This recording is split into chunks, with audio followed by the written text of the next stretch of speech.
Okay.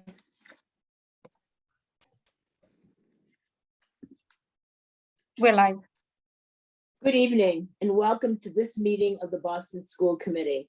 I'm School Committee Chair Jerry Robinson. We'll begin with the Pledge of Allegiance. I will ask all my colleagues to unmute and join me.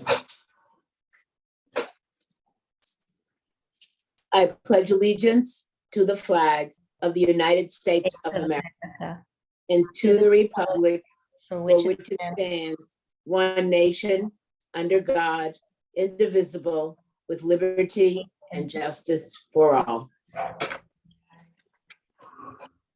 Because this is a remote meeting, I'll ask Ms. Sullivan to please call the roll. Dr. Alkins, Yes. Mr. Cardet Hernandez, Yes. Ms. Lopera, Present. Ms. Mercer, Ms. Polanco Garcia, Present. Mr. Tran, Present. Mr. O'Neill, Ms. Robinson. Present. Thank you. We do have a quorum. Thanks, Ms. Sullivan. Tonight's session is being shared live on Zoom. It will be rebroadcast on the Boston City TV and posted on the school committee's webpage and on YouTube. Tonight's session is being shared live on Zoom. Tonight's meeting documents are posted on the committee's webpage, bostonpublicschools.org/school committee, under the June 21st meeting link. The meeting documents have been translated into all of the major BPS languages. Any translations that are not ready prior to the start of the meeting will be posted as soon as they are finalized. The committee is pleased to be offering live simultaneous interpretation in Spanish, Haitian Creole, Cabo Verdeano, Cantonese, Mandarin, Vietnamese, and American Sign Language. After the interpreters finish introducing themselves and providing Zoom instructions, we will activate the interpretation icon, the globe, at the bottom of your screen. Click the icon to select your language preference. Will our Spanish interpreter please introduce yourself and give Zoom instructions in Espanol? Thank you very much, Madam Chair. Good afternoon, everyone. School committee members, distinguished guests. My name is Juan Bernal. I am one of the simultaneous Spanish interpreters whom, along with interpreter Mr. Randall Dominguez, will provide simultaneous interpretation tonight. Consecutive Spanish interpreter Ms. Luz Barreto will provide consecutive interpretation for school committee member Spanish-speaking Ms. Rafaela Polanco Garcia. Buenas noches para todos. Bienvenidos. Para accesar el icono de la interpretación en español, busquen por favor el globo terráqueo ubicado en la parte inferior derecha de sus pantallas y seleccionen español como su idioma de preferencia. De igual manera, si se están conectando de un iPhone, de una tableta o de un iPad, busquen los 3 puntos en la parte superior de sus pantallas donde dice Language Interpretation, seleccionen español como su idioma de preferencia. Muchas gracias. Thank you very much. Back to you, Madam Chair.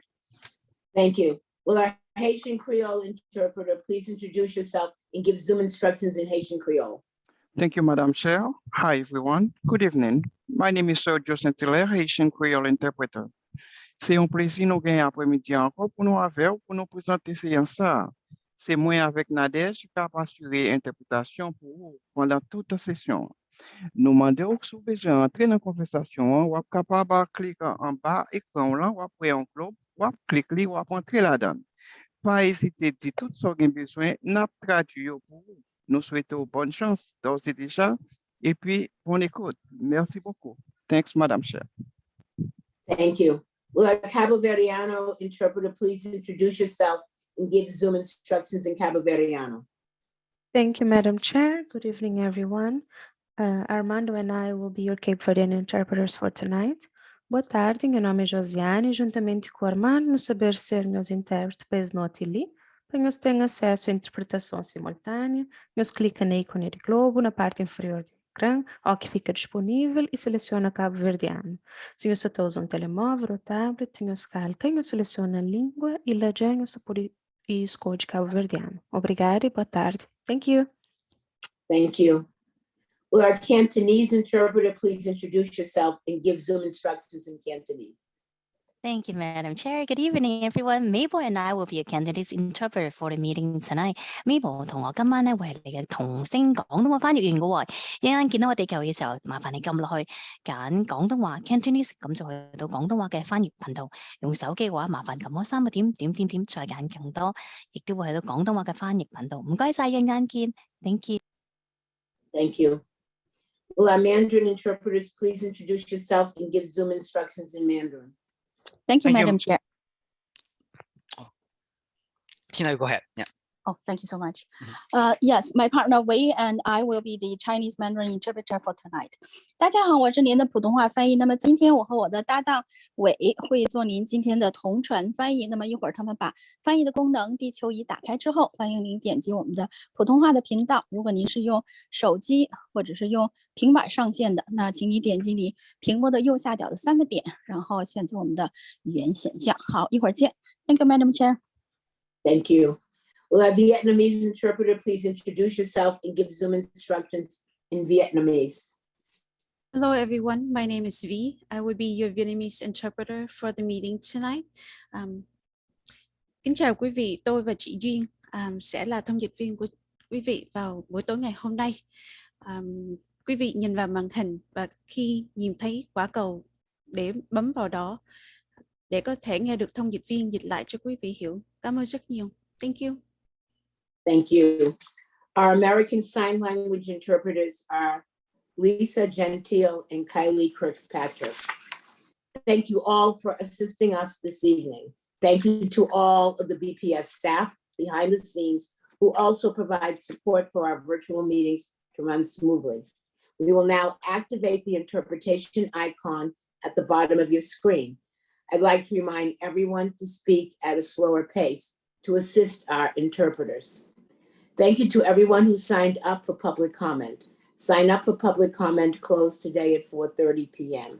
Please make sure that you are signed into Zoom under the same name you used to sign up for public comment. You can use the Zoom tools to rename yourself so that committee staff will be able to recognize you when it comes time to call on you. Thank you for your cooperation.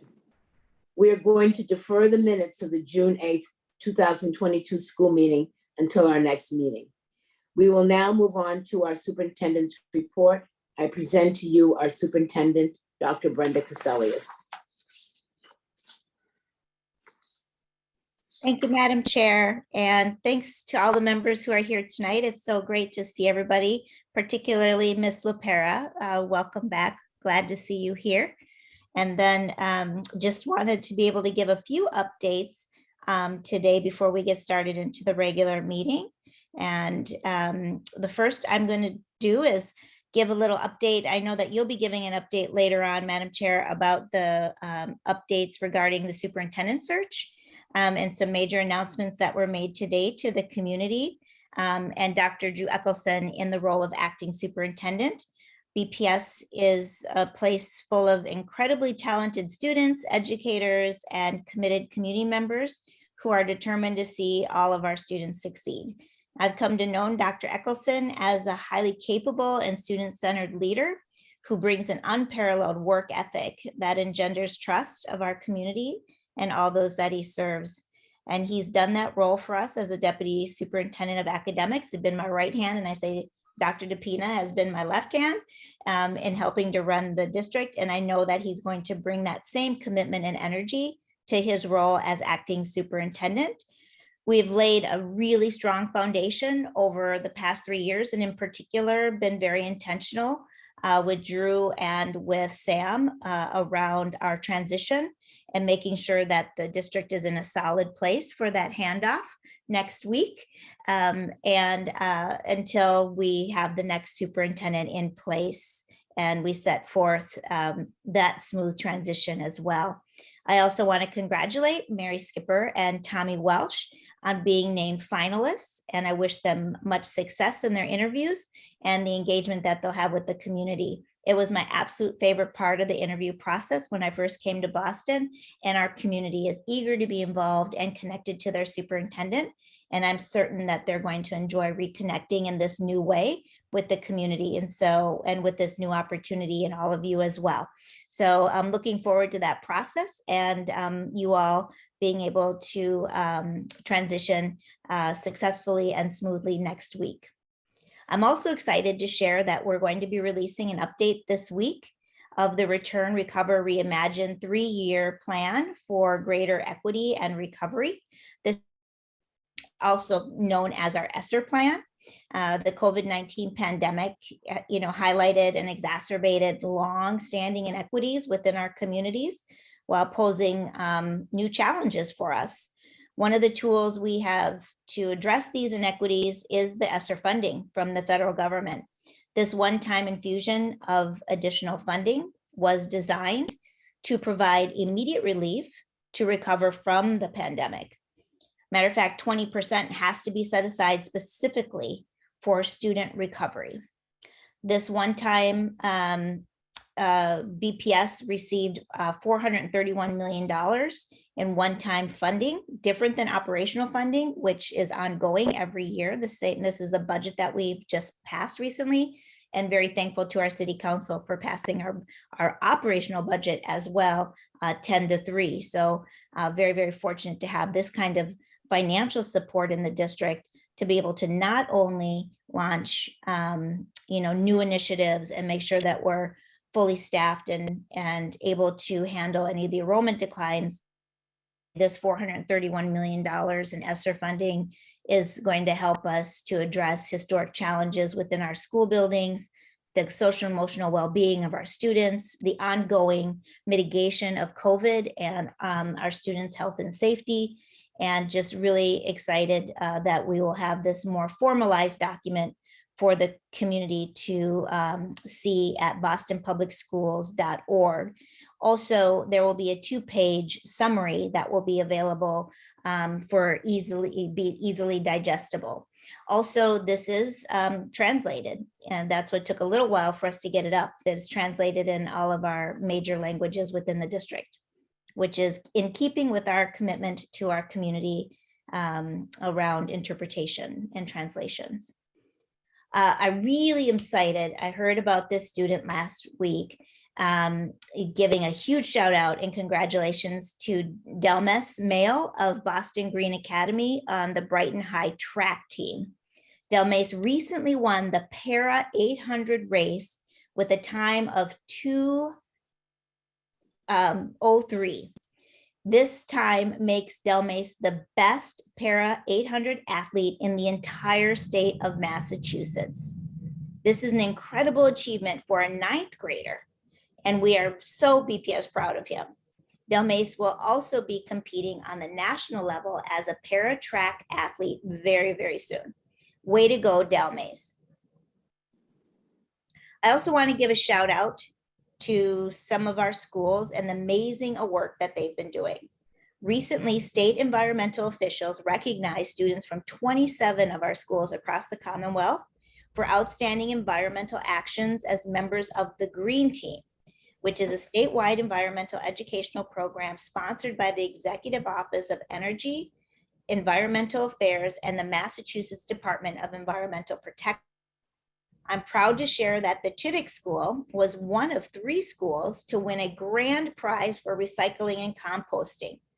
This year, Chittick students learned how to recycle correctly and consistently, prepare and plant raised bed gardens, and how to make compost using inside worm bins and outdoor composters. I'm proud of the Chittick School and our students for this accomplishment and their work in making a greener environment for us all. Additionally, last week, the Human Rights Campaign Foundation presented the Mozart Elementary School and the Haley Pilot School with its coveted Welcoming School Seal of Excellence. The Seal of Excellence is awarded to select schools across the country that meet HRC's benchmarks, demonstrating a supportive school community in which LGBTQ+ students and families feel included, respected, and valued.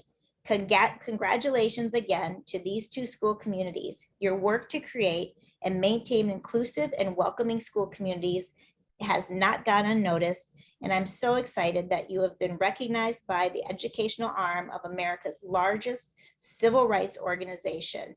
Continue the great work, and just in time for Pride. As you all know, in April, we made the decision to close the Mission Hill K-8 school and begin the process of identifying new school communities for all of our students, families, and staff for the next school year. I wanted to just take a minute and share with you an update and share that all students have received their assignments to one of their top choices, with nearly 80% receiving their very first choice. Recently, we have received some great feedback from families around the special registration process. We know that this has been a difficult time for everyone at Mission Hill K-8, and we did our very, very best to make the transition as smooth as possible. I'm extremely proud of our BPS Welcome Services team, led by Denise Snyder, Acting Chief of Family and Community Advancement, and for her entire team for their hard work in this process.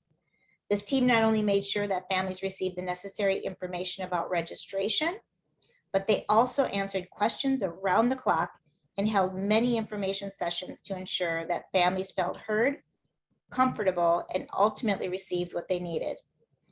We've heard from some families who are really grateful to the team for their effort to meet their needs. And overall, many families felt a collective sense of togetherness and relief despite the unfortunate circumstances. I'm thrilled to hear that so many of our families had a positive experience, and I'm looking forward to hearing more as they join their new school communities next year, and we continue to support them and support the healing of the community. I wanted to update around BPS. BPS's work to close the digital divide amongst our students and families. When the pandemic first started, we began a project with about a dozen districts around the country to measure our students' access to the internet at home. This was a very technical project that used massive amounts of data from Zoom and Chromebook logs to measure the connection speed of our students when they were at home. The summary of this data was used to provide recommendations for internet speed to the FCC and report back on which students meet our own recommendations. We've just completed gathering the findings from year 2, and I'm really excited to share them with you. These findings show the amount of progress that has been made to close the digital divide during the pandemic. In my superintendent's report presentation, you can see the graph that shows a comparison of school year 2020 to 2021 to school year 21 to 2022. The blue bar represents the percentage of students that are exceeding the recommended speed of 25 megabytes per second. Green demonstrates students meeting the recommended speed. Yellow is approaching, and red is does not meet recommendations. It's amazing to see that we have grown to over 99% of our students meeting or exceeding the recommended speeds for home internet access. I want to give a huge thank you to Mark Racine and our Office of Instructional and Informational Technology for leading this incredible work. There is still a lot of work to continue unpacking this data, including a review of the racial and social economic breakdowns, but we should all be extremely excited about the growth that we've seen in just 1 year, and all of this growth during a pandemic. It really exemplifies an all hands on deck approach. Today, I was just thrilled to join Mayor Wu, leaders of the city's Public Facilities Department, and the Massachusetts School Building Authority at the groundbreaking site of the new William E. Carter School. And of course, Madam Chair, you were there, and so was Vice Chair O'Neill. The Carter School serves students ages 12 to 22 with disabilities and complex learning needs, and their new school building, which will be built on the existing site in the South End, will increase the number of classrooms, establish an early childhood program, and a pre-K through 12 pathway. And it's going to add a new sensory garden, indoor spaces, advance the development of the Carter School student population. and even includes a therapeutic pool.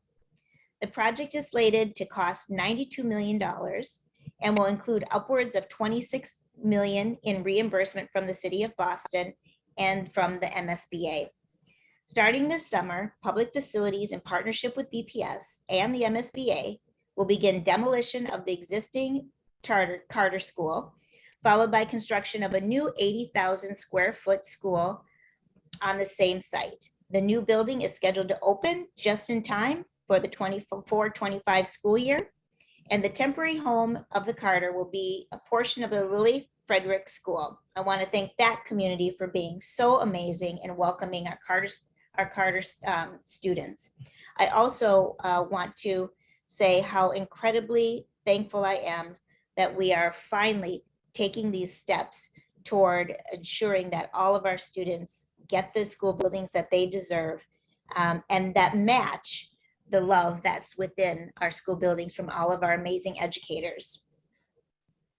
I also had the great opportunity today to attend the Trotter School Moving On ceremony of 8th graders. Of course, it's graduation ceremony. I've been at several of our high school ceremonies, but today was really special to go to the Trotter School and see their amazing 8th graders, their class getting ready to move on to high school and share some words of wisdom with them. And so congratulations to the Trotter School for your moving on ceremony, as well as so many of our other 8th graders who will be moving on to high school next year. And then summer is just around the corner. And as everyone begins to get excited for summer break, their beach days and lots of quality time with their friends and families, I want to remind everyone that it's not too late to sign up for so many of our summer programs and those at Boston and After School and beyond. There are internships, there are job opportunities for some of our older students as well. And so you can find all of this on our website at bostonpublicschools.org/summer. Last Friday, I was told we had over 6,000 students already registered. And so we'll continue our campaign and going out into the community and going to community events to sign up any student and our students who are interested in joining us for summer activities or giving them the information for Boston After School and beyond activities as well.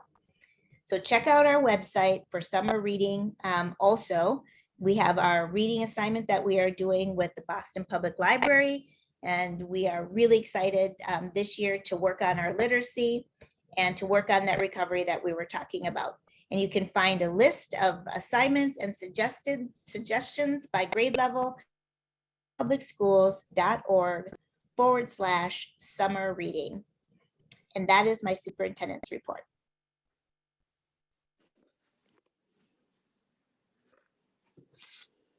Thank you, Superintendent. I'll now open it up to questions and discussions from the committee. I'd like to remind my colleagues about our agreed upon norm that we each take 5 minutes, 1 to 2 questions. And I would also like to remind BPS staff to also be brief in your response. If you have additional questions, I'll come around and do a second round. If you have a question, please raise your hand virtually. We'll put that request in the chat.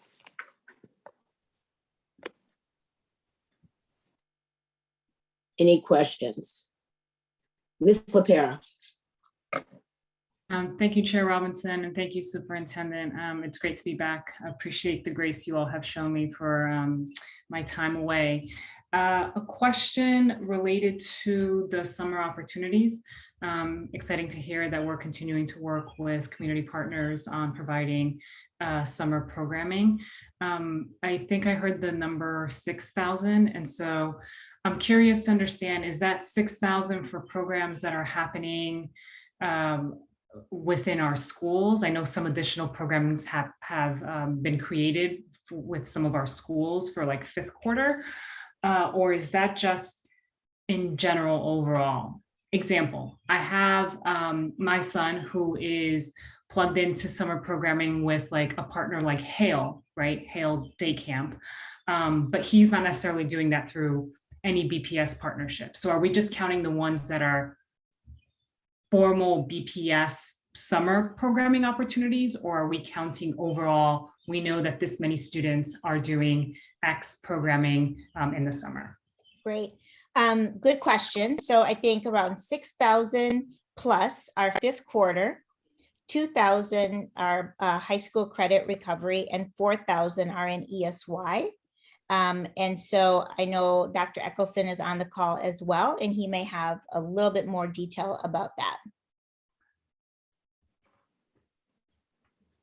Yeah, I think the superintendent had that exactly right. We have just under 15,000 students that are registered for some type of summer program across BPS. We have capacity for over 18,000. So we're continuing to pound the pavement and ensure that we get more students registered for summer options across the city, whether that's with us in BPS or with a partner. We just want our students engaged in both enrichment and academic programming as quickly as possible. Beautiful. That's great to hear. And apologies if my next question is redundant. With last year, I know we had some challenges around the hours of some of our summer programming, as well as the transportation for our students. Would love to hear what we're doing differently as it relates to this year for opportunities, and specifically for our high school students also who rely on like the T-Pass. What does summer look like in terms of transportation accessibility for those students?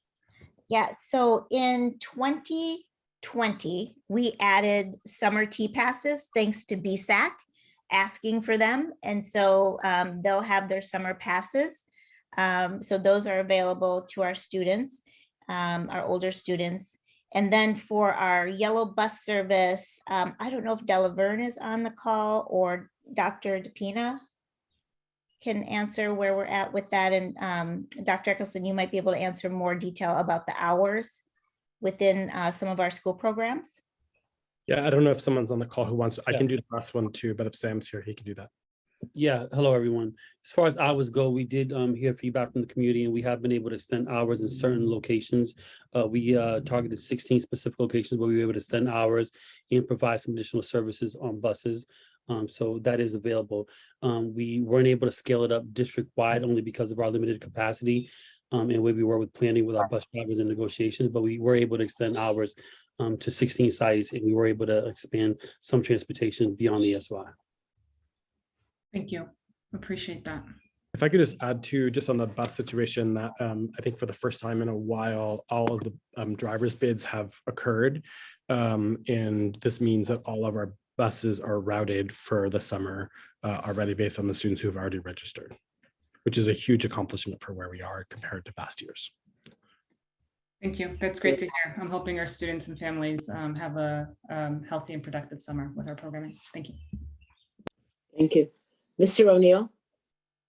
Thank you, Madam Chair. Superintendent, thank you for your report. And just to follow on what Ms. LaPera was asking about, could we just get a little clarity, please, about the availability of summer programs for our students with disabilities?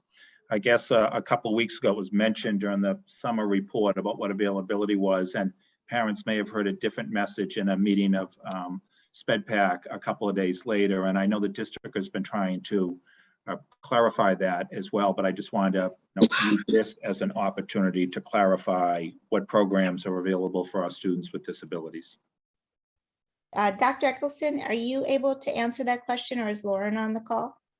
I can take a shot at it. So we are offering ESY for all students who qualify for that. That means the team has met and convened and believes that the student needs to have additional summer programming to prevent regression.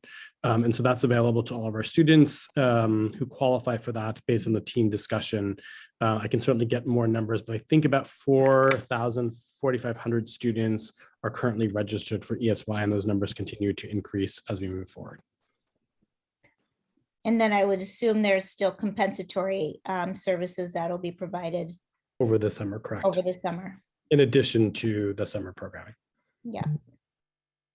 Great, thanks. And the more clarity we could have in working with SPEDPAC to help get that information out to our parents, that would be great. And also, thank you, Superintendent, for pointing out about the Carter School groundbreaking today.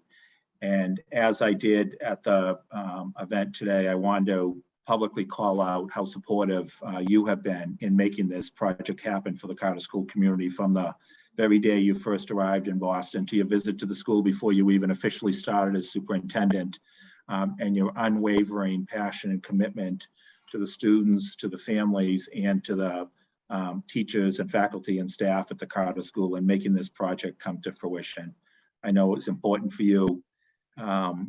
And the school committee has always been enormously supportive of this project as well. So thank you so much. And it was a thing of beauty today to see Head of School Mark O'Connor and how he and the teachers there arranged for every single student at Carter to take part in, you know, throwing a shovel full of dirt, so to speak. They'd figured out how to make it work for every single student. And it just shows the passion, the commitment of everyone involved with the Carter School community and how important that is. So thank you, Superintendent, for your work on behalf of that community. Well, thank you, Vice Chair O'Neill, for your support of the community and always showing up to their events, to their garden parties. You know, we all can celebrate this incredible community and what they do for the students and the families at the Carter. It's just really quite a unique community and just full of so much love. It's really just quite a blessing to go and be in the presence of all of these kids. I can't wait until this school's done. I'm coming back for that. Mr. Cardet Hernandez. Hi, thank you so much for the report. Is this the time in the agenda where we can get an update on where we are with the DESE review and the MOU, and what is the current state of play? So it's a really good question. We are very, very close to an agreement with DESE that we will be providing for them. I think the mayor's office is just finalizing those edits right now, actually, and getting them over to DESE, hopefully by this evening. And then I guess it sort of leans into previous questions I've had just around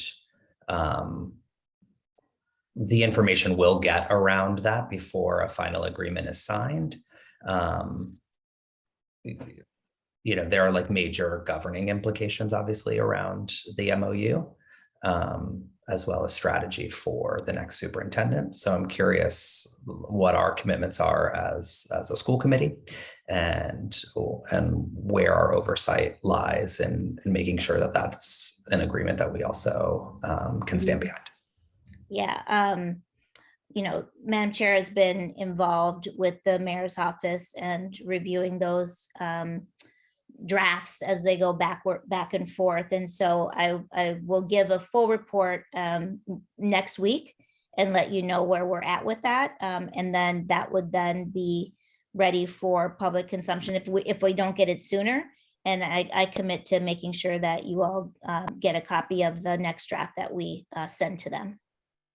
Copy. And then my only advocacy is that I hope that from the sort of initial drafts that we've seen, that it includes some more clarity around sort of the data transparency work that I know is really important for the system, but also for families. And obviously that the timelines remain realistic so that this is an MOU that we can realize as a system. And then last but not least, of course, that we are really concrete around what progress looks like, particularly for students with disabilities. You know, in some of the earlier drafts that I've seen or that the public has seen also, like it was mention of process without very clear accountability around outcomes. And I hope that we can come to something where both is true. Yes, so school committee is the accountability for the school superintendent and the school strategic plan. So many of the measures that I think are going to move the district forward are contained in our 5-year strategic plan. And I very much encourage and have talked with Chair Robinson about committee having an early retreat with the next superintendent to review the strategic plan and the outcomes that are expected by this body for our students with disabilities, our EL students and students in general, as well as looking at the student outcomes document that you all formed with the Council of Great City Schools, AJ Krabel, who came and did some intensive work with the community and with the school committee 2021. Great. winter of 2021. So maybe superintendent, it would be fair to say, like if I was a reader of the document, that this is more about sort of ways to realize the current set of goals at the current anticipated timeline and not around any sort of acceleration. I think that it's much more around how are you going to do it? What are you going to do? How are you going to do it? Than what the actual measures are. And so the measures, I think, will be contained within the strategic plan, which were fairly aggressive measures. And so I think that that's where you get at the accountability. I also very much want the school committee to continue to keep a good eye and watch on the risk management office and make sure that that gets established and set up with the new superintendent. It is extremely important to this organization. It's $1.5 billion organization, 13,000 employees, 50,000 students, 125 schools, a lot to keep track of, and having controls in place for the kind of compliance checks that you're talking about, Mr. Cardet Hernandez, is absolutely essential to a learning organization that continuously improves. And so, I think that that's going to be critical to get that established. Thank you. Thank you. Dr. Alkins. So again, could you just reiterate the process? So right now it goes to DESE and then it's going to come back to us, or like just for my own clarity? Yes, so it'll go, right now it's with the mayor's office, and they've been doing most of their negotiations with the city. And so it's been city to state negotiating, and Chair Robinson has been at the table as well, back and forth drafts. And so then once this draft is done, then I will make sure that you all get a copy of it as well.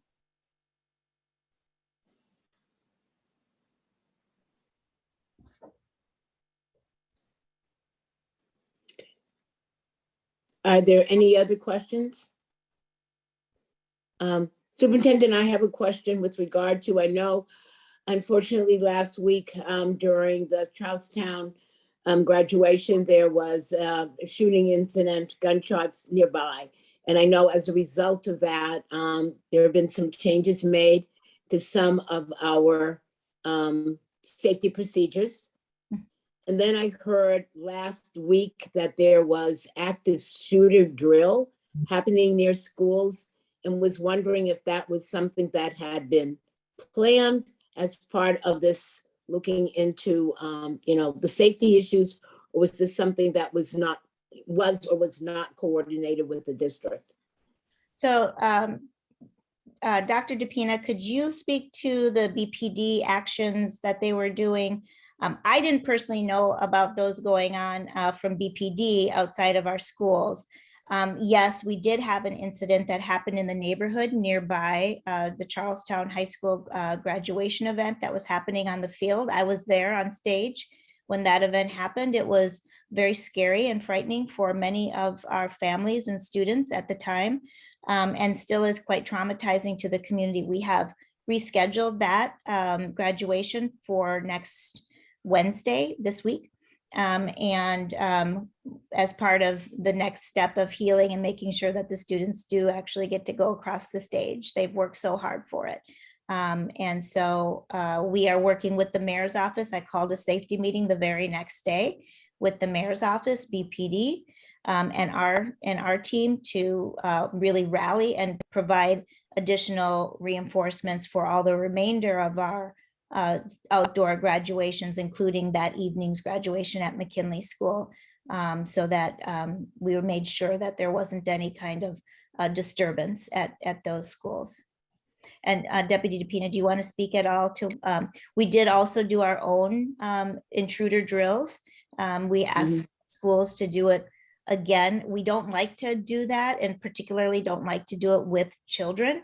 But we believe that there was enough evidence that we had that there might be confusion if there was some sort of emergency. And so we wanted to make sure that everybody was clear on the expectations and knew what to do because you hear so much in the media about what to do, and it's different for each context. And so we wanted to make sure that our schools went through it one more time and that they were clear around what their actions ought to be if there was an emergency at the school. Deputy DePina, if you could add anything, that'd be great. Yeah, just briefly, we were not aware of those trainings and drills that occurred. So there was some kind of breakdown in communication between our departments. Because had we known, we would have definitely given more of a heads up to families and our staff to make sure they were aware of what was going on, just to minimize some of the fear associated with those kind of events. But we're working with BPD to make sure we over communicate those going forward in the future. Right. Thank you very much. Mr. Cardet Hernandez. I have one more question about the DESE review and the MOU, and it goes back to data. I hear what you said about the Office of Risk Management. I think, as many of us read in the Globe today, there are other folks who are suggesting a sort of external way of thinking about that sort of data management as well. I'm curious sort of where the city's thoughts are and our system's thoughts are on, one, our own ability to do that level of data mining, but also any additional support from the state in order to realize, you know, that data in real time, or some sort of external partner. Yeah, I wonder actually if Monica is still on and she could talk to the projects that we're doing around our own data mining and dashboarding. Monica, are you on? Not sure if she's on yet or not. Well, we're working with a third-party vendor to begin looking at dashboarding, something that I wanted to do when I first got here, but obviously there's been a pandemic, so we haven't really been able to focus on those pieces because there's been other priorities. But really, this is an important piece, is being able to look at data, being able to set outcomes and targets for ourselves and then continuously improve. Yeah. And so that will be a huge part of this work going forward. I would suggest to the school committee that yes, the DESE report is important. They're a partner, and that is part of our work, but it's a small piece of the overall broader part of really running the entire district and coordinating all the complexities of the district. And so the strategic plan is really a much more thorough document to use to drive the performance of the district forward. And so as soon as you can, with your new superintendent, really digging into what's the current state of affairs, where are we at with our formative assessments and our end of year assessments that we do, any other outside indicators that we have, like the youth risk behavioral survey that we do every year, looking at some of the surveys that are done, exit surveys from seniors. I think there's just a lot of other data that you can use that's richer in nature to give you a better picture of how our schools are actually functioning. Yeah. And so that can be done at the retreat as soon as you have your new superintendent. Great.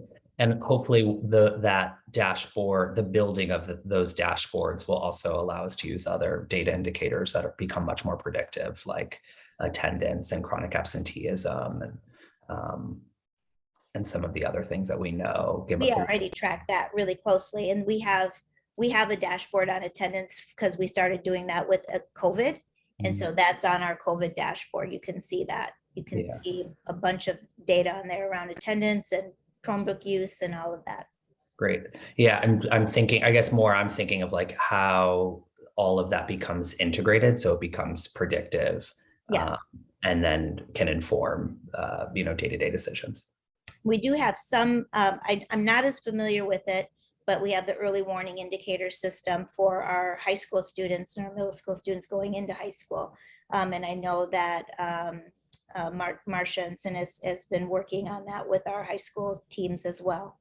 And with the counselors coming now, we have a great opportunity, right? So that's going to be a huge investment with our counselors, our social workers, and our new psychologists all working together as a team to really provide additional wraparound supports to our students that need it as we enter into this time of recovery. All right. Thank you. Thank you. Any other questions as we move forward?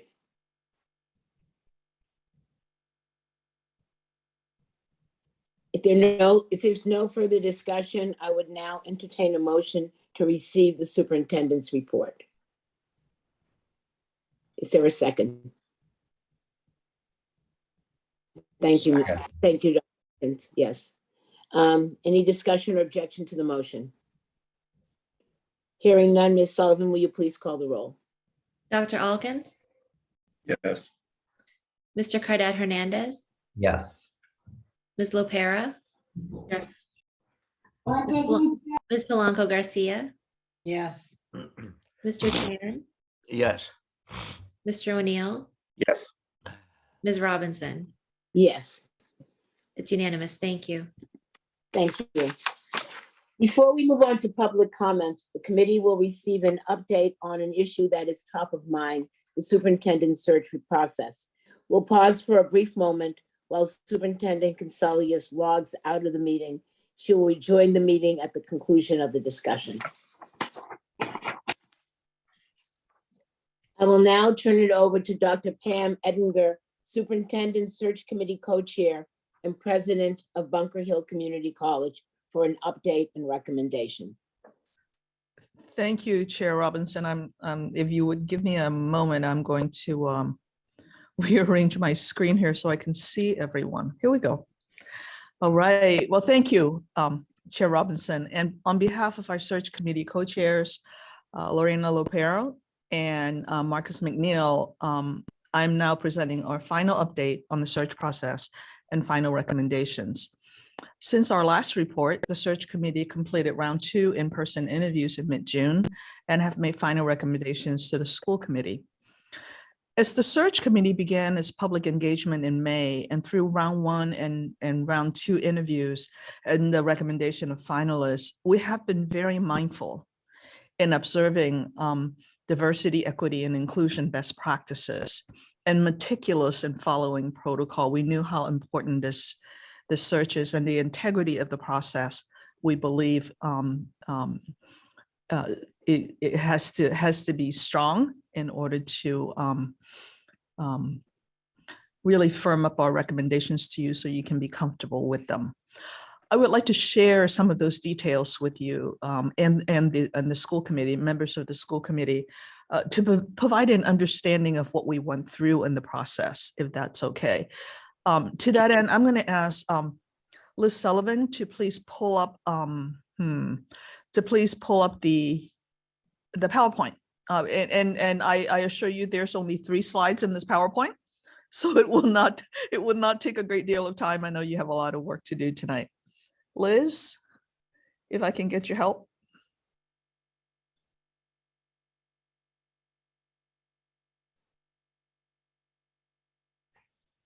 Thank you. And if you would go to the slide number 1.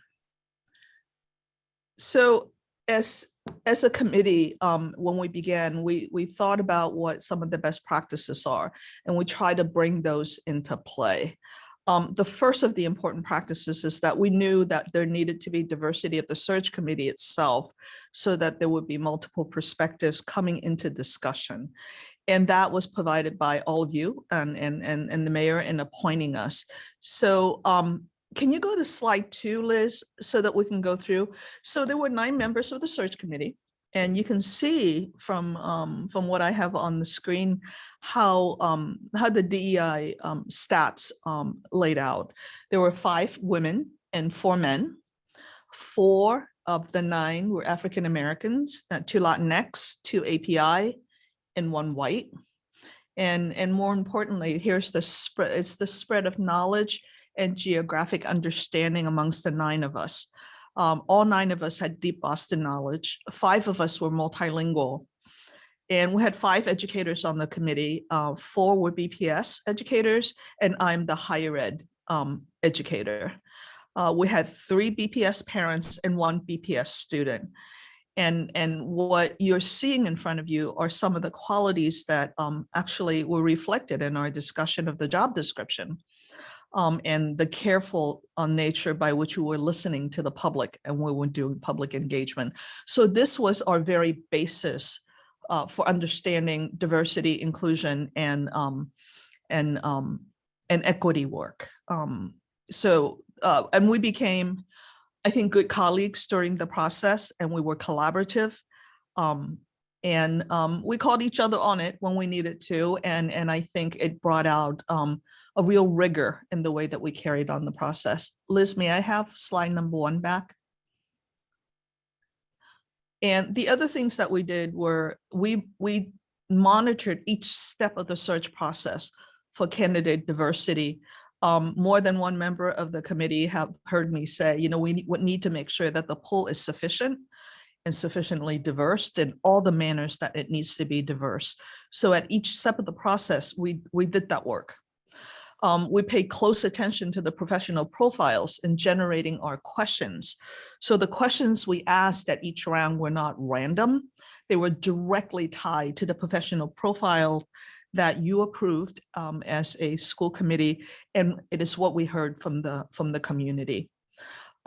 We had diverse. We made sure that as we looked at the sufficiency of the pool, that there were diversity in gender, race, ethnicity, linguistic proficiency, lived experiences, and professional expertise. In addition to that, we had a full training session on implicit bias so that all of us share the same language in thinking about biases, and that we have awareness as we serve on this committee together as we examine candidates. And I think the most important piece is that I think we had alignment of our memberships and value, and then the protocol that we follow in conducting the search. So these were all very, very, I would say, some of the best practices in the field in how academic search committees, as well as nonprofit and foundation and philanthropic search committees are formed and conducted. And we were well within those realms of good practice and to give us assurance. The last slide, Liz, if I may. And this is how the pool progressed through your search. We had, as you see on the top, 35 applications. And in round 1, we invited 8 candidates to come forward. There were 6 women and 2 men. And it's 2, 2, 2, and 2 along our race ethnicity disaggregation that you see. And as listening to the public, we had 5 with deep Boston knowledge, 5 who were multilingual, and we had 7 educators. So we felt that the round 1, as we interviewed round 1, that we had a very balanced pool. And then we went into round 2. In round 2, we invited 7 candidates. We interviewed 6 and 1 withdrew. So of the 6 that we interviewed, you see the breakdown or the disaggregation of data there. We had 4 women and 2 men, and 2 African Americans, 1 Latinx, 1 API, and 2 white. And the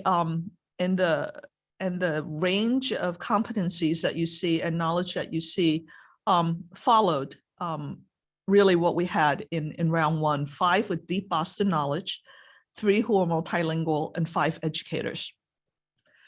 As we moved into our finalist round, we were really excited because we had 4 candidates that we were going to recommend. We had 3 women and 1 man, 1 African American, 1 Latinx, 1 API, and 1 white. And as you can see on the bottom, deep Boston knowledge, multilingual, and educators. It is regrettable. Liz, I'm done with the slide. Thank you. It is regrettable that we had 2 withdrawals. But as we were going into the final rounds, as we were looking at the interviews, at the point where we're evaluating the sufficiency of the field, we were very confident that we both had good candidates and we had diversity. So in terms of the questions that we asked in round 1 and round 2, the round 1 questions were uniform for all candidates. We were very clear that we were not going to, that we were going to be clean in the way that we asked the questions to avoid bias. In round 2, the candidates were asked individualized questions based on their responses in round 1 as well as a standard set of questions, which address the following topics. And these may be very, very familiar to you. We asked folks to do a proposed 100-day entry plan. So all of the candidates that are in front of you have done a 100-day entry plan. They knew what they were going to do. We asked questions on racial equity. In fact, we asked questions that were, I would say that they were scenario-based. So we had a very full vetting of how folks were thinking about both the general environment in terms of racial equity and general strategies, as well as specific strategies. The DESE follow-up district review, we actually listed the 3 or 4, actually there were 6 different areas in the DESE question that led the candidates to answer specifically about their strategies. We talked about conflict resolution, which is a pretty standard question, how to navigate the political engagement in our community, and also what their leadership philosophy and team building philosophies were. So I can tell you those are, we had an hour and a half with each one of the candidates going into round 2, and those were very thorough vettings. Last Friday on June 17th, we conducted our final deliberation, and we selected a group of finalists.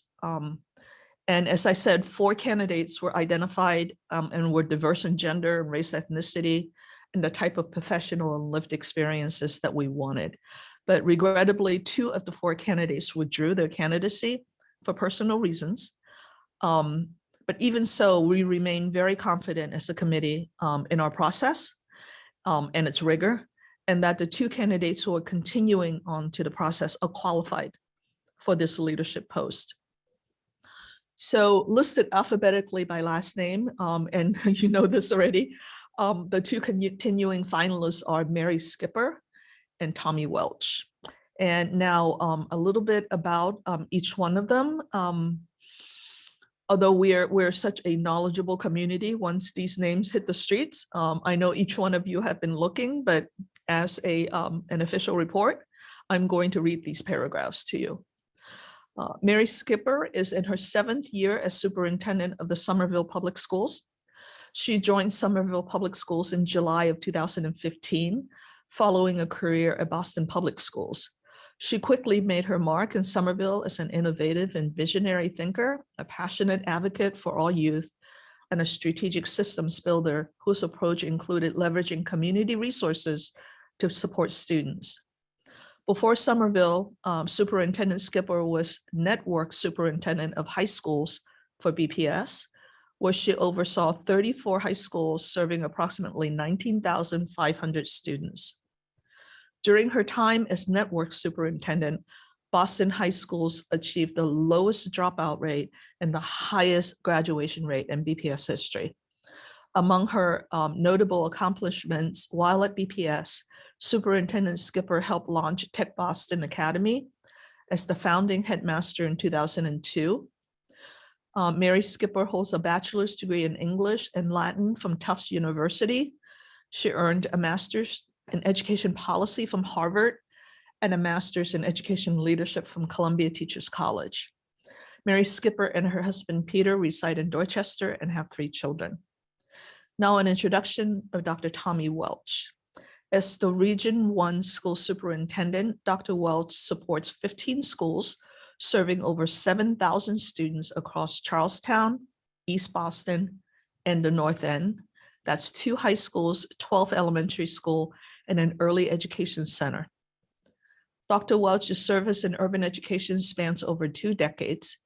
His work prioritizes the improvement of academic outcomes of students and connects leaders and resources within the network to provide a coherent instructional vision for all schools. Prior to coming to BPS in 2015, Dr. Welch was the founding principal of a middle school and later as high school in the South Central neighborhood of Los Angeles. His classroom teaching experience focused on English learners and special education inclusion in the lower elementary grades, as well as English at the high school level. Dr. Welch is a graduate of Occidental College and the University of California, Los Angeles. In 2020, he earned his doctorate in educational leadership at Boston College. Dr. Welch lives in East Boston with his wife and is a parent of 2 BPS students. So in anticipation of the finalist list being determined, the Boston School Committee has already announced the public interview schedule. The remaining finalists will participate in public interview process on Thursday, June 23rd, and Friday, June 24th. That's this Thursday coming up and this Friday coming up. And each day will have an identical itinerary and agenda. From 10:30 to 12, are community partners. From 1:30 to 3, are educators and school leaders. From 3:30 to 5 are students and families. And from 5:30 to 7:30 are public interviews with the school committee. So these will be very long days. The panel interviews will be conducted remotely via Zoom with live interpretation in 9 languages, including ASL, and members of the public are invited to join. The interviews will also be live streamed on Boston City TV as they usually are.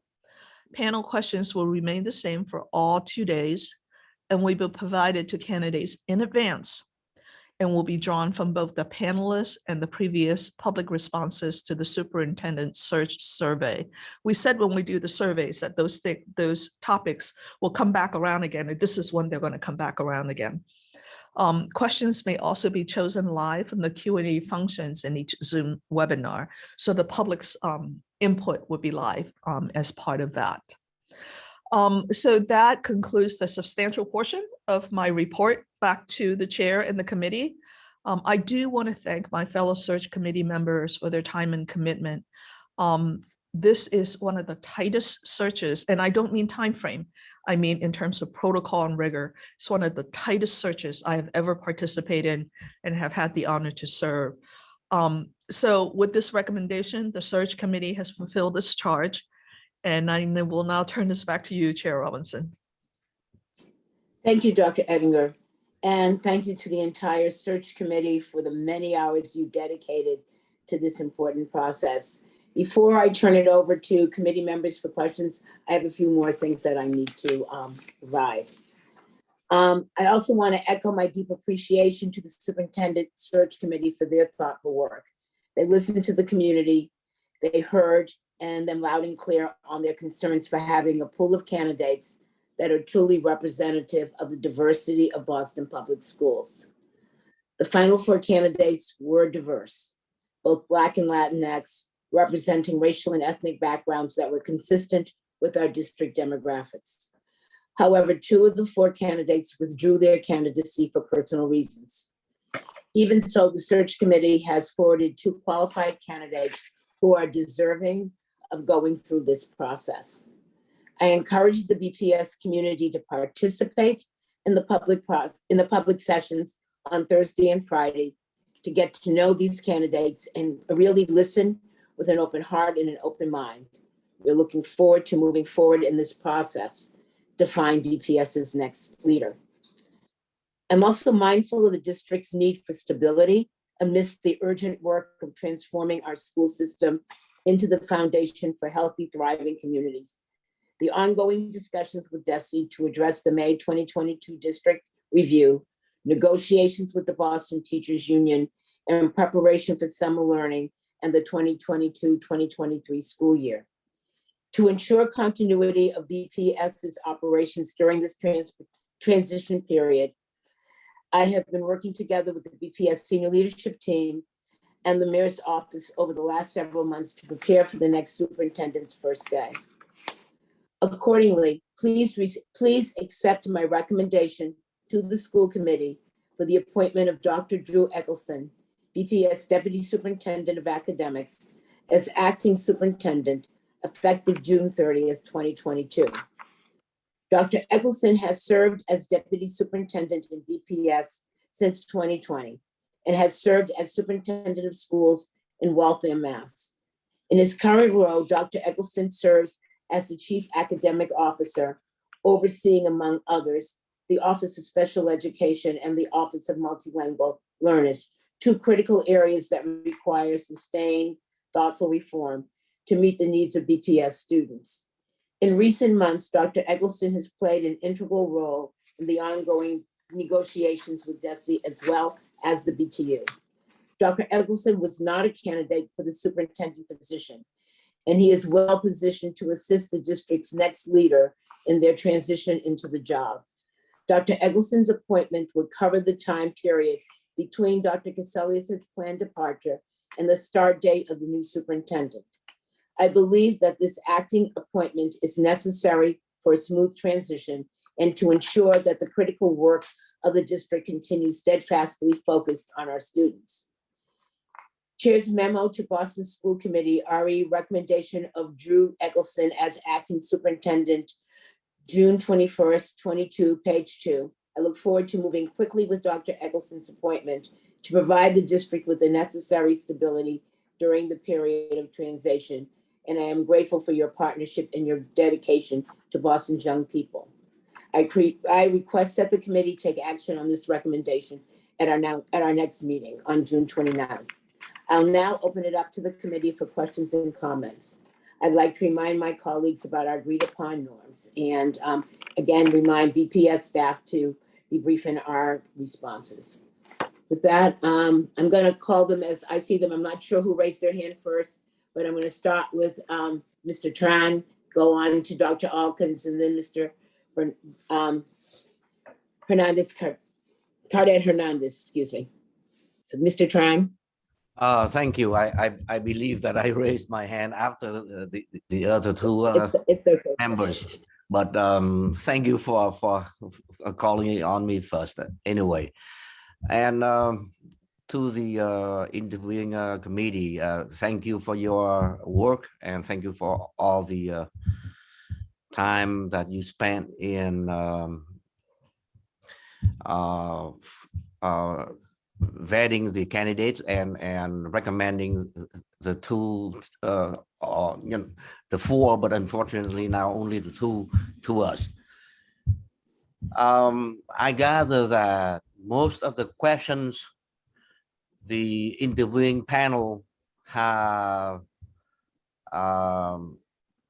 asked the candidates are pretty much uniform, meaning, all of them were asked the same questions.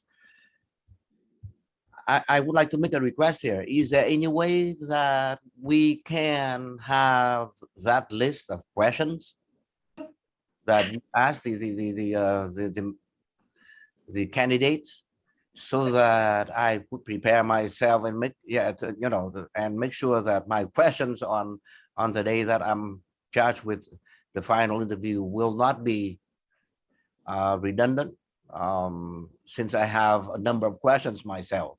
But I like to have a copy of those questions if possible. Is that something that can be done or not? Mr. Tran, I'm laughing a little because one of the tasks that I was tasked with all during the interviews was to remember to collect the questions back from everybody at the end of the day, so nobody has a copy, so that everything stays intact. I don't think that applies to the school committee, so I would refer you back to your chair. We certainly have those available. So they would be available to the committee, but I'm laughing a little because I think if I had put them together and packaged them, they would be worth money, and I would be making a fortune off of those. But yeah, I think they are available, and I think Liz Sullivan has them. So however you want to handle them, they would be available to you. But I leave it to the discretion of our chair. But we'll make sure that those are available. Thank you, Mr. Tran. Yes.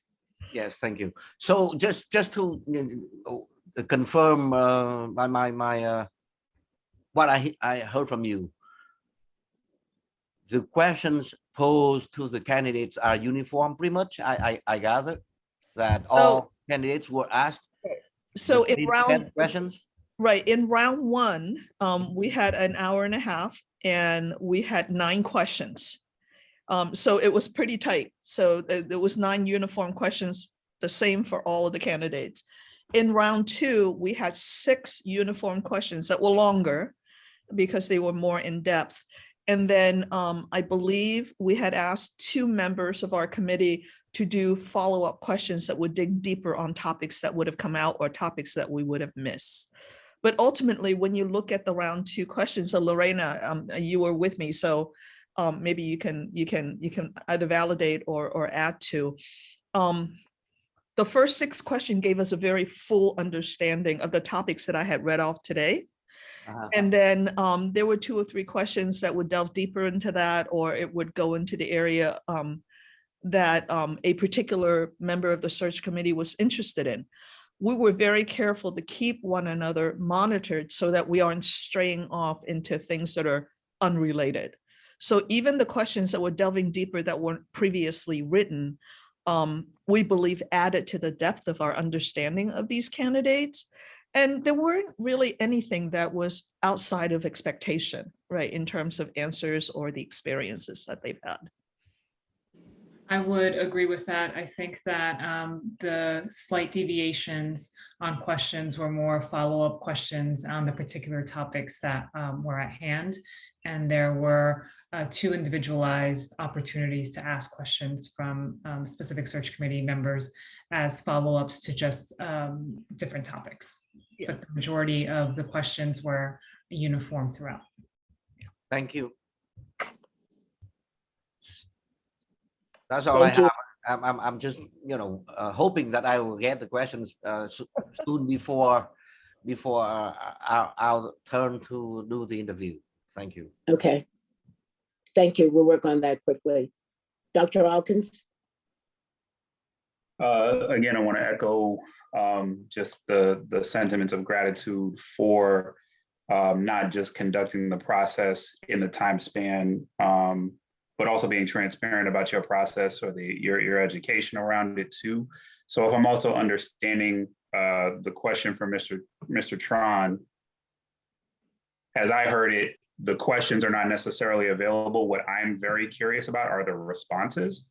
Will we have access to the responses to those questions so that we're also informed to the same level that you all are of how they're thinking, particularly with certain situations, things like of that nature. So that's my first question, more along the lines of the responses. Second, this, the event of the withdrawals is certainly regrettable. I think it only makes it more of an issue for us to consider about the prospect of not finding a candidate. And I'm not trying to be pessimistic or anything like that, but it's just it's a stronger possibility, just because of the sheer dropout of candidates there. So I think as a committee, we have to be thinking about this definitely more seriously. And I mean, the other piece that also that got brought up in the sense of transparency about the process, which I appreciate, is also that we need to find time as a committee to also undergo some form of implicit bias training ourselves, because we are this body for that reason, and to be in alignment with how the search committee has done things, we should be doing the same.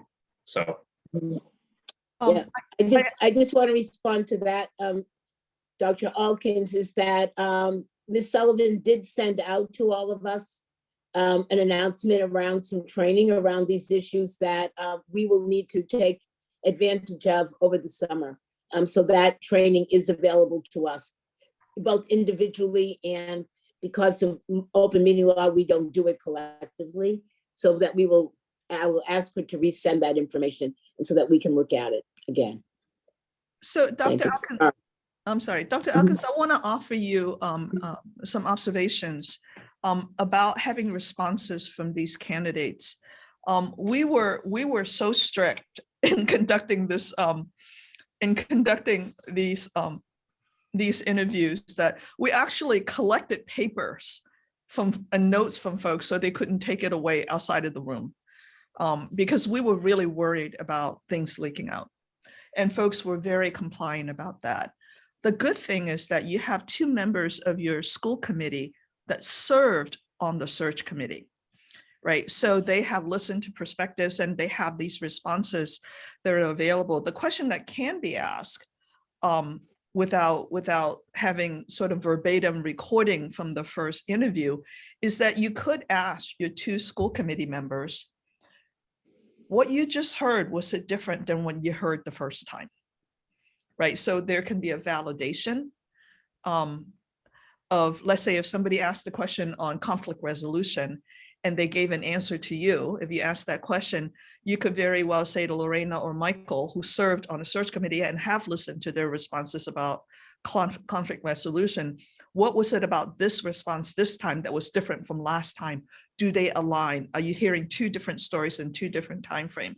Those are the kinds of checks and balances that at least at my college, we built into first and second level interviews, right? So you always have somebody in first level interviews who is in the second level interview so that you can see if you're hearing the same responses and how they're different if they're different and how they're deeper if they are deeper. We did not record any of the interviews for the reasons that all of you know, because it's such a confidential risk. So I don't know how to help there, but the fact that you have resources, right, who will be in both places, is a real plus that can help. Dr. Ettinger, I do have another piece to offer, actually to Member Tron's point around not wanting to ask the same question for fear of being repetitive.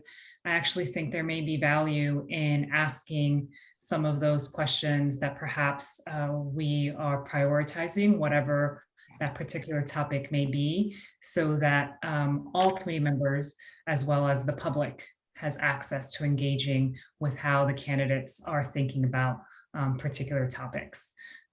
So I think that there's value in being repetitive with some of the topics.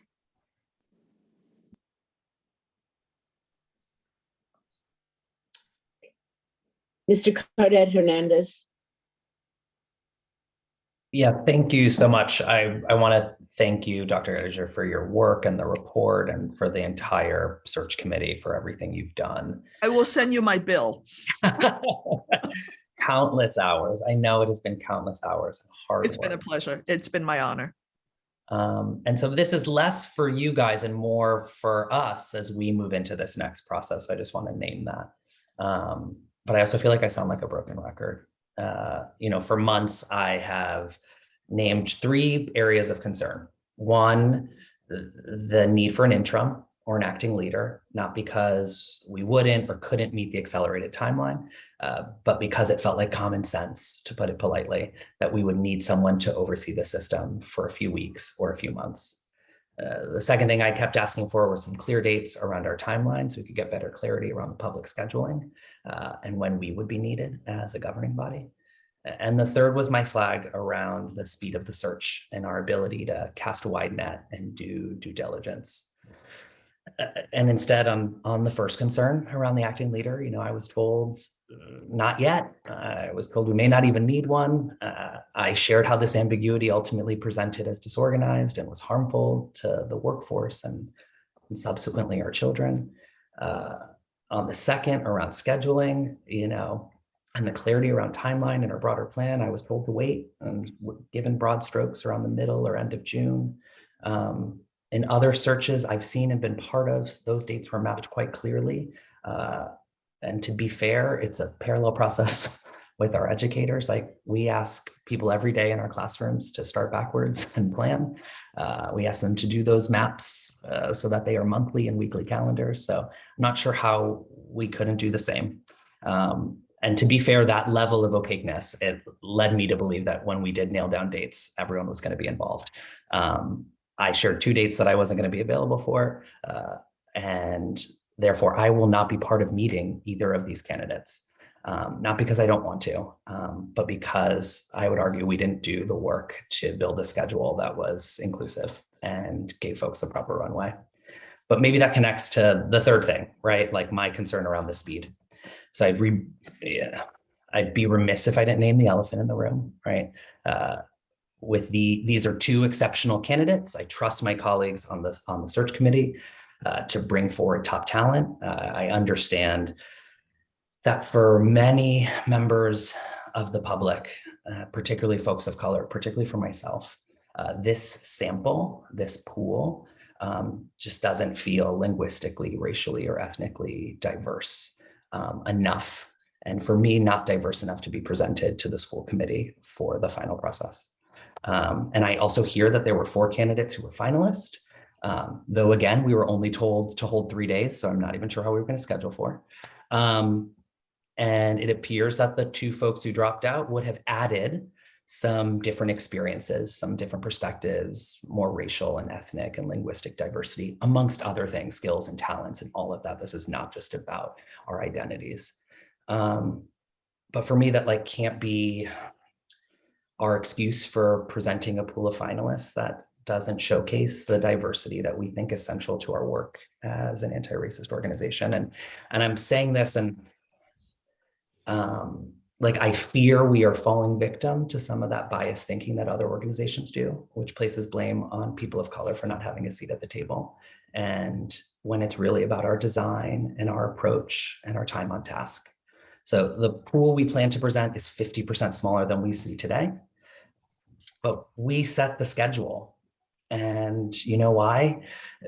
Because this entire process is made up. And like, how lucky are we? We get to like make up these rules, and these rules should show our values. I don't know, I fear, like as I'm piggybacking on my concerns about scheduling, that we are like more concerned with getting the timeline right, and that distorted North Star will be consequential. And I fear that we have forgotten that we get to make the rules. I have a feeling I'm like over time, and I'm gonna end here, but I wanna be clear. I suspect, based on the little that I know, that these are 2 fantastic leaders with incredible histories and outcomes and commitments to kids and families. And both things can be true. They can be great. One of them might even be the leader we need. I'm pretty sure one of them will probably be our next superintendent. But in a public process where we are literally charged with bringing forth a group of candidates to choose from based on public discourse, when our children are watching our values on display, I don't think 2 finalists is large enough, nor one that appropriately represents. And this is literally the most important charge that we take on as a committee. And I'm struggling as we race to a finish line that we invented. And so I feel like I have to say it. And Chair, of course, I want to thank you for your leadership. I think you have heard me publicly and privately when I share my frustration. I hope you know that it is like rooted in a deep belief that we can and should do better. And of course, that we can move fast and smart and with values. And so those are like my concerns as we move through the process. And I just wanted to make sure I said it. I want to thank you for your comments. Indeed, we have had many conversations over the past few weeks with regard to the speed, the lack of clarity, and I'm not using these things as an excuse, but the truth is when you've got lots of people new in positions, all trying to work together against a particular set of timelines and individuals who also bring their schedules, I felt that the committee did to the best of their ability, kept us informed at every step of the way in the process.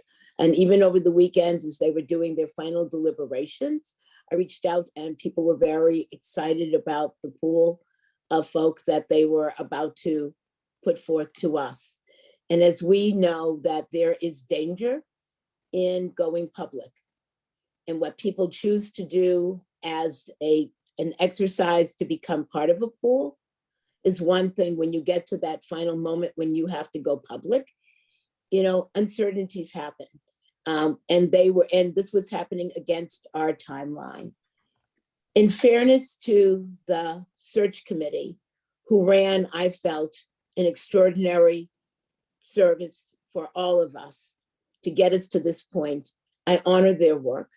I honor their work that they provided or were in the hopes of providing a very diverse pool. I also want to say that 2 of our candidates stepped away.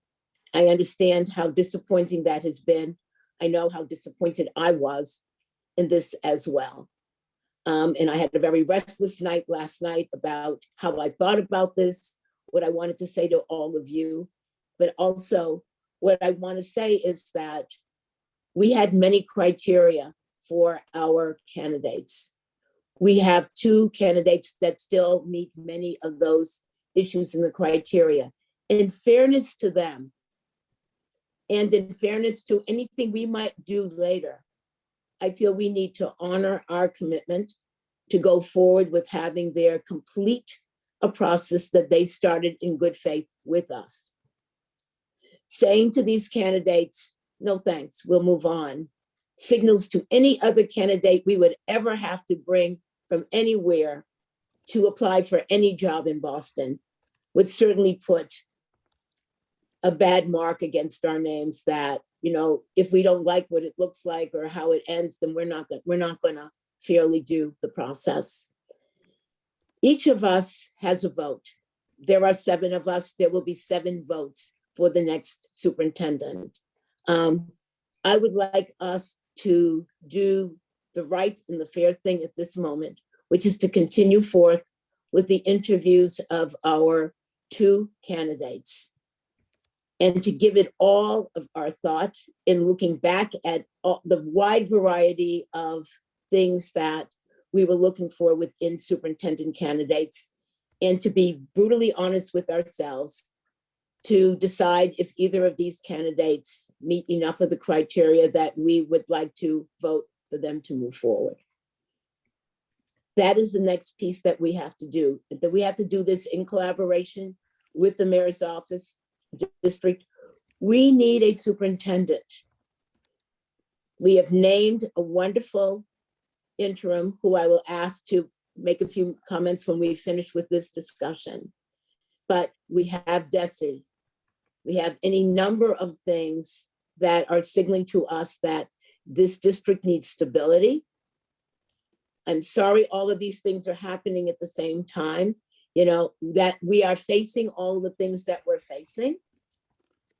You know, makes it skittish for candidates to even want to come forth to get into the mix with us. So we have got to all trust the system, even though at times it is going against the things that we believe or want. But at this point, that is my request of all of you. You know, I share your concerns, you know, not because of who the candidates are, because of where we landed in the process. You know, and so all I'm asking is that, you know, we be true to complete this process as we began it, and then have a conversation next week to talk about our final choices. I'm sorry that you're not going to be able to be with us, but I have said to you that I am very much willing to ask your questions on your behalf. All of the interviews will be taped. You will be able to review them. You will also be able to call the candidates yourself and have conversations with them. I know that in the search for Chami Chang, I had some concerns during our final deliberations. I picked up the phone and called him. And in fact, all of you will be invited once you get the packets of the candidates to call people that have worked with them in other areas, so that you get as comfortable and as informed as you can be about these people that we are bringing forth. And to be honest with you, Brandon, it's the best we can do. I'm sorry, it is not perfect. We're not perfect. You know, we have lots to learn, but, you know, we are often overly juggling many conflicting issues all at the same time. But we have a lot of people who are working hard to do their best. And again, I can't thank the search team enough for working with the diversity that was represented within their group to be able to move us forward on, a very fast timeline, but to come to some conclusions. And I'm sure many of them are as, frustrated to some ways as we are that that the Final Four did not become the Final Four. But we have two good candidates and we need to give them an honest opportunity to be known to our community and have their efforts acknowledged.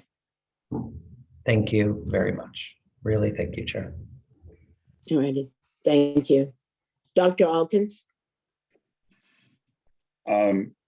Yeah, I also want to say, Mr. Cardet Hernandez, I share it, man. I sat sort of thinking for a while, particularly today, particularly about like Tima Okun's work that talks about, for example, white supremacy culture, and particularly the lens of sense of urgency and how sometimes we are forced into making difficult decisions that compromise the thought process behind it in making democratic and equitable decisions. It was reassuring to hear the presentation from Dr. Ettinger, to know that the process particularly was tight. I still share that feeling, that sentiment that you evoked of that. And I would certainly say, I think that, that still is going to come out in the wash in terms of how candidates are going to respond to our questions. And, the way that I'm sort of looking at it, it's the same way. If candidates are answering a question in a way that I don't think is befitting of, again, moving forward in an anti-racist way, in a framework that I think speaks to the equity that we are trying to instill in this district, and root out, for example, systemic disarray and those things, then that will come out in how we vote, like with it, and I certainly, I share you, because I also had a conflict, that like I had a conflict too this week. And so we're gonna have to think about how we rearrange processes like this in the future for sure. Yeah, but I think that I think it's gonna come out in terms of like how well we're looking at the responses to these questions.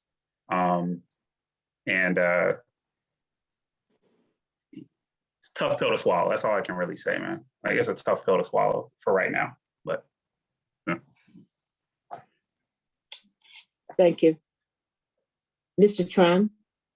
Yes, I like to add a token of my thought here as well. First, I do share with members Hernandez as well as members Alkins regarding the lack of regarding the short list of candidates that we are going to interview. When I first heard that we had 4, I was happy. And yesterday, when Chair Robinson called me and informed that there are only 2, of course, I felt frustrated. I felt that the process was somehow shortchanged, but it remains a clear result what the interviewing panel or the search panel had invested in. The values, the work, the expertise, and the time that the members of the search committee put in with all the preparedness is something that we have to we have to honor. That's one thing. The other thing is there's no reason in my mind not to there's no reason in my mind to question the two candidates that have been placed in front of us, that the work of the committee was in any way flawed. I believe that it's you know, it was a product of the best effort. While I understand that the process may be somewhat shortchanged because of the time constraint, I share that. But at the same time, given the uncertainty of everything nowadays, let's just assume that I you know, as a lawyer, I don't make assumptions, but let's just say that we reopen the process again and we end up with only having two more, just two, or, you know, then what? Then we keep reopening the process, or what? I mean, what we have before us, we have to honor it. We have to go through with it, and let's see where it takes us. And if it doesn't work out, then at the same time of concerning about the well-being and the kind of value that we want to provide to our students, to ensure that the best candidate is there. I understand that, but at the same time of that, if we somehow lengthen the time, that also shortchanges the students as well. So I would appeal to Member Hernandez to, I share your concern. I value your concern a lot. You know, I have heard a lot of comments that you made, and I know that you are a very committed member. And I'm just appealing to you, just go through with the process and see. And who knows? It may be something that we agree together. It may not be, but let's just give the search committee the kind of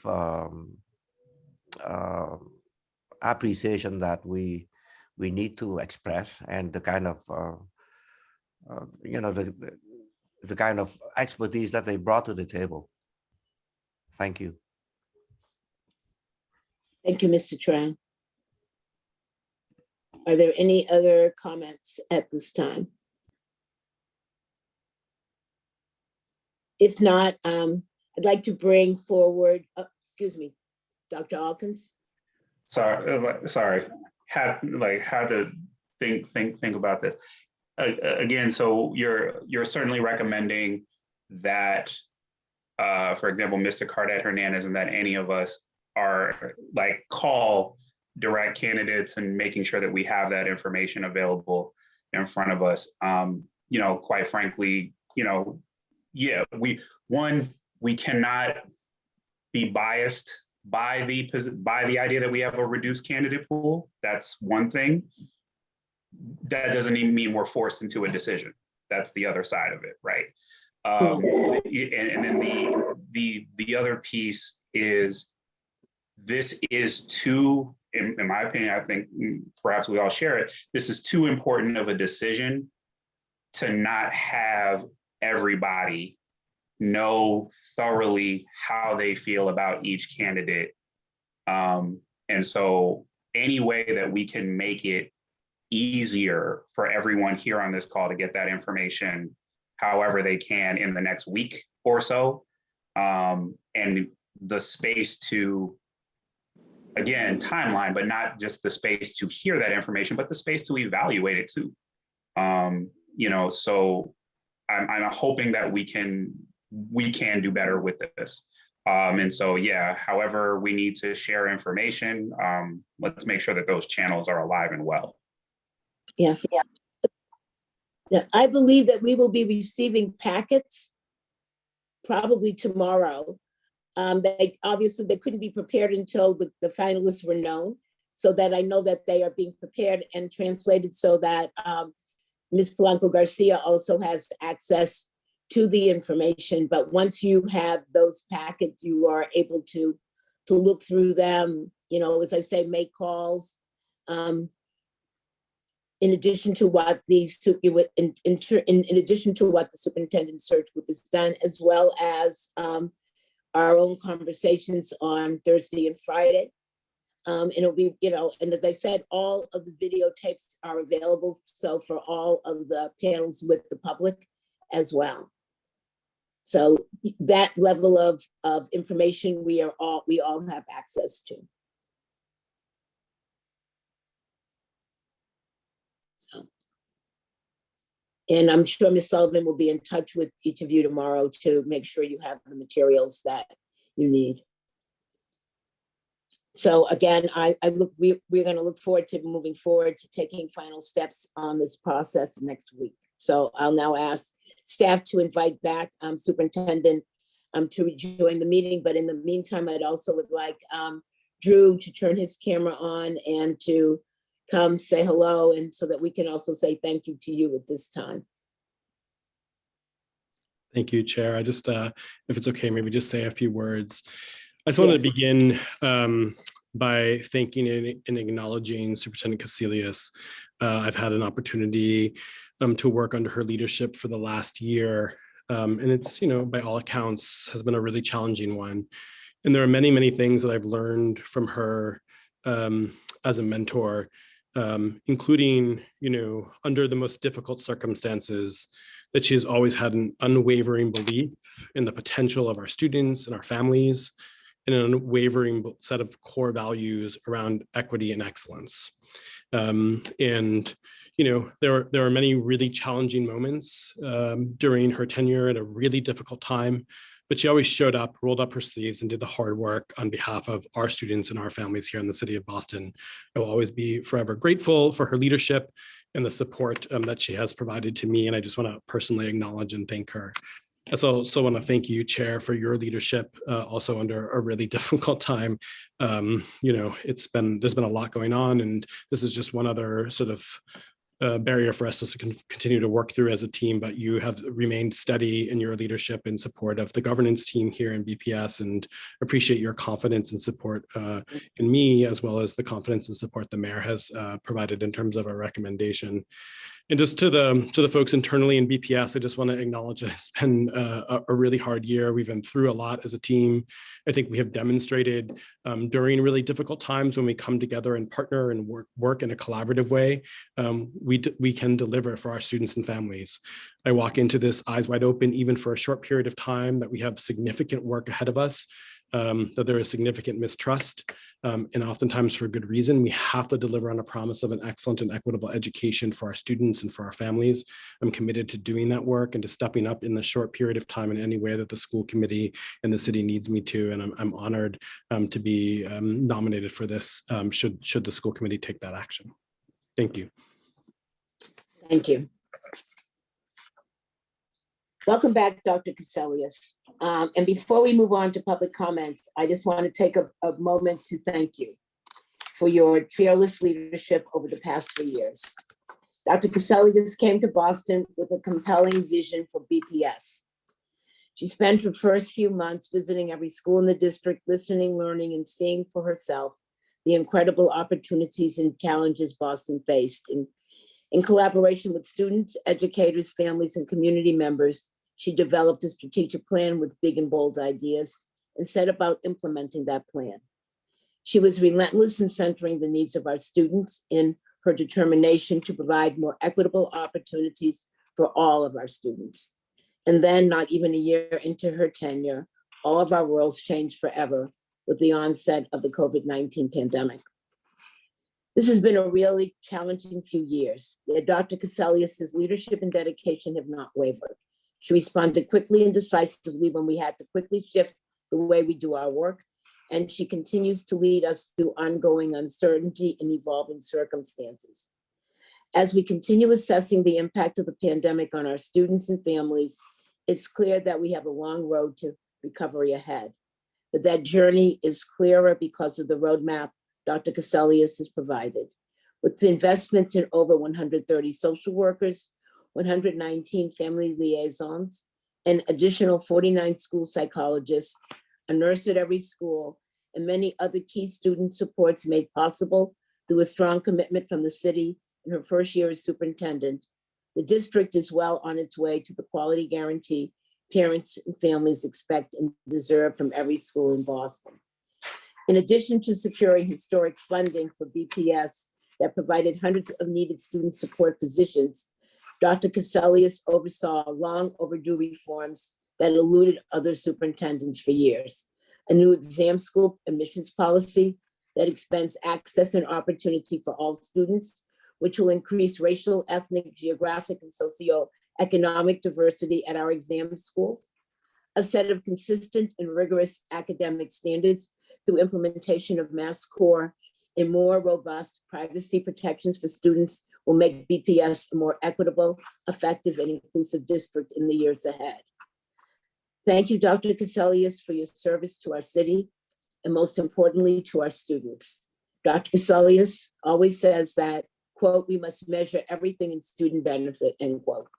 There's no doubt that she lived up to and modeled exactly what that looks like, and that BPS is better because of the work she has done. Thank you. Give a moment if any other members would like to say anything before we move on to public comment. Thank you, Jerry.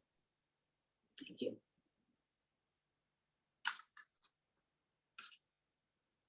Mr. O'Neill. You're muted. Okay. Thank you, Madam Chair. That was beautifully said. I did not know we were going to be speaking in tribute to Dr. Cassellius right now, but I cannot pass up the opportunity to say something because it has been a true honor to work with you, Dr. Cassellius. You have your dedication to the children of Boston has been incredible from the moment you first arrived in the city.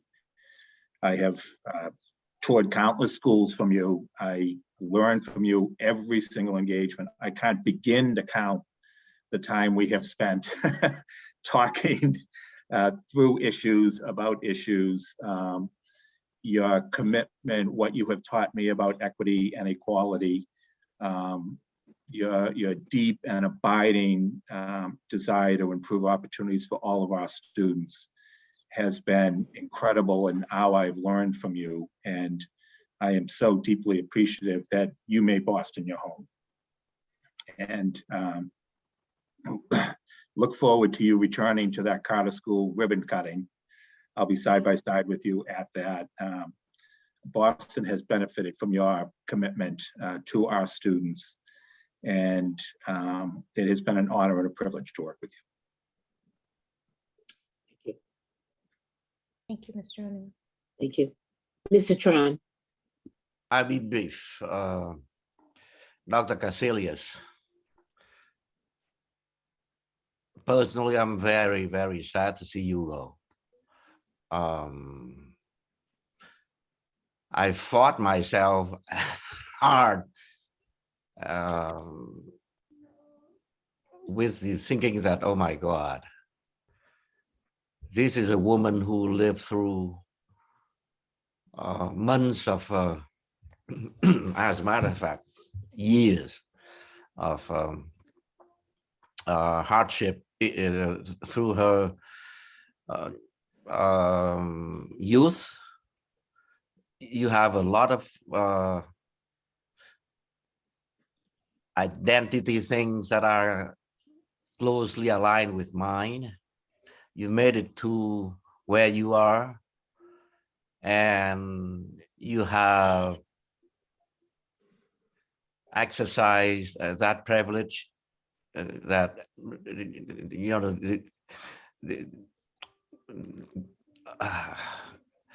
God-given intelligence and God-given strength that you apply to the job, to everything that you brought forth. And I admire you for that. And I you know, I keep supporting you because I believe that the school, the school system of Boston does reap the benefit of having you at the helm. So when, when the news came forward that, just 3 years into your tenure here, because of the change in leadership at the City Hall, there's a change at the school as well. I have to, I just have to I have to concede to that. I just have to concede to that. But please know that wherever you are, I will continue to appreciate you, and I will keep praying for your future. And keep me in mind. I'm a friend, and I will support you in whichever endeavor that you are planning for yourself and your family. You and I have a lot in common, believe me. So I will follow. I will keep my eyes out for your steps in the future, your future steps. But finally, thank you. Thanks a lot for being with us for the last 3 years.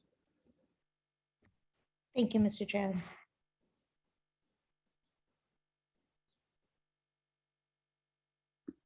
You're on mute. You're on mute, Jerry.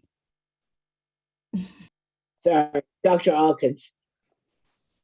I want to say in the brief time that I've gotten to know you, I will say that the one lesson that I've begun to take away and will take moving forward is how in which we support everyone in the positions as school committee members, and how we're setting people up for success in being consistent with making sure that the mission and values that we set forth are in alignment, and that we're not sort of jumping back and forth with decisions that were on a plan and that we're committed particularly to that plan. So I thank you for those conversations that we've shared, and making me frame a little bit better about how to do this role efficiently. And certainly, I do want to say also congratulations to Dr. Eccleston as well, in stepping into this role. We will be there to support you as well. And I've been able to know that I've learned that because of the conversations that I've had with Dr. Castelius about how to be supportive in that sense. And last, I will say that I regret that I will not be able to hear you recite all the words to Rapper's Delight, because I do think that that is something that is a special skill that should be honored. And, so I do regret that I won't be able to hear that. So thank you. Thank you. Mr. O'Neill and I can put that on tape for the archive. He knows all the words as well. If you can find a tape, I will congratulate you as well. Oh man, that shows my age, doesn't it? Ms. LaPera. Thank you, Madam Chair. And I will be brief because I hear bedtime happening behind me, so I'll have a Zoom bomber at any point. I just wanted to take a moment to say thank you again to Dr. Castelius. I know you and I have had many one-on-one conversations, but rest assured that the mantle around facilities has been picked up. And I know that that's something that has kept you up at night since your arrival here. And I also just want to personally thank you for every single time I saw you out at a random community outing. I think that your commitment to being a part of the community and engaging with folks at every different type of event, unplanned, I would literally bump into you at every family outing that I had. So thank you for being on the ground, truly on the ground. Thank you. Brennan, thank you. Thank you. And I know at our next meeting, we will also have some opportunities to thank you. But as we move forward with this process, I just felt it was important that we acknowledge where we are and where we've come because of your leadership. So again, thank you. Thank you, Madam Chair. I just want to say to the superintendent candidates, this is so rare in the United States to have an incredibly supportive school committee. It is a bonus to have a school committee that will challenge you respectfully and hold you accountable, ask good questions, be supportive, pick you up when you make mistakes, and just drive student outcomes each and every day. The kind of passion that's on this school committee and the caliber of the folks that sit in these Zoom window boxes is just quite remarkable. And I think unparalleled. All my years, I've never seen a school committee function so well together. So I just am so honored and humbled to be, have had the opportunity to serve.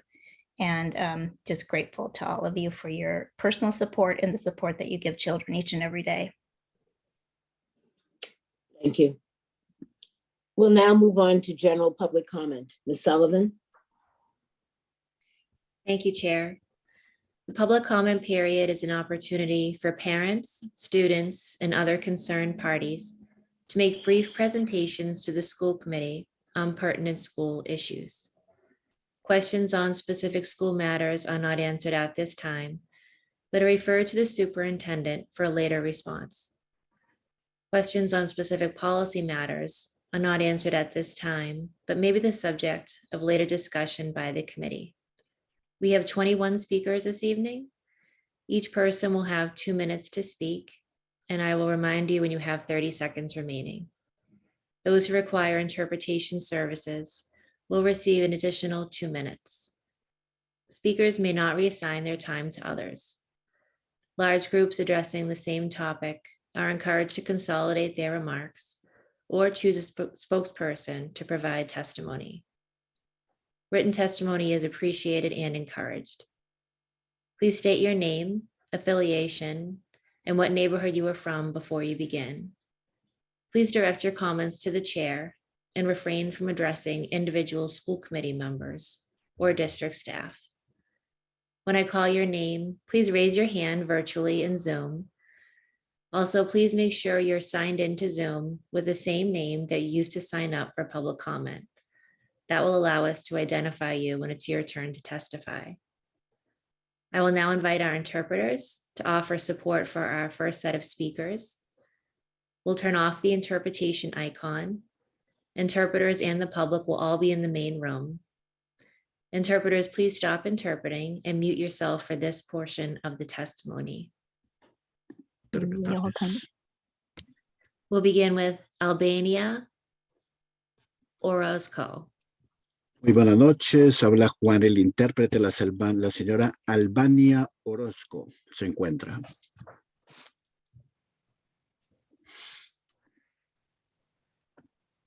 Señora Albania Orozco se encuentra. Sí, buenas, aquí estoy. Muy bien, muy buenas noches. Un par de frases cortas, va pausando para que yo le pueda interpretar. Adelante, por favor. Ok, hola, mi nombre es Albania Orozco. Soy la madre del estudiante Rose de Jesús que ejerce el first grade en la escuela Hope Academy, Dorchester. My son is in 6th grade. Rose de Jesus is the name. He goes to the App Academy in Dorchester, and my name is Albania Orozco. Estoy aquí para pedir que renueven el acuerdo con UP, ya que es un beneficio. The reason I'm here today is to advocate for the renewal for the upper charter renewal, considering that it is a benefit. Adelante. Porque es un beneficio muy bueno para la escuela, para cada persona del staff, ya que a mí en lo personal me ha ayudado mucho en cualquier inconveniente que he tenido sobre la educación de mi hija y sobre apoyo. It is a great benefit to have a school, and it's been particularly beneficial to me in any regard that has to do with supporting me or providing help that my daughter needs at school. Muchas gracias, que tengan feliz día. And that's all I have to say. Thank you very much and have a good night, everybody. Gracias. Teresa Pena is not signed into the meeting. So we will now activate the interpretation icon and all interpreters will be sent to your channels so you can begin interpreting again. Our next set of speakers, please raise your virtual hand. Caltor McLean, Christopher Fung, Laura Tabagua, Dana Alice, Sylvia DeRay, Desan Harrington, and Maria Flores. If you can please raise your hands in Zoom. Caltor?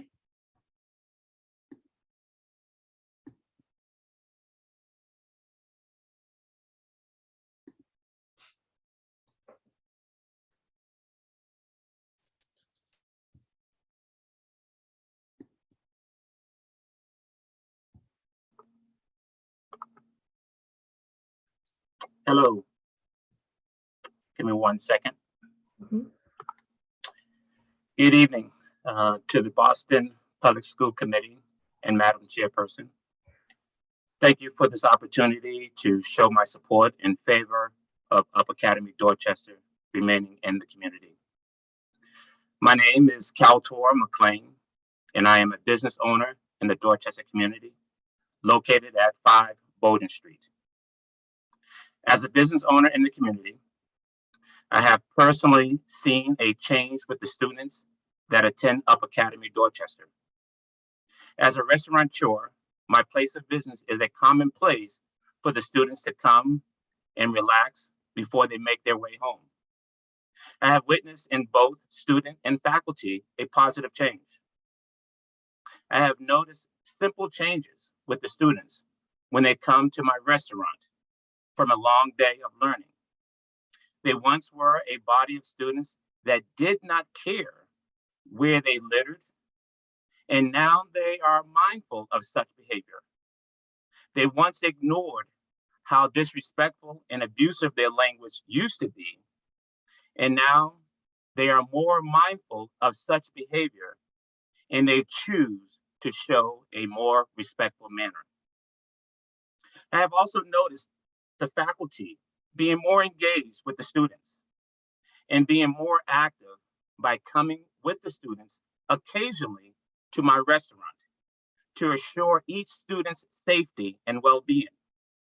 As a business owner, these simple changes do matter as we all try to do our part in order to develop and support a thriving community. 15 seconds. Thank you again for this opportunity to show my support for Upper Academy Dorchester. Thank you. Next, we'll hear from Christopher Fung.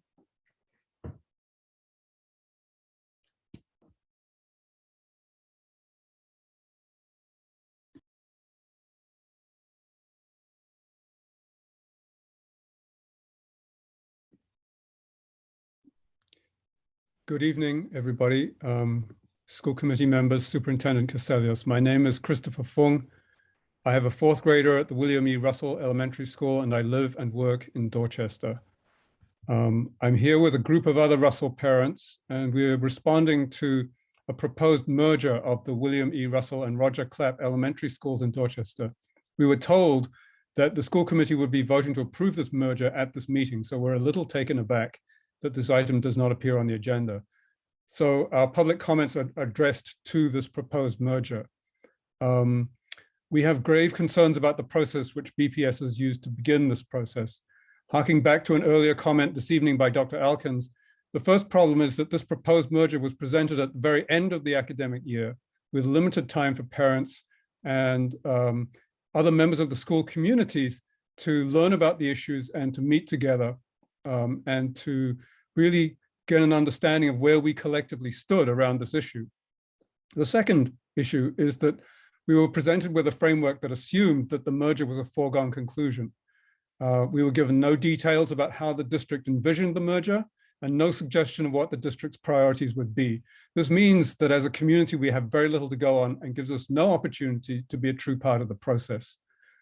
The framework that was sent out to parents and school community members does not treat community engagement as a foundational part of the process, but as a procedural step, with no clarity as to whether or not staff and parents would have anything other than a reactive role in the process. This kind of framework leads to very high levels of anxiety and unnecessarily exacerbates a lack of trust between school communities and the district management. We're not blaming any individual folks, but we believe the process needs to be more inclusive, as there are important strengths in each school community that need to be preserved and strengthened. In concluding, we attend this meeting to register our firm opposition to the merger as proposed. There are more efficient and inclusive ways to address the issues that the proposed merger is meant to resolve. We urge the school committee to vote no on the proposed merger until both the district and we have a chance to engage productively so that we can all do the best thing by our students. Thank you. Thank you. Our next speaker is Laura Tabagua.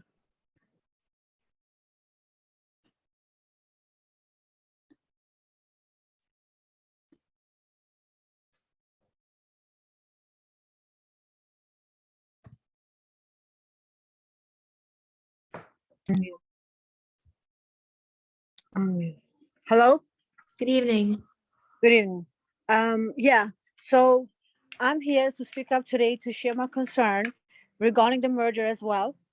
As Mr. Fong said, it came out very late in the year, and you know, the school committee, I thought that the school already, you know, we fought it in 2019, and you guys brought it back again. So, you know, this is a critical time for Russell because this is our first year, you know, and our kids are already going through a lot of change and a lot of adaptation. We don't need another problem on top of what's going on already. So we ask you that you, you know, no parents wants this merger. We're not ready for it. I don't know, financially we're not ready for it, and our kids are not ready for it.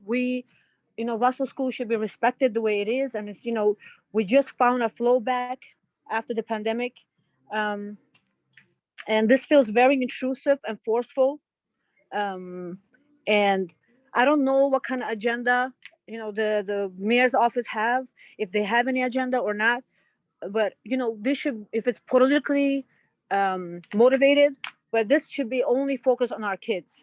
You know, we, instead of focusing on merging the school, why don't we focus on making the schools better individually?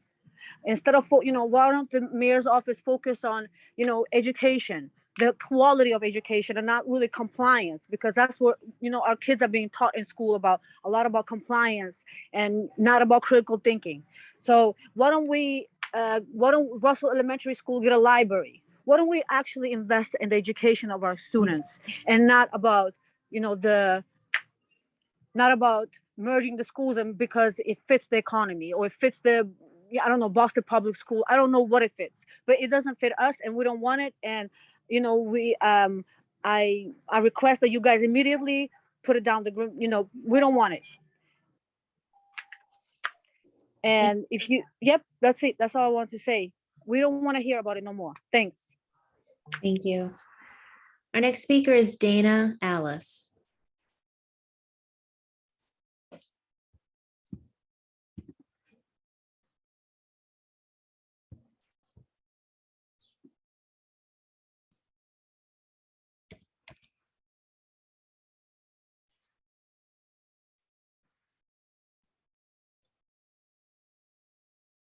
Good evening.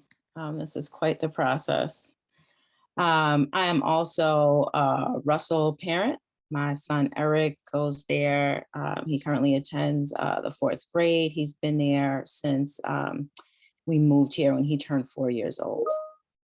We love the Russell School. And as Chris Fong said earlier this evening, we don't even have enough information to feel like we are to even ask questions about what is going on in this process. We were presented with what felt like a very rushed evening meeting that said, basically, we are thinking about merging the CLAP and Russell schools, and without any real meat to the bones, asked if we had any questions. It felt very disingenuous because if we don't have a plan in front of us, what are we to ask questions about? We asked about concerns specifically about our teachers. There was talk about possibly duplication of services, but there were no answers or a plan in place. So it is good to me that it is not on the agenda for this evening, but when it comes up, please know that the parents at the Russell are urging you to vote no, because we haven't had a chance to even engage on the subject, much less to give our support or feedback. And like the parent before me said, you know, our kids have thrived at the Russell pre-pandemic. I think we are just now starting to get sort of back on track at the end of the school year. To have this laid out is concerning, and not enough answers to really engage in what I feel like is a very vibrant parent community. So thank you so much. Thank you. Sylvia DeRay is not signed into the meeting, so our next speaker will be Desan Harrington, followed by Maria Flores.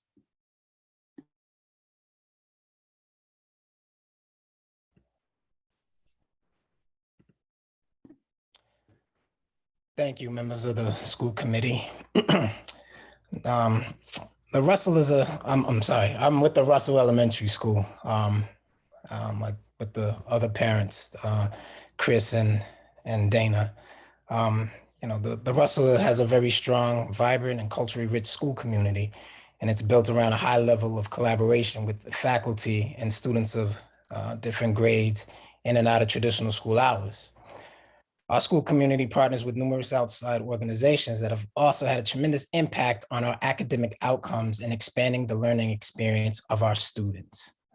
Now, BPS's current model, reads focus on children, an education standard that the Russell has met with distinction. And since 2014, we've been recognized as a Tier 1 school. And that's an accomplishment our community takes pride in achieving. This takes a great deal of effort, perseverance to cultivate and implement. The current proposal regarding the merger fails to address how BPS will even work with our community and stakeholders in ensuring this continuation.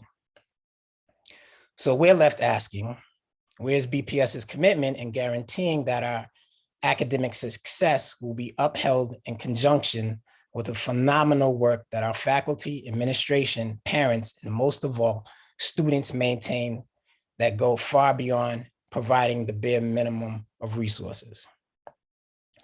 We understand the operational aspects of managing a school system budget in a major city with a multiple of dynamics.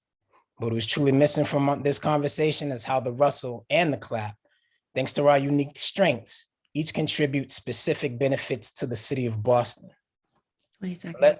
Unless the district can resource us so that these strengths are maintained or even made more resilient, the merger runs an extremely high risk of destroying both sets of strengths, which will contradict and negate the stated mission of BPS in its entirety. So we request that the school committee vote no on the proposed merger. Thank you. Thank you. Our next speaker is Maria Flores.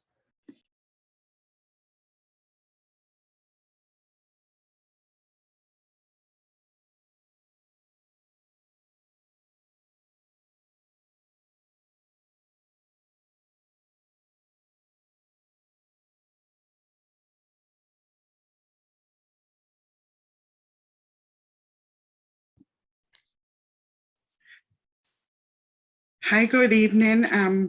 My name is Maria Flores, and I'm from Dorchester, Massachusetts. And I have a student at Russell Elementary School. I've been involved with the Boston Public Schools for 14 years. I've been a member of ELAC, DLAC, and Boston Saves. I wanted to speak on behalf of the many parents of my school community when they heard about the proposed merger between CLAP and Russell. They were really sad and upset about it. They started talking to me about the hardships that they're gonna have having two students in 2 different schools, especially the EL students, where language barrier is a problem and parents barely making it to one school, the additional stress of having to run to another school and drop off another one. And some of them have to pay someone to drop off one student. So imagine they have to pay that same person to drop off another student. This additional stress is unnecessary. Many of us parents are upset, and we seek support of the school community to vote no to this merger. It will impact our school community, and the parents are just barely coming up from air from COVID situations. And at this point, we don't need the additional stress and anxiety. Thank you very much. And that's all I have to say. Thank you. Next, we'll hear from Sylvia DeRay, followed by Robert Jenkins, Lachey Ridley, Bonnie Nova, Lloyd Samido, and Sharon Hinton. If you could all please raise your hands virtually. Can you hear me? Yes, good evening. I'm sorry, I'm picking up my daughter as I am here with you guys. Well, thank you so much for having me. And I really appreciate the committee to give the space to parents. I think that, you know, we are the voice of our children. We try to advocate for our children. I'm a fairly new parent in the, public school, Boston Public School. My daughter is a first grader at the Russell. They did a great job during COVID time. I'm also a school therapist. I'm a marriage and family therapist. And I've been a school therapist the last 3 years for Boston Public School. And as other parents mentioned, the stress that, COVID has caused, and how now the school is starting to coming out from COVID has been really big. It has been a great distress for families, for the children. And I feel like the Russell is starting to get the pieces together, but I can tell you they have had a lot of children with serious behavioral issues this year that they did not see previous years. And this is probably going to show even more the following years. Therefore, I think that merging 2 different schools, 2 different community cultures, and just different needs and different, kind of community would be so incredibly stressful. It will add extra weight and extra stress to a system that is already very fragile and vulnerable. I experienced it myself, seeing what my daughter had to go through this year. So I absolutely would love to see this thought out, planned out. As other parents mentioned, I did not see a plan that was clear. The motivations were not clear. And maybe in few years, if this is planned in a way that is way more comprehensive, it would make more sense. Thank you. Thank you. Our next speaker is Robert Jenkins.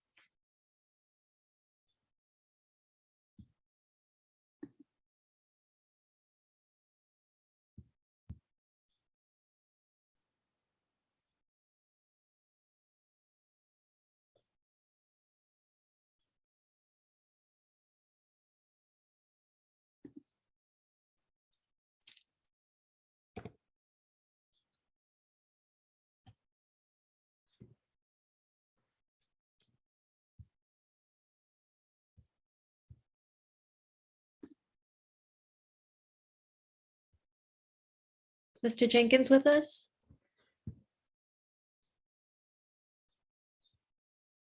Could you please unmute? Good evening. Can you hear me now?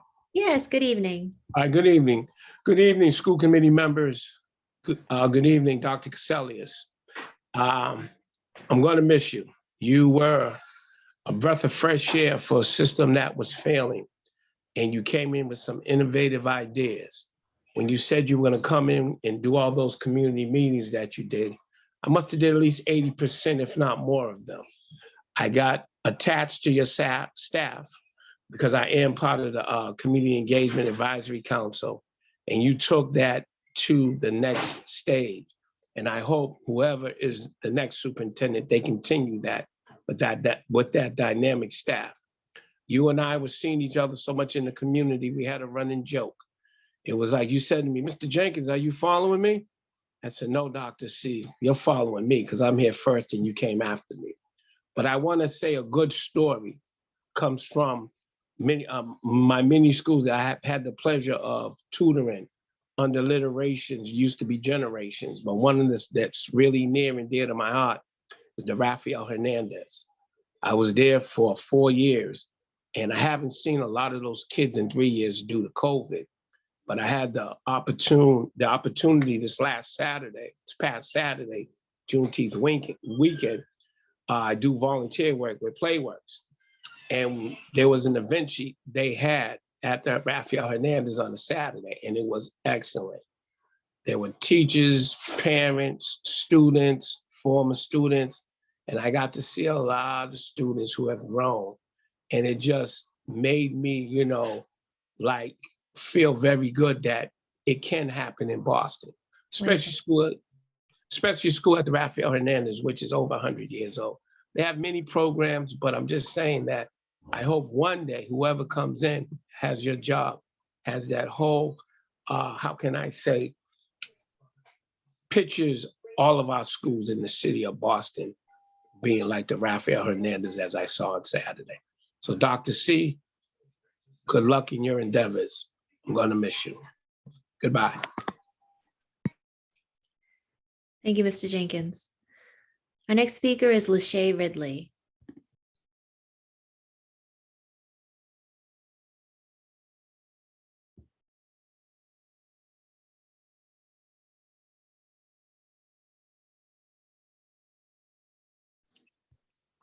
Hello? Good evening. Can anyone hear me? Yes, we can hear you. Okay. My name is Lachey Ferguson Ridley. I'm an alumni for Up Academy Dorchester, and I live in Dorchester. I'm here to advocate for the renewal of Up Academy Dorchester. I feel like Up Academy, I went to Up Academy when it first opened, when it was previously John Marshall, and then I moved into Up Academy Dorchester. I feel like it's helped me, definitely prepared me for my high school years and my life after being at Up Academy. I had this year just graduated from Theo Bryant High School. When I first started going to Up Academy Dorchester, I didn't really have a vision for how to be a professional student. I also wasn't at a 3rd grade reading level when I entered my 4th grade year. But by the end of my years at Up Academy Dorchester, they definitely brought me from below a 3rd grade reading level to a high school reading level in my 6th grade year. I definitely feel like it has also helped me to build my professional aspect of what it means to be a professional student and a professional person in a professional setting, because it's definitely taught me that at Up Academy, they have a very strict uniform policy, which at the time in 4th grade, of course, you hate having a uniform, but eventually I had learned that it was very important because it teaches you how to conform to the way that you work in an actual world. Wearing belts, tucking in your shirt, having your shoes tied, having a black pair of sneakers, things of that nature. And I also have younger siblings that I've definitely seen a change in. I have 3 of them that go to Up Academy Dorchester, and I've noticed a big change in their education. My youngest sibling that actually goes there, she's come home more creative, definitely more interested in learning. While going to Up Academy Dorchester, my younger brother, but the oldest out of the 3, has definitely been more engaged in his schoolwork and his sports and being more active in the community. And the second one, she also very much enjoys her arts and things of that nature. And I feel like Up Academy Dorchester has helped them grow as students and active people in the community. Thank you. Thank you. Bonnie and Lloyd are not with us this evening, so our next speaker will be Sharon Hinton, followed by Amar Kumar, Ruby Reyes, Krista Magnuson, and Janelle Johnson. If you can please raise your hands in Zoom. Sharon?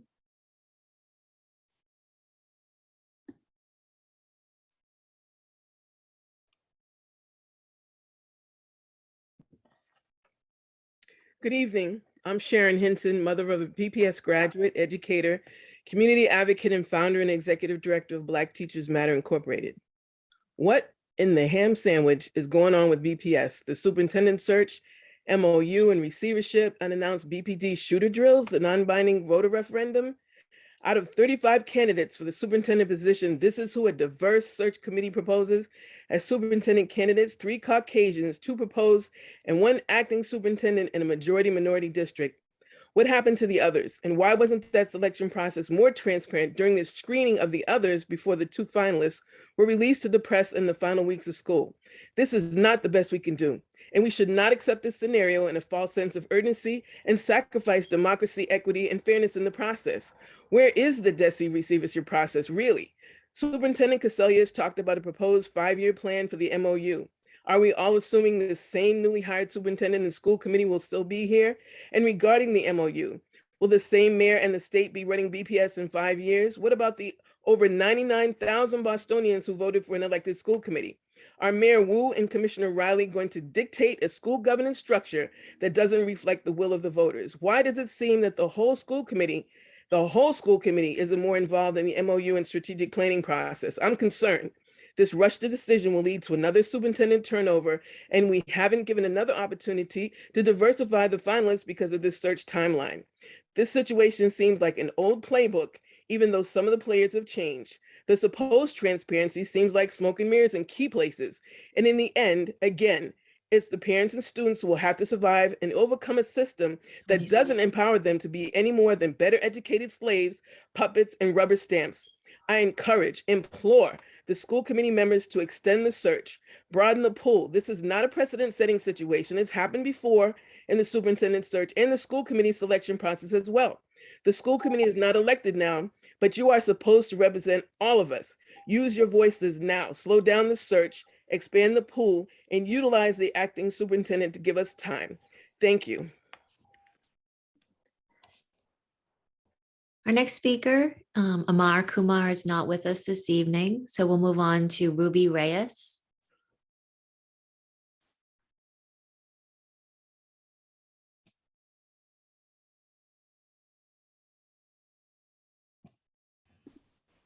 My name is Ruby Reyes, and I'm the Executive Director of the Boston Education Justice Alliance. As we begin a week of superintendent search panels, we hope that you do not settle for a superintendent candidate because this is who you have. Thus far, you have allowed for a superintendent search process that has been haphazardly accelerated, creating a process that is neither accountable to BPS communities nor one that is supposedly transparent. This process will not and has not produced candidates with a track record of success. This process had in fact yielded results that do not reflect BPS communities. The district needs stability and leadership, not more poor decision-making, which is what actually creates instability. Picking someone because a search committee did work is also shortchanging students because you are honoring the search committee's time and a flawed process over finding the best and most qualified candidate for students. The search process comes at one of the most pivotal times in BPS history. The process itself has been secretive and rushed. Because of this, you all will select someone who does not have superintendent experience of a district anywhere comparable to the entire Boston Public Schools. Quality cannot be rushed, but somehow you keep thinking we have to continue with this charade of a process. What's more disturbing is that this school committee will set a new precedent of making pivotal decisions like the hiring of a superintendent in a haphazard, expedited way that doesn't allow for thorough vetting. This person will be hired knowing that this is how you conduct business as usual, and will be entering a system where this type of poor decision-making is accepted. We as a community do not accept this type of behavior or poor leadership. Thank you. Our next speaker is Krista Magnuson.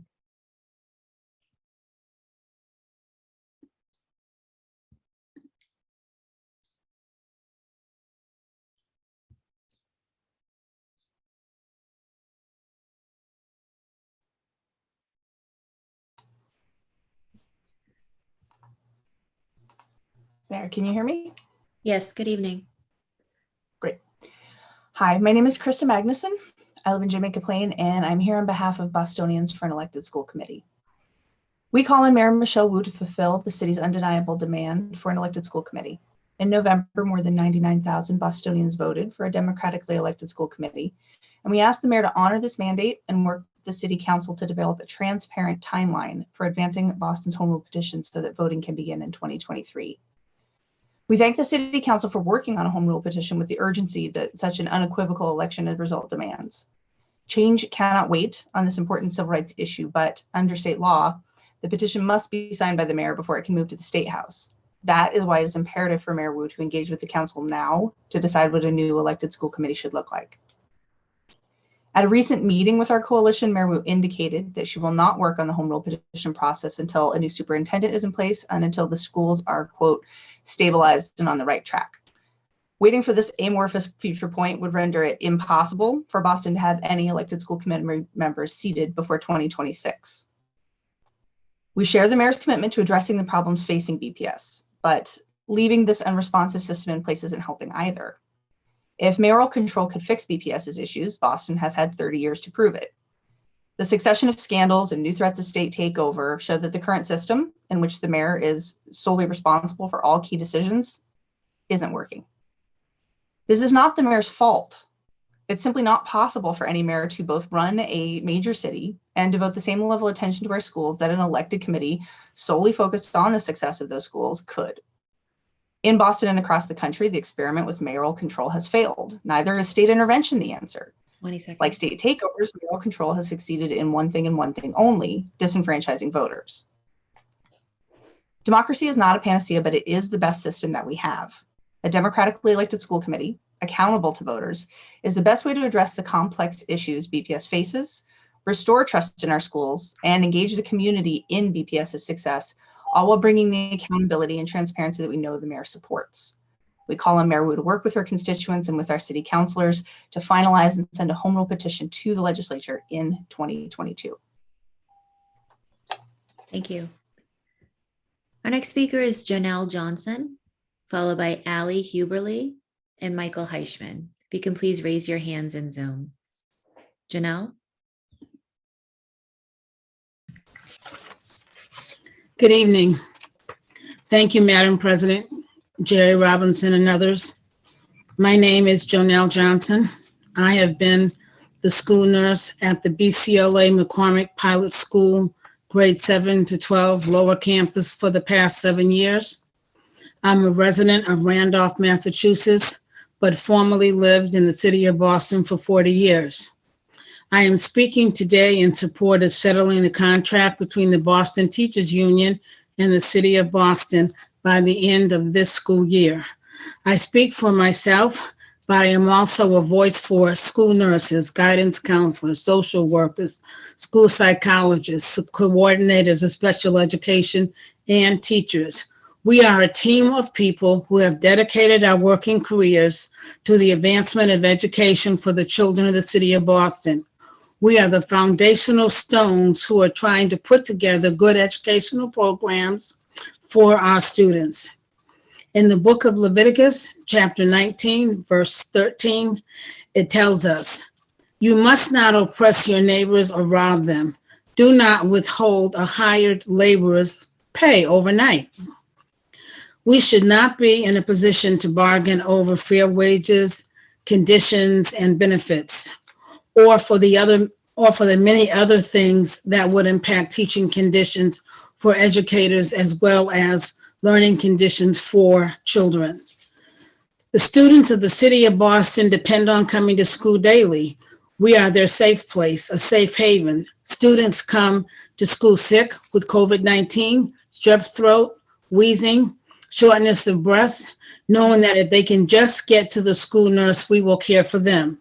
I have a student who came to school one day with a blood glucose of 347, another day with a blood glucose of 22.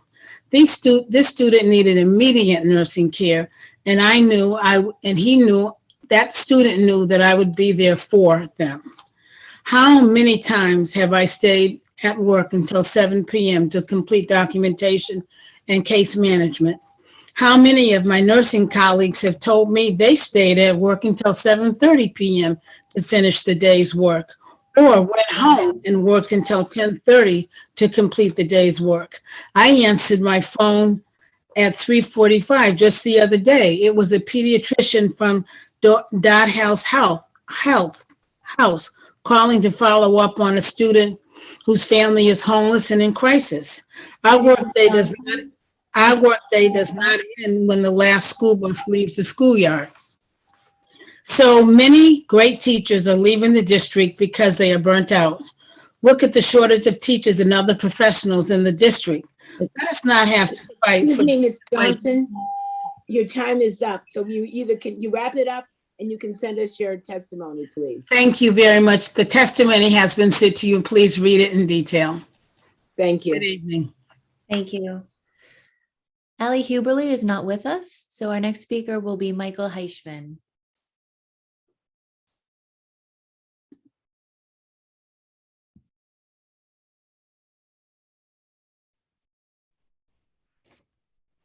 Mike Heichman, Dorchester, Beja. Thank you, Mr. Cadet Hernandez. Making BPS sausages is sure as messy. Why has the school committee followed Mayor Wu's advice to rush into the selection of a new superintendent? I have been testifying for months in opposition to this reckless process. I was right. Will the new superintendent be your choice, or will you be following the mayor's orders? Stop being the mayor's puppets, do your job. How are the two finalists better candidates than Dr. Cassellius?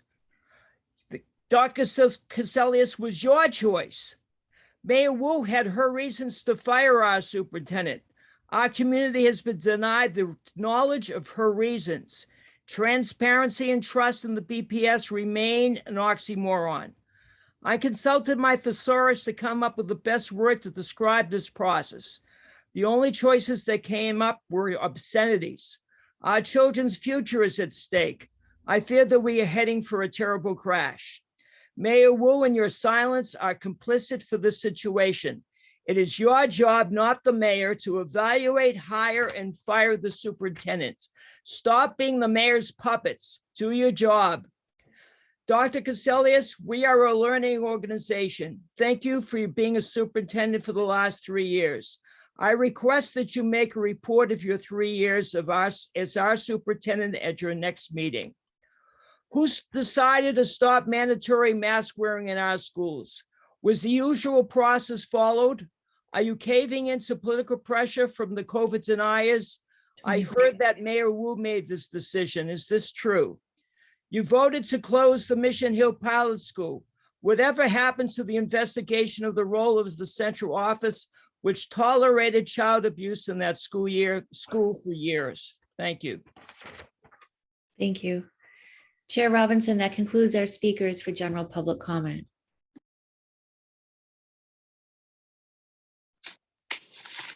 Thank you, Ms. Sullivan, and thank you to those of you who spoke this evening and shared your perspectives.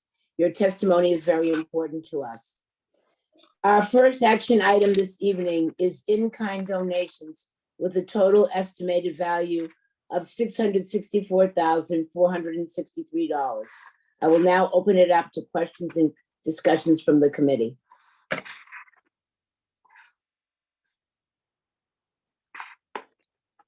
Are there any questions? There is no discussion. I'll now entertain a motion to approve the in-kind donations as presented. So moved. Thank you. Is there a second? Second. Thank you. Ms. Sullivan, will you please call the roll? Dr. Alkins? I believe he stepped away. Mr. Cadet Hernandez? Yes. Ms. Lopera? Abstain. Ms. Polanco Garcia? Yes. Mr. Tran? Yes. Mr. O'Neill? Yes. Thank you. Ms. Robinson? Yes. Motion is approved with 5 yeas and 1 abstention. Thank you. Our next action item is grants for approval totaling $47,320,114.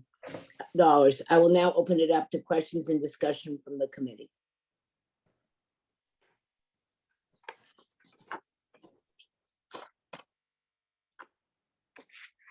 Hearing none, I will now entertain a motion to approve the grants as presented. Is there a motion?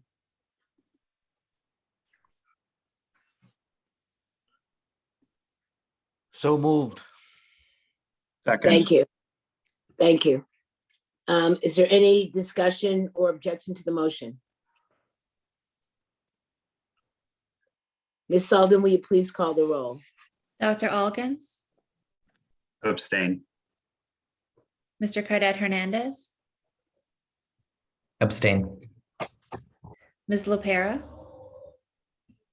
Abstain. Ms. Polanco Garcia, Abstain. Mr. Tran, Yes. Mr. O'Neill, Yes. Ms. Robinson. Yes.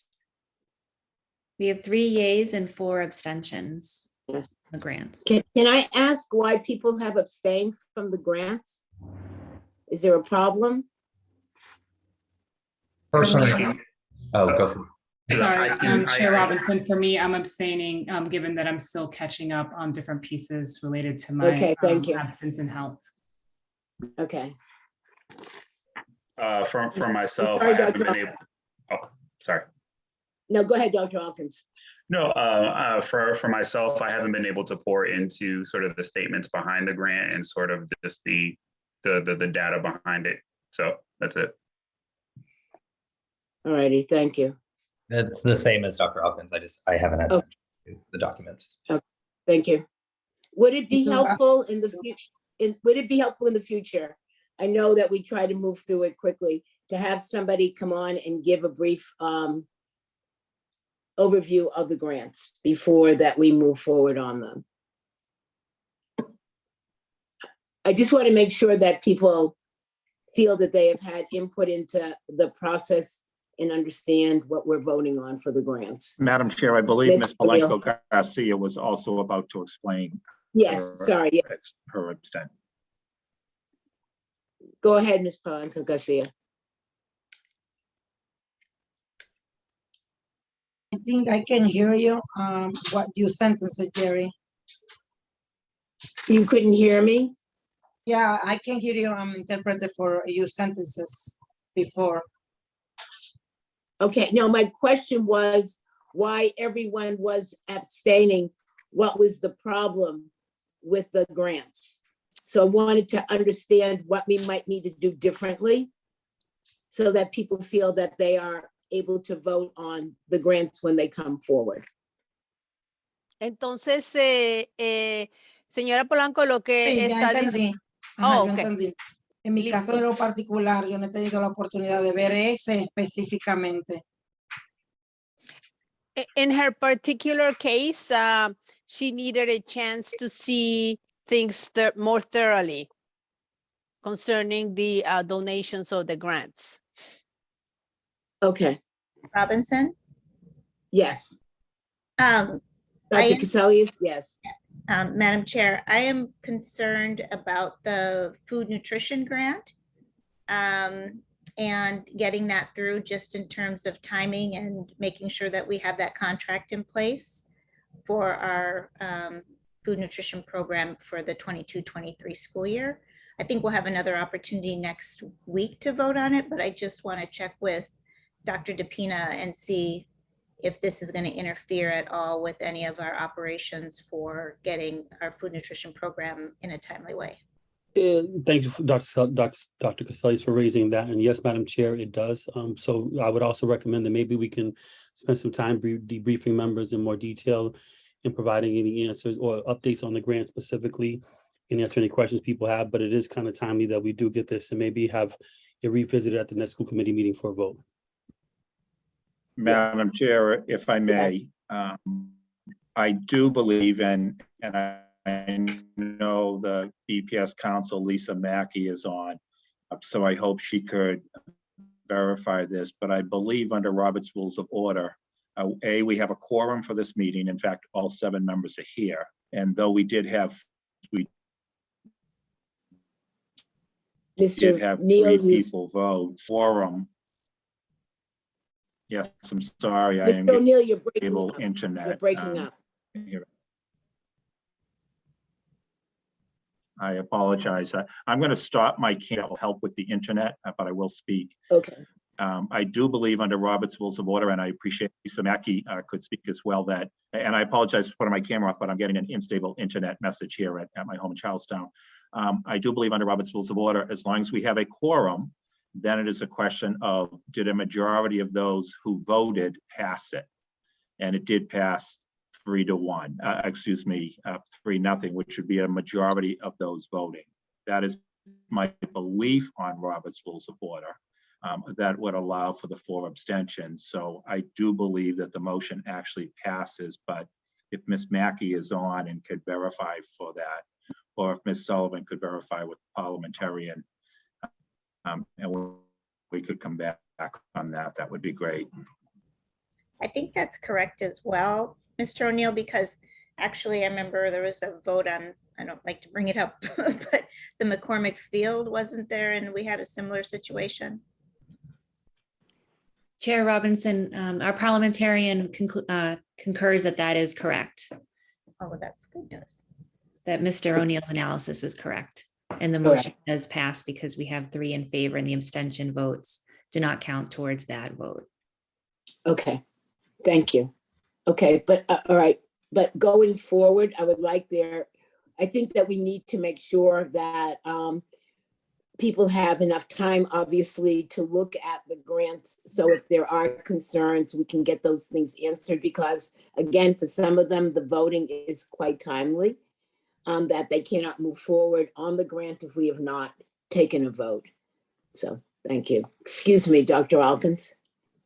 Yes, so I think, I think one thing that would particularly be helpful as parts of the presentation. So typically in the grants package, we have the alignments with certain goals, measurable outcomes that the grant hopes to accomplish for sure. Maybe one thing that we don't always have, particularly as these grants can be renewals, is sort of an update as to what has the progress been for the previous cycle. And so that gives us some sense of, is this, are these grants working in achieving what they set out to do? I hope and trust that they are, but just in the spirit of holding ourselves more accountable to that, I think that was sort of, that's just one piece of information that I think would be more helpful moving forward. Thank you. We can look at having the format that they present the information in adjusted to reflect that. So thank you for that idea. Okay, our next action item are the United Steelworkers Local 8751 Letters of Agreement and the fiscal 23-year supplemental appropriation request. You'll recall at our last meeting, Labor Relations Director Jeremiah Hassan presented these items for the committee's consideration. At this time, I'd like to invite the superintendent to offer final comments. Thank you. This is our agreement with the steelworkers. I fully support it. I'm not sure if Mr. Hassan has any other summary he'd like to provide.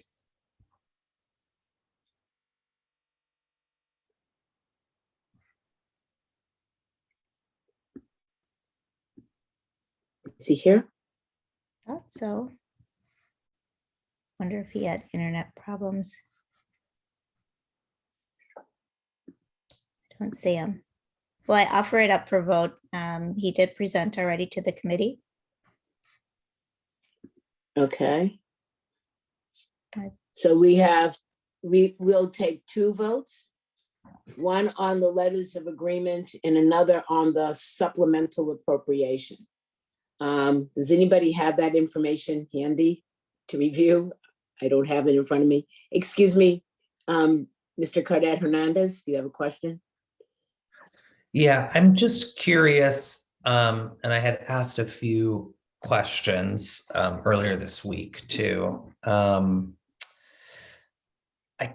some of this is just the complexity of, I think, the contract. I guess 2 questions, and this be a labor relations questions that we can't address right now. So, but the first question is around Do we have other contracts, other labor contracts that would force our hand in not being able to offer employment to other contracted vendors who are under a different union? That is my first question. And so like, where is that precedent and does it exist anywhere else in the school system? Because if I understand this correctly, what we would be agreeing to is that we would be unable to contract with another vendor or with another vendor who is not represented by this union. Is that correct? I don't know if Dr. DePina, if you could speak to it. If Jeremiah is not on, I'm trying to see if we can't get him on as well for the specific. Yes, so the idea is that the vendor, regardless of the vendor that we do select in any open public process, they would have to bring on this union is the gist of this agreement. But essentially, because this is a unique dynamic where the company manages the union and we serve as the advisor role, this agreement allows for this union to maintain the work regardless of the vendor. I'm not sure if that answers your question, but it would be precedent setting if we didn't do this, right? So if we didn't do this, the ramifications are that we would have to go back to the table with the drivers union and discuss it further. And it would put us in the position that we would have to figure out what union we would be able to bring on board to the service down the line. So this ensures us continuity of service is the main issue. And as we go into the new RFP, it brings the union with them as well. Yeah, and I guess I'm asking because there's other cities, right, who do a similar contracted process, who have multiple unions represented. Some would argue that that competition also allows for an improvement in the quality of service too, because you're creating a natural competition in the workforce with that representation. So I didn't know if that was like a Boston thing, like it is like a one union per title. And that's just like a historical thing here that there just might be a history, I don't know. Or if that is just like unique to this contract. It is unique to this contract, but this has been our past practice. But again, if we wanted to move in a different direction, it would warrant more conversation and planning. Why don't we get that question? I think Delaverne Stanislaus is trying to connect, as well as Mr. Hassan trying to get on to answer your question. If there are other questions we could answer until they get on, that'd be great. Yeah, I guess the second one I have too is I don't know the specifics and all the other labor contracts, if this is a national issue or not. I know that this has been a provision in their contract for a long time. Yeah. And something that was one of our major reforms. This piece was a part of the reform. Yes, we are trying to get this piece as part of a reform. Yeah, I guess the other question, and some of this is, and maybe this is also because I don't understand that we weren't presented with the whole frame of the contract for other reasons. I guess I'm trying to also understand the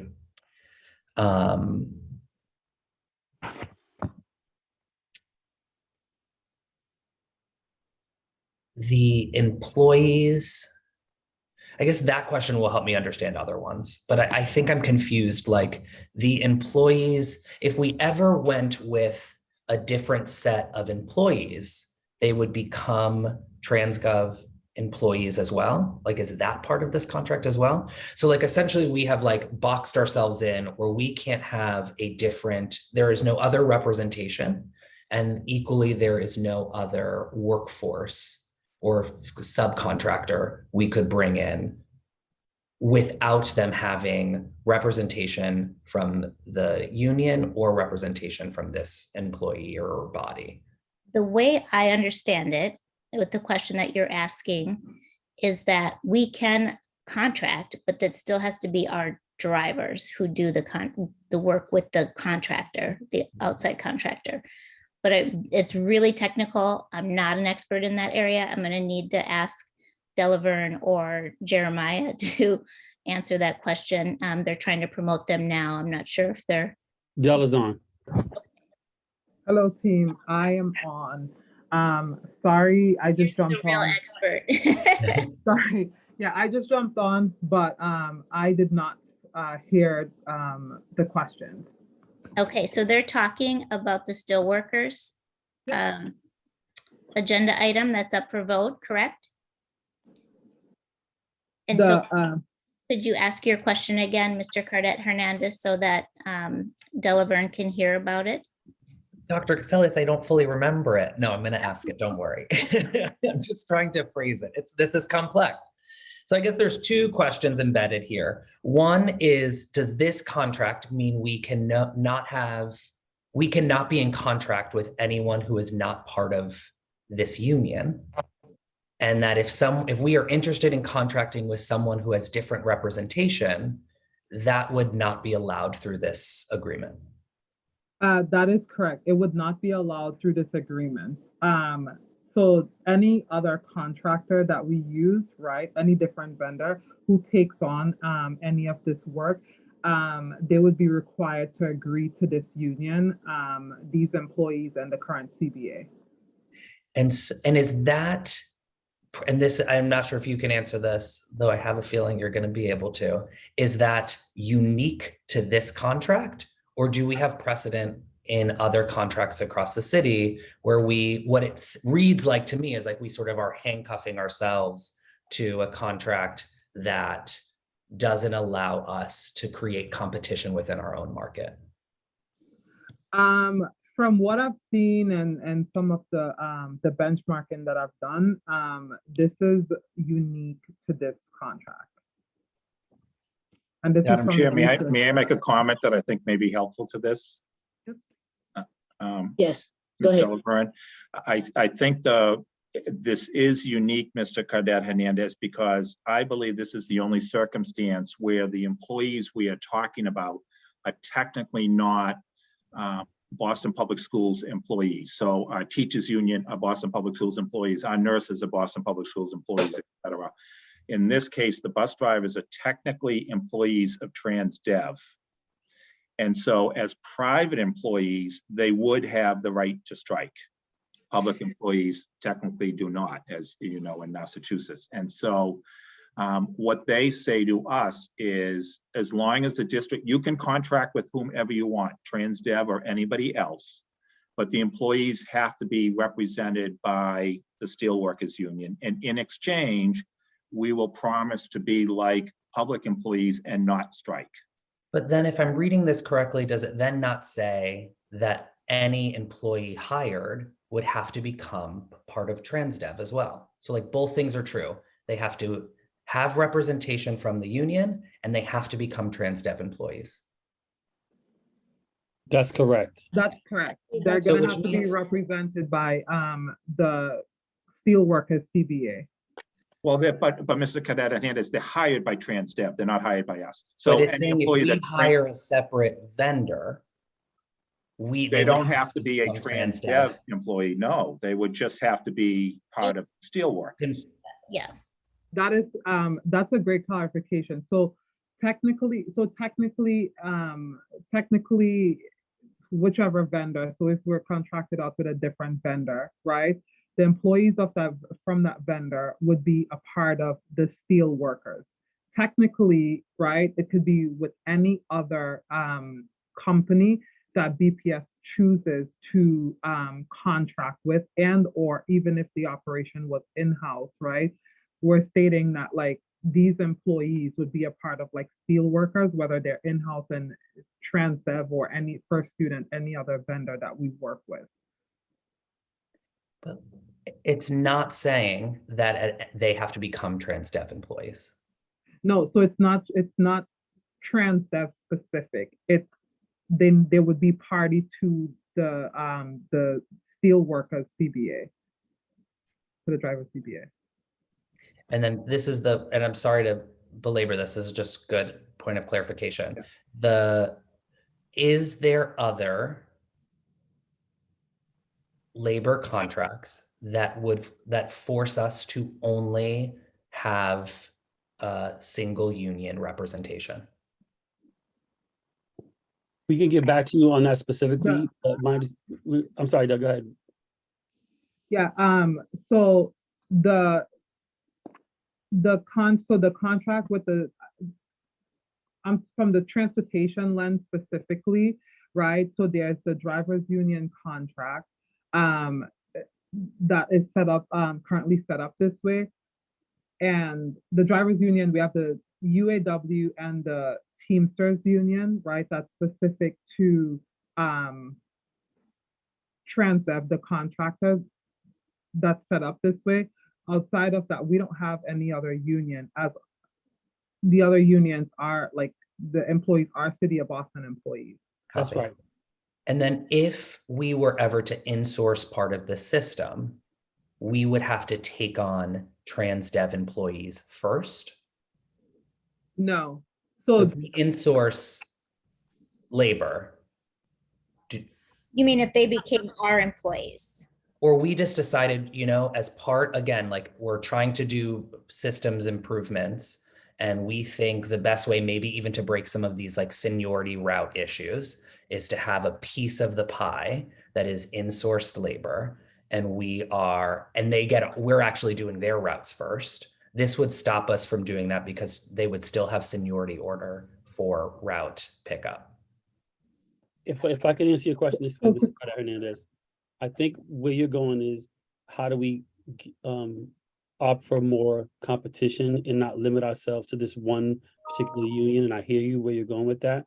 I think what we're trying to balance now is getting through this particular transition. And as we come into the new vendor next year, and we run into the next set of labor contract negotiations, these are the things that we'll have to consider as we negotiate the new contract and as we look for more improvements with the transportation department. But right now, we're at a weird period where we have to get this transition done. But then these are the kind of things that we've been exploring going forward, what that could look like. But for this particular contract, we felt there was a point to offer the rates that we did to the drivers, receive the operational improvements that we received with the drivers, which is unprecedented because it's the first time in many years we've been able to secure these operational changes. Now that we've been able to do so, where do we go from here? But we think right now the good starting point is secure this agreement and then work between now and the next cycle to add and ask these questions and do those levels of analysis. There is still opportunity though. I mean, this is the beauty of side letters, right? So you have the major CBA and then you can do side letter agreements, but then you have to have something to give, either money or some other working condition or some other benefit, you know, to get you to agreement on those other issues where we couldn't find agreement in the major CBA within the time frame that we were trying to make the deal with this current CBA. And that's why we have these other kind of minor side letters to get some other provisions in that they were asking for. But that doesn't mean we can't in a month come back to the table and try to negotiate another CBA or another side letter with them that addresses just what you are saying around have a more efficient service in the fall, for instance. And just to add to what Sam and the superintendent just said, and just like to clarify one piece is, yes, how it's outlined in the current CBA is if we were to take the operation in-house, right? Like it means that we're taking on the employees, right? The current like employees and the drivers. We're not all of Transdev employees, but it's specific to the drivers union. And like the superintendent and Sam just stated, and I can add a piece for myself, just being the director for a few years. There was a great shift in this past like union negotiations, right? This is the first time we've gotten any sort of change in a contract with this union, which is pretty big. There's still a lot of work to do, right? To ensure that students receive the service that they require day to day to get access to an education. So I won't say that we're all the way there, but there's still a lot of work, right? And this is something that we have to continue to work on with this group. I think Jeremiah is here as well. If we might ask him your question about, is there any of these provisions in any other contracts, I think is what your question was, where we would have to use union employees for any other outside contractor. Yes, I'm here. Mr. Caudette Hernandez and Superintendent, thanks for having me. Sorry for not being here when you initially asked the question. Could you please repeat what it was? Yes. Are there any other contracts that we currently use with external forces that that create these types of provisions in this side letter? Well, not that I'm aware of. This is a pretty unique situation for us to be in. The majority of other employees that we work with, or the service BPS students, are City of Boston or BPS employees. But even for non-BPS contracts, like I'm by no means a labor guy, but I've sat in a lot of labor conversations, and that's why I'm like, I've never heard of a side agreement that doesn't allow, this is why I'm asking, I'm like, maybe this is like a thing, maybe it's a regional thing, right? But like, I've never seen a side agreement that limits the ability to shift labor in this way, and also limits the city's ability to even insource a fraction of the system without being held hostage to an agreement that would force you to hire the employees and take on the union, even if you were taking on an external, even if you were taking on someone who was already unionized with different representation. This isn't like me being like anti-union. This is like, what if we were trying to do this with someone who already had different representation? That wouldn't be allowed. Yeah, and this is a working relationship that's been in place for a lot of years with this version of a side letter in place for a lot of years. It is certainly a unique situation. I'm not sure if how it would work if legally challenged. I don't have an answer for you tonight. I know we have kind of looked into the issues of, if they did go on engage in a work stoppage, what that would mean. But it's a little unclear until that were to be challenged. So we don't have, this is certainly a unique work arrangement with this group and with our vendor. And like, this was the only other question. I'm sorry, I'm definitely over my time, but I think it's been complex. So Chair, you can stop me if you need to. The question that also I was confused by, or the sort of that I don't feel clear on, is if you bring on another vendor, that vendor would then be bound by the same CBA, but would they have to also take on these employees as well as the union representation, or just the union representation with whatever employees were being brought in? No, they would have to prioritize or give preference to these employees. Even if you were just adding an additional vendor? Well, if you were adding an additional vendor, presumably these employees would remain employed through Transdev. But you couldn't do it as a way to circumvent the current staffing struggles. Well, I guess I'm not sure how hiring a different vendor and not keeping these employees employed. Well, because you could have a vendor that already has employees.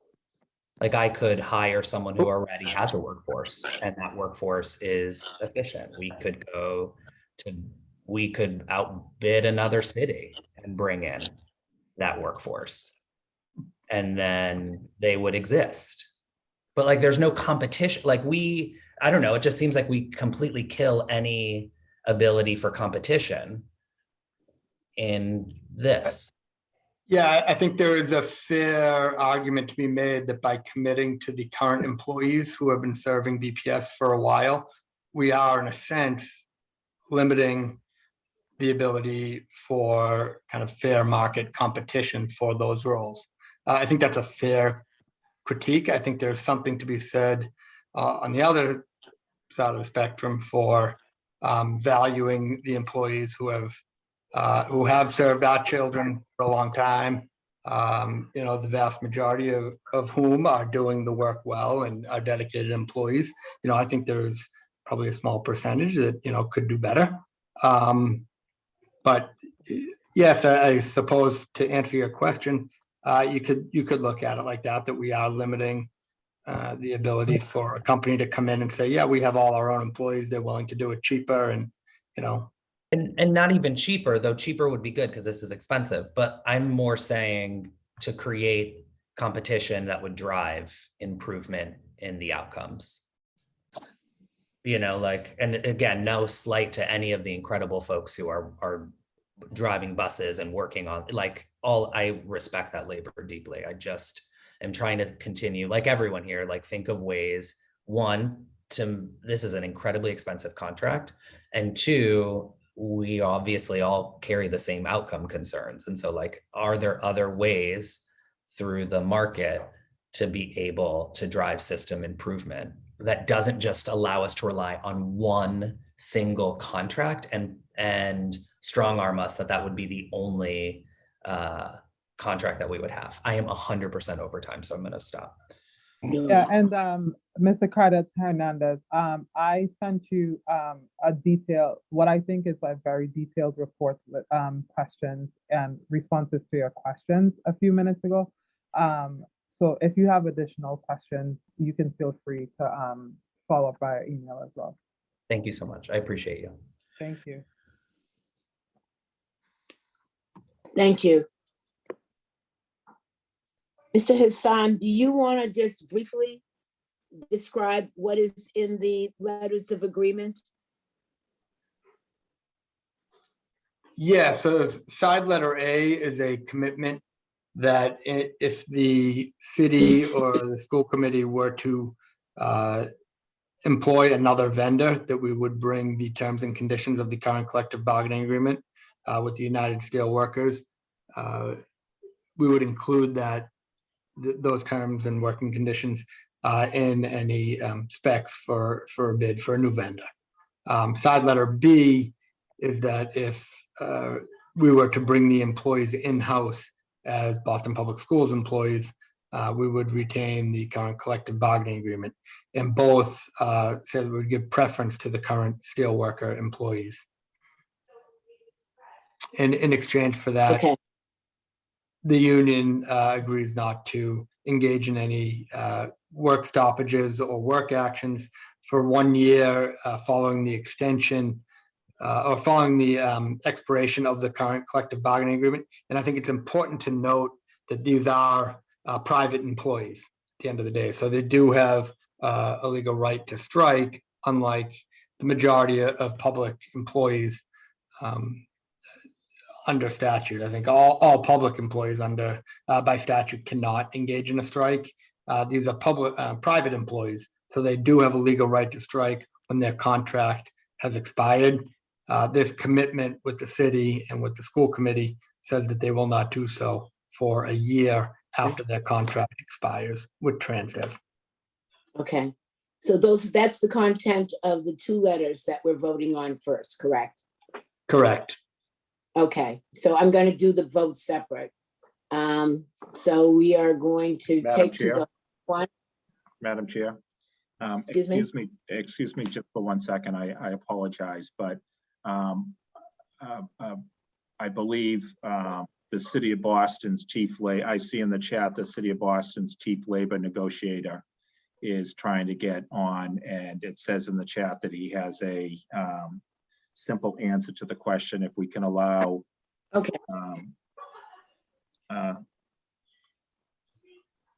Mr. Mandarini into the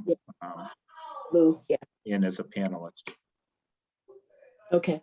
And while he is trying to join, Superintendent or Mr. Hassan, if I may ask one question, is it safe to say that the negotiation regarding this side letter, which has been a part of it, and the record is very clear, I have never been a fan of the side letter, because quite frankly, I always question both parties, the commitment to honoring pieces of it.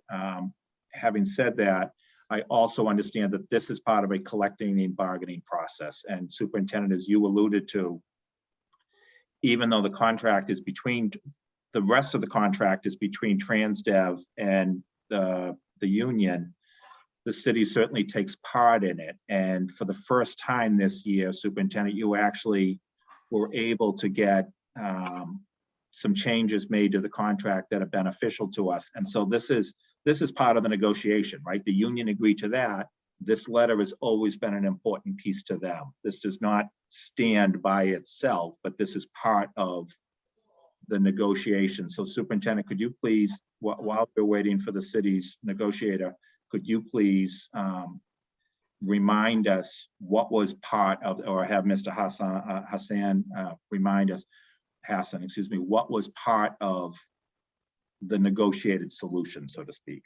This was a huge part of it, and it always is. You know, if you recall, when we were in the pandemic, we did some side letters with the union in order to open up school for our students that had our highest needs. With the teachers union at that point, you're referring to the Boston Teachers Union, yes. That's right. And so sometimes, and not to open up the whole CBA again, or when you're in negotiations, you can agree to some smaller things.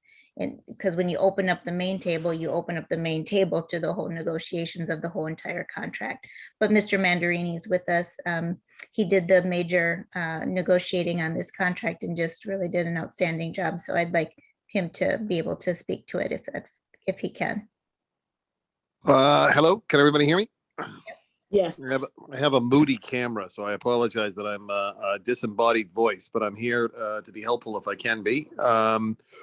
I had some colleagues text me that there were questions about the sort of background of the letters and all of that. So I'm joining a little bit without an understanding as to what exactly the questions are or what's that issue. But I think I can clarify a lot if somebody wanted to share those questions, or if you just want the sort of summary of negotiations that Mr. O'Neill asked about, I can do that too. I can do both of those things, whatever folks want. I'm joining in progress, I guess.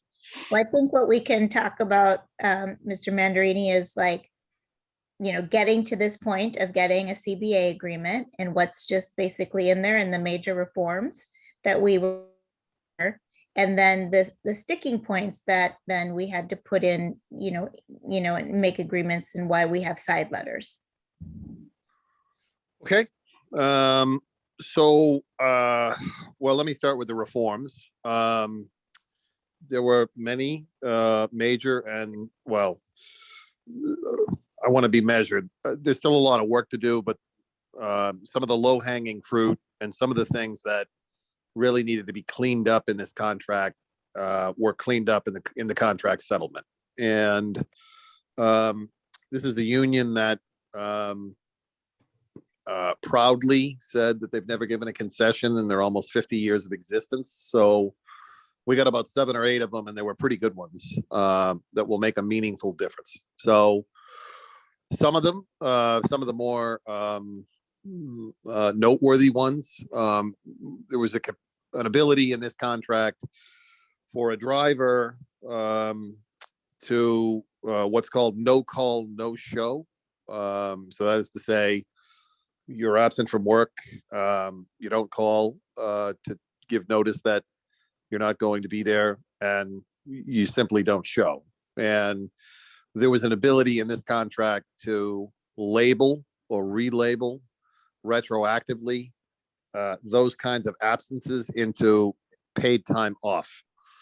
And so you could do that 3 times before you would face discipline.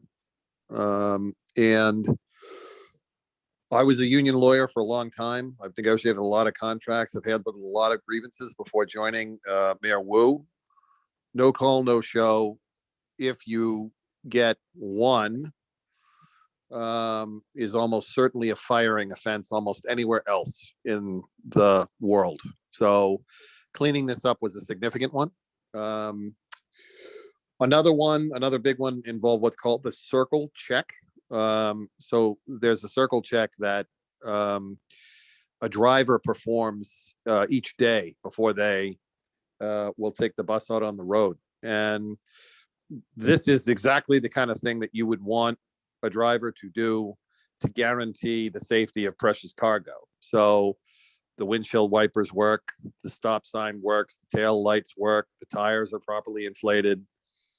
You know, there's nothing on the bus that's problematic. So it's called a circle check. And there was a provision in or a practice, I guess I should say, would be a better way to describe it, where a driver, the main driver of a route, could be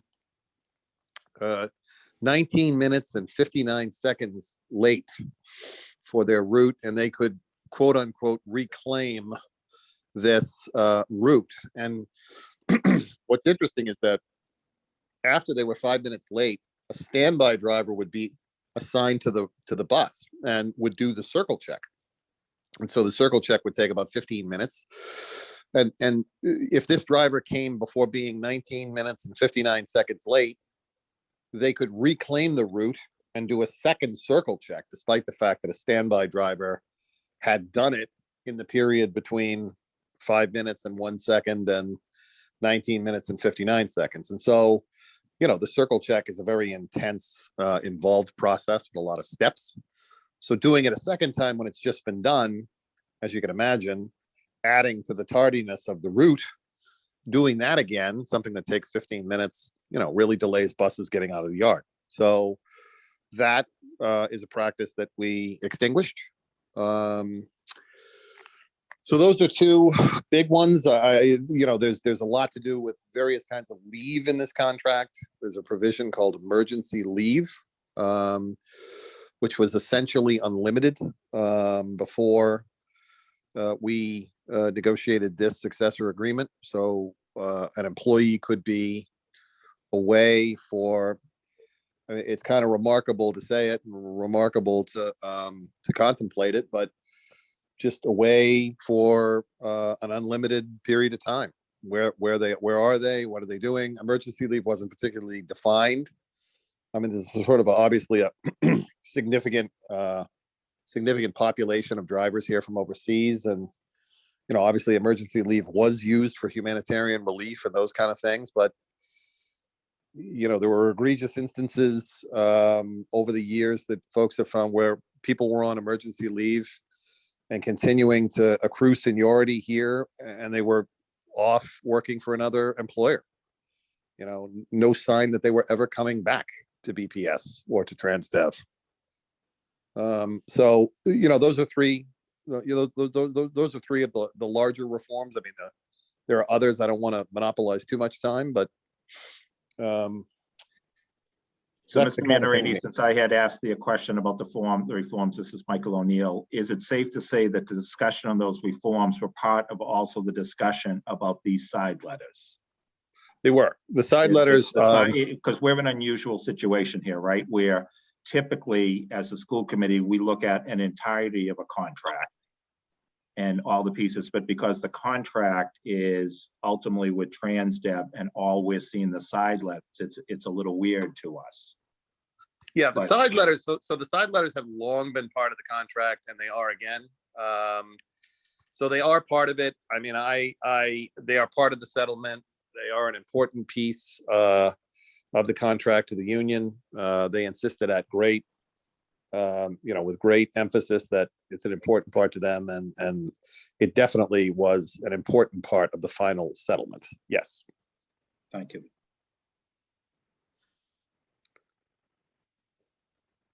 Thank you.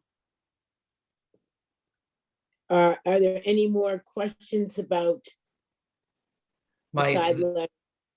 My only question, and maybe you can answer this because I think where we were struggling from a city perspective, are there other contracts with this type of side letter which would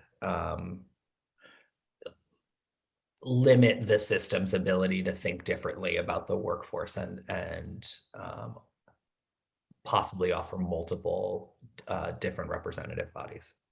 Do you mean specifically in BPS or the city of Boston? Or in the city, like in BPS or in the city, both.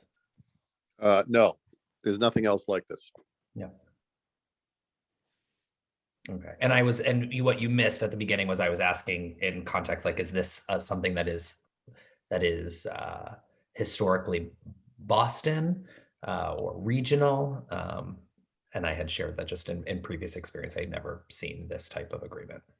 Well, I'm glad. I'd be glad to answer that. I don't want to take too much time from the committee. I mean, basically the letters are what are called in private sector labor law essentially a successorship clause. So basically what it means is that if one company buys another company, essentially what it does is guarantee that the company that comes along takes the collective bargaining agreement and the workers with it. That's really what it is. It's a common concept in the private sector. I mean, you can imagine, as factories close and that kind of thing, it's a common thing to see. What's unusual about this is that, in the private sector, it's one company buying another and the successor, is forced to take over the agreement. What's unusual about this is that it binds the school committee and it binds the city, neither of whom are the employer. That's what makes it unusual.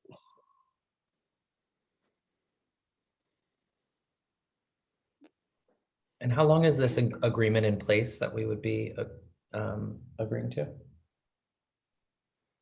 It goes to the duration of the contract. So how long is that? This is a 3-year contract that we agreed to. It will become effective July 1. So it's retroactive to July 1 of 2021. So then it will go to June 30th of 2024. And Lou, the side letters actually extend a year beyond the contract. Right. The effect of the side letters, right. Yes, right. Keep the drivers commit not to engage in a work action or stoppage or strike for Correct. 1 year beyond their collective bargaining agreement with Transdev. Right. True.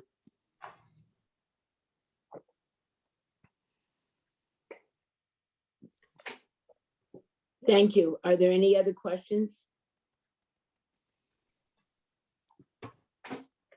Okay, so we're gonna take 2 votes, one on the letters of agreement and another on the supplemental appropriation. So if there's no further discussion, I'll now entertain a motion to approve the United Steelworkers Local 8751 letters of agreement A and B as presented. Is there a motion? So moved. Thank you. Is there a second? Second.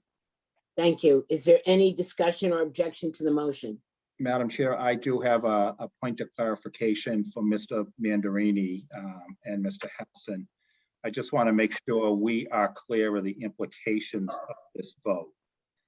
So that if we vote yes, this is in effect, and correct me if I'm wrong, Mr. Mandarini, if we vote yes, this is in effect our vote to ratify the agreement that was reached, that Transdev reached with the Steelworkers Union, that the Bus Drivers Union has already ratified, which includes the reforms that you have outlined. If we vote no, if we do not agree to have this side letter, Mr. Mandarini, what is the implications of that? Well,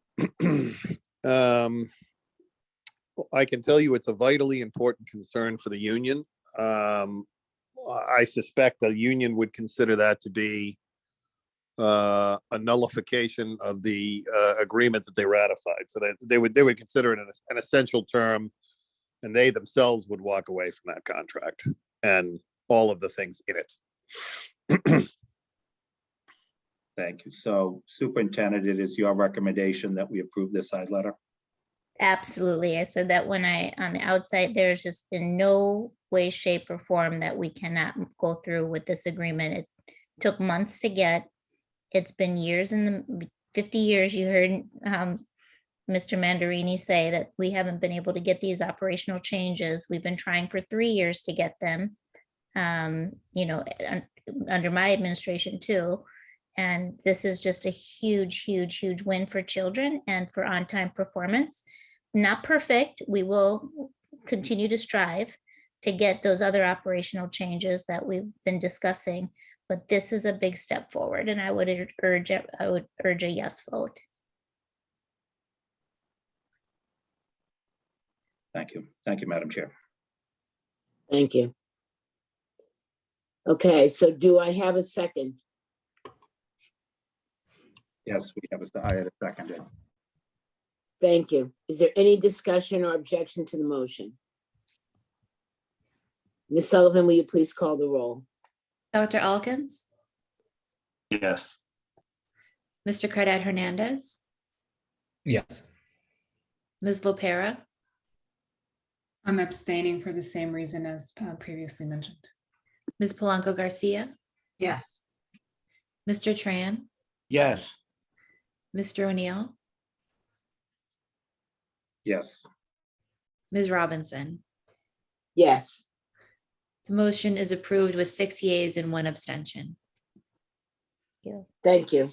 I'll now entertain a motion to approve the fiscal year 23 supplemental appropriation request in the amount of $1,510,820 to support the collective bargaining agreement between Transdev and United Steelworkers Local 8751 as presented. Is So there a moved. mo- Thank you. Is there a second? Second. Thank you. Is there any discussion or objection to the motion? Ms. Sullivan, please call the roll. Dr. Alkins, Yes. Mr. Cadet Hernandez, Yes.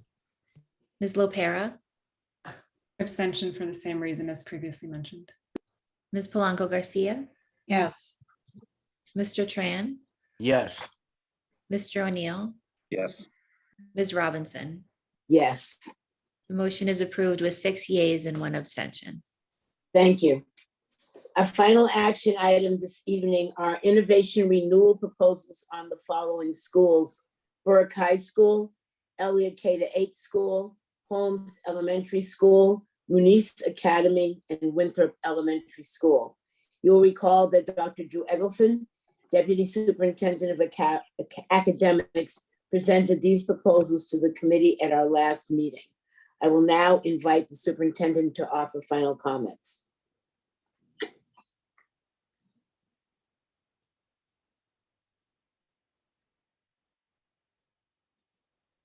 I'm sorry, I'm on mute. Could you please repeat yourself? Oh, sorry. Our final action item this evening are on the innovation renewal proposals. I wanted to give you an opportunity to offer final comments. Great, thank you. These innovation renewals, as you recall, we had them presented and I fully support them. Our school leaders are here to just offer any last questions, answer any last questions that you have of them. Anytime we bring our school leaders on the camera, they just shine, and they gave really great presentations last time as well. So I'm fully supportive of their presentations and the changes that they want to make in their innovation proposals at their schools. Thank you. I'll now open it up to the committee for any final questions or comments. Are there any questions or comments before we go to vote? All right, so the committee will take 5 separate votes for the 5 individual schools. I'll now entertain a motion to approve the innovation renewal plan for the Jeremiah E. Burke High School as presented. Is there a second?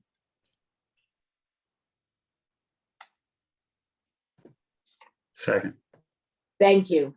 Is there any discussion or objection to the motion? Ms. Sullivan, will you please call the roll? Dr. Alkins, Yes. Mr. Cadet Hernandez, Yes. Ms. Lopera, Yes. Ms. Polanco Garcia, Yes. Mr. Tran, Yes. Mr. O'Neill, Yes. Ms. Robinson. Yes, Motion is approved unanimously. thank you. I will now entertain a motion to approve the innovation renewal plan for the Elliott K-8 school as presented. Is there a second? Second. Thank you. Is there any discussion or objection to the motion? Ms. Sullivan, will you please call the roll? Dr. Alkins, Yes. Mr. Cadet Hernandez, Yes. Ms. Lopera, Yes. Ms. Polanco Garcia, Yes. Mr. Tran, Yes. Mr. O'Neill, Yes. Ms. Robinson. Yes, The motion is approved unanimously. thank you. I will now entertain a motion to approve the innovation renewal plan for the Holmes Elementary School as presented. Is there a second? Second. Thank you. Is there any discussion or objection to the motion? Ms. Sullivan, will you please call the roll?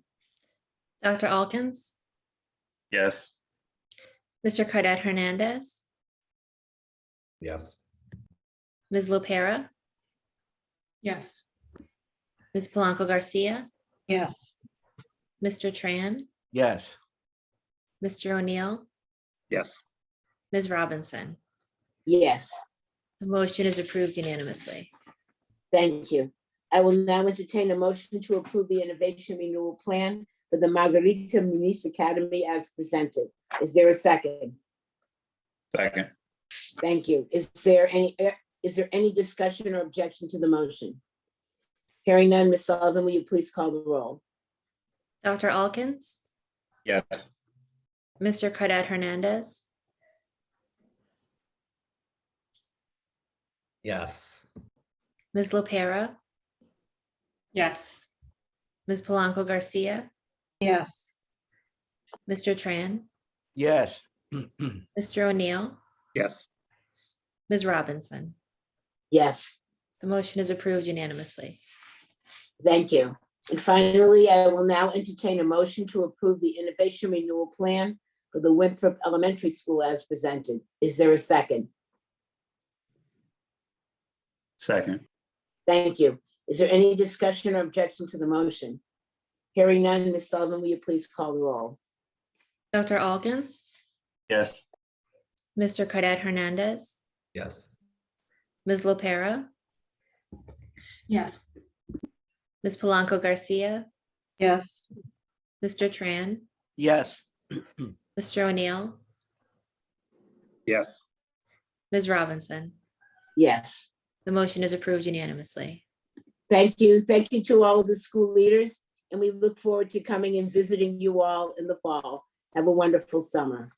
Thank you. We will now move on to our first report, an exam school admissions policy implementation update.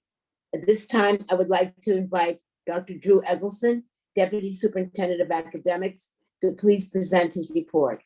First, I'd like to invite Superintendent to give opening comments.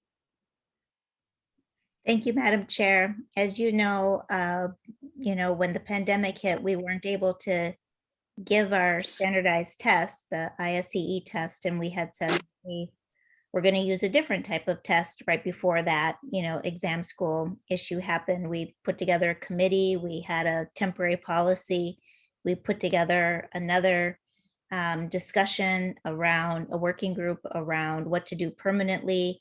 We put together a permanent policy in place. And from there, we have now had a year of implementation. And so we tonight we promised to bring back kind of how that has worked. What were some of the pieces that, we felt were beneficial? What does the data look like? How are the students faring? And we wanted to be able to bring that forward for the public and for the school committee to use. I said I would bring it forward in June, and it would be an analysis of the policy, and also if there were any recommendations that would be that I would need to make after the first year of implementation.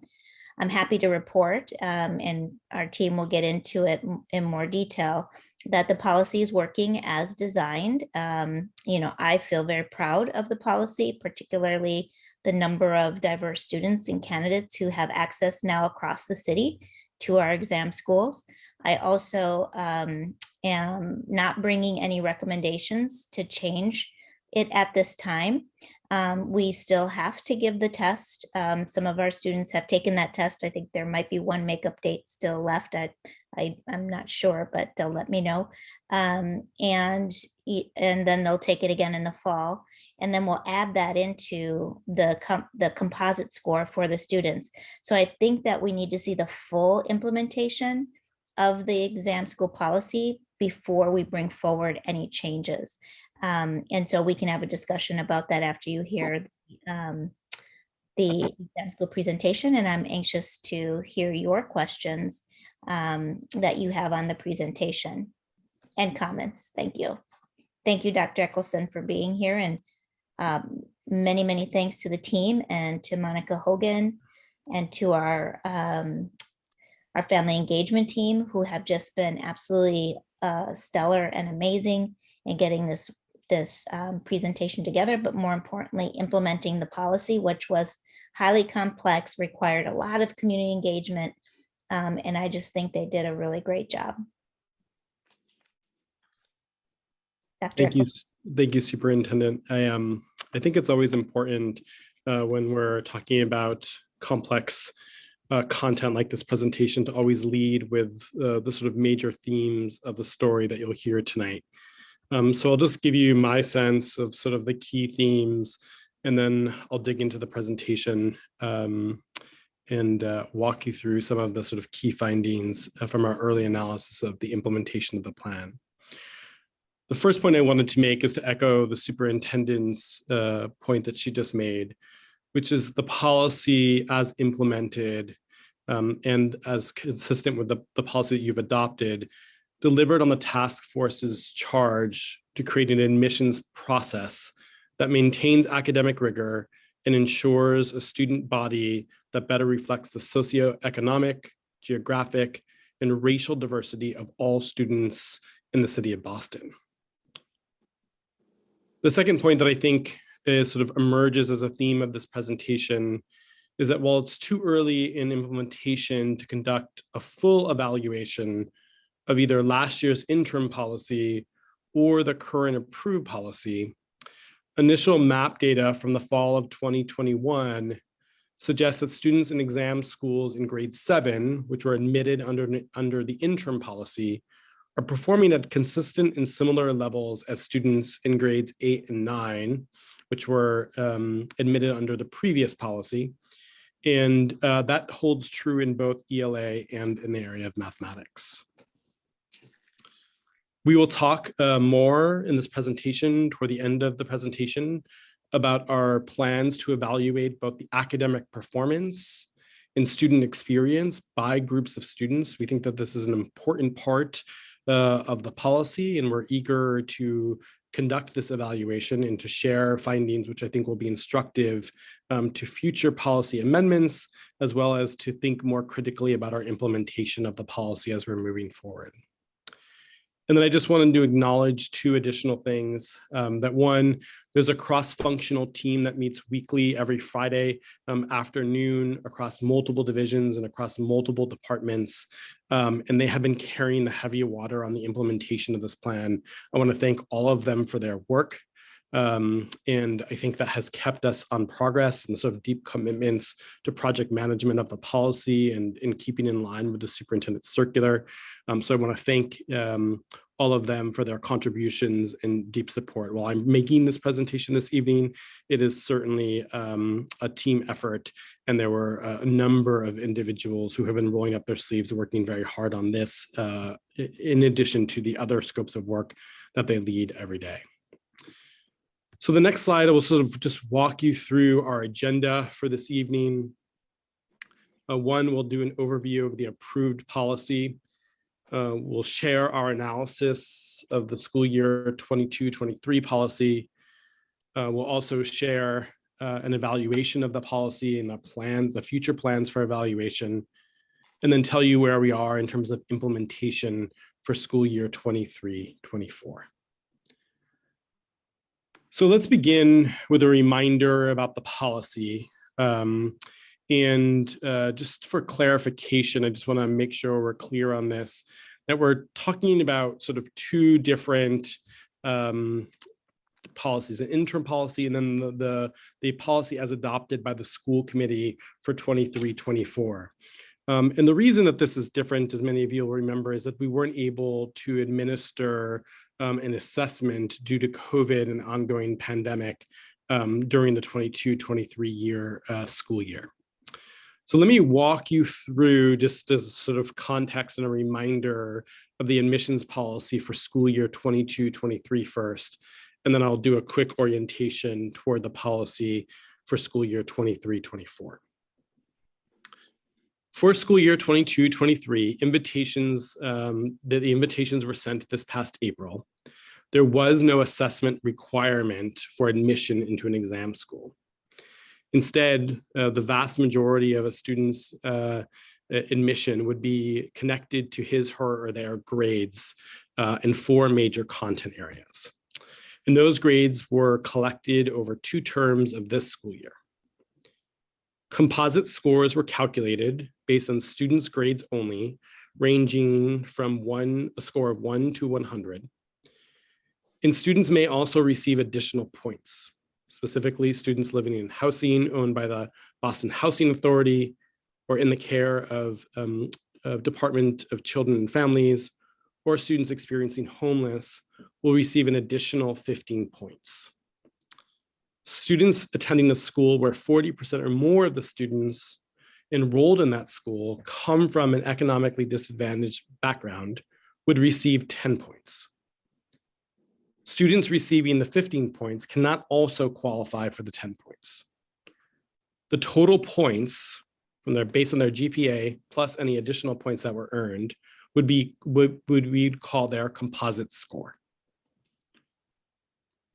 For school year 23-24, and after all applicants sort of who scored a B, had scored a B or higher for their GPA, using the same academic subjects of ELA, math, history, social studies, and science. However, their GPA would be calculated using the last 2 terms of students' 5th or 7th grade year and the first 2 terms of the 6th or 8th grade year. Students will also participate in taking an assessment and would have 2 opportunities to take the test, one in the spring and one in the fall. The better of the total score would be used as part of the student's composite score. The GPA and the assessment scores would be combined to tally the student's composite score. The assessment will be weighted at 30% and the student's GPA at 70%. The total composite score from these 2 would range anywhere from a score of from 1 to 100. Students would continue to be eligible for additional points in the exact same way that I described in the 22-23 policy. I want to move to a really important part of the admissions process, which is the socioeconomic tiers. The approved policy distributes invitations through socioeconomic tiers. Students are put into one of 8 socioeconomic tiers based on their home address. The socioeconomic status, or SES tiers, are based on a socioeconomic score for each census tract in the city. The socioeconomic score is a composite measure of 5 data points from the American Community Survey and indicates economic need relative to the other census tracts in the city. The 5 data points that are used include the percentage of students of persons below poverty, the percentage of households not occupied by the owner, the percentage of families headed by a single parent, the percentage of households where English is not the primary language spoken, and 5, educational attainment. Students are ranked within their individual tiers based on the highest composite score to the lowest. If students have the same exact composite score, their rank order will be determined by a random number. Each tier has the same number of seats available. Invitations are awarded through 10 assignment rounds, and 10% of seats available to the tier will be distributed in each round. The tier with the lowest SES score will go first in each round, and the tier with the highest SES score will go last in each round. Students will be placed in a seat based on their preferences, which we ask them to rank. So let's dig into some of the data from this year's admissions process. For the 22-23 school year, students needed a B GPA or higher to be included in the applicant pool. This policy made two changes to GPA from previous years. One, it added science and social studies. And two, it adjusted the scale so that an A+ was treated the same as an A. Broadly speaking, the addition of science and social studies to the GPA did not significantly change who is eligible to be included in the applicant pool. The majority of students have either the same or higher GPA with the addition of science and social studies. In fact, an additional 3% of eighth graders and 7% of additional 3% of eighth graders and 7% of eighth graders became eligible for invitations because of the inclusion of their science and social studies grades. On the next slide, it explains the number of eligible students. So overall, 1,424 students received invitations to exam schools out of 2,267 eligible students. The policy, as we'll dig into in a moment, broadly increased the socioeconomic, geographic, and racial diversity of students who were invited. The student population invited reflects our city's rich diversity and provides increased access for students who have not historically been afforded access to exam schools.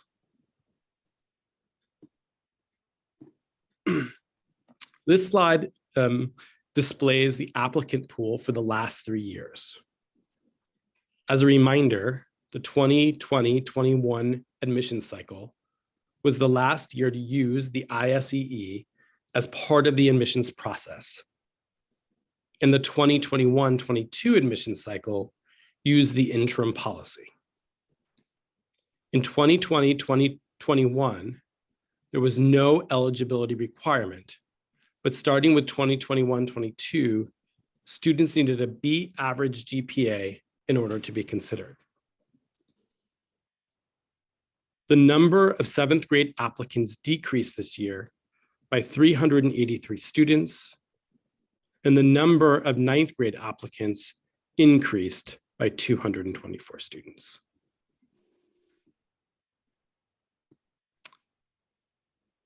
This slide displays the number of invitations distributed. As you can see, the number of invitations distributed in school year 22-23 increased by 26 invitations in grade 7 and 84 invitations in grade 9.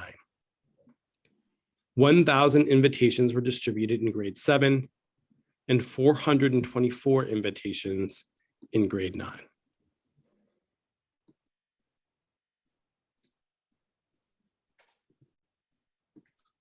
This slide shows the percentage of invitations that were distributed to different student groups, including students experiencing homelessness and in care of DCF, multilingual learners, students with disabilities, and economically disadvantaged students. Compared to school year 2020-2021, students in historically underrepresented groups received higher percentages of invitations than the past years. This slide shows the percentage of invitations distributed by race.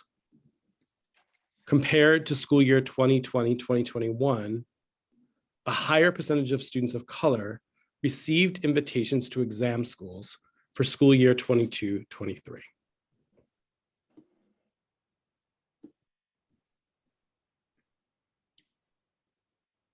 This slide shows the geographic distribution of invitations for 7th grade.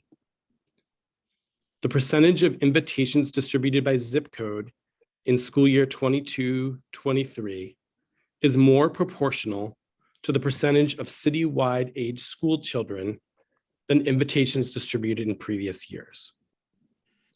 You'll see on the slide 3 zip codes that are highlighted in yellow, demonstrating invitations that are more proportional to the percentage of citywide school-age children in 3 communities. In Roxbury and East Boston, which both had lower percentages of invitations in school year 2020-2021, in West Roxbury, which had a higher percentage of invitations in 2020-2021. In all 3 cases, the percentage of admitted students more closely mirrored the percentage of citywide school-age children from that neighborhood.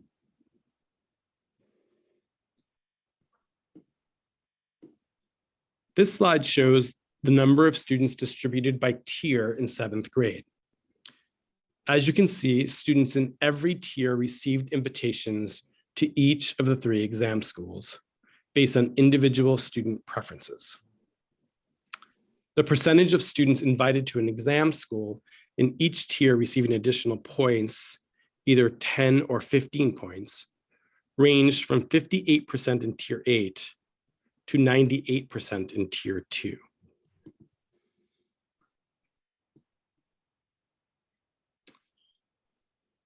In summary, the new admissions policy increased the socioeconomic, geographic, and racial diversity of students invited to attend the district's exam schools for school year 22-23. Historically underrepresented groups of students received an increased percentage of invitations when compared to previous years.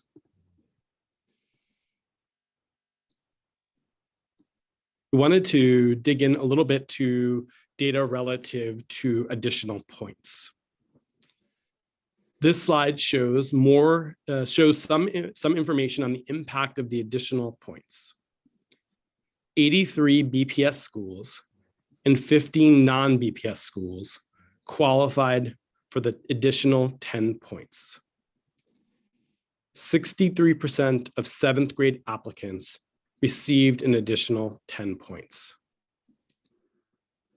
BPS schools that did not qualify for the 10 additional points had 38% to 80% of students who applied for 7th grade exams, school admissions received invitations.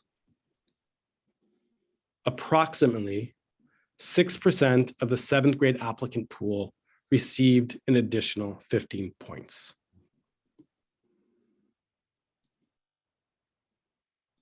This slide, I wanted to talk a little bit about the wait list. For the first time, Boston Public Schools has also implemented a wait list for the 3 exam schools. Families were informed in their invitation letters if their child was on a wait list.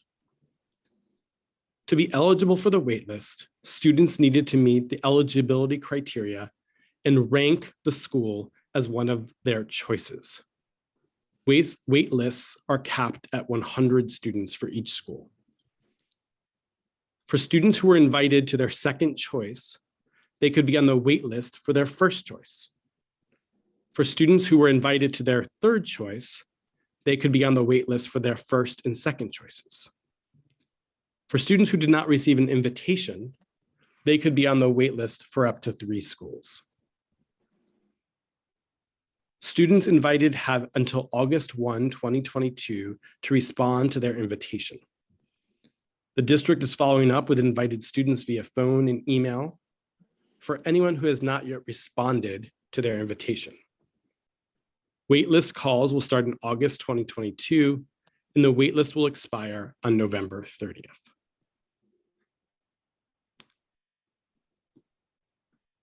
I wanted to now talk a little bit about the evaluation for the policy.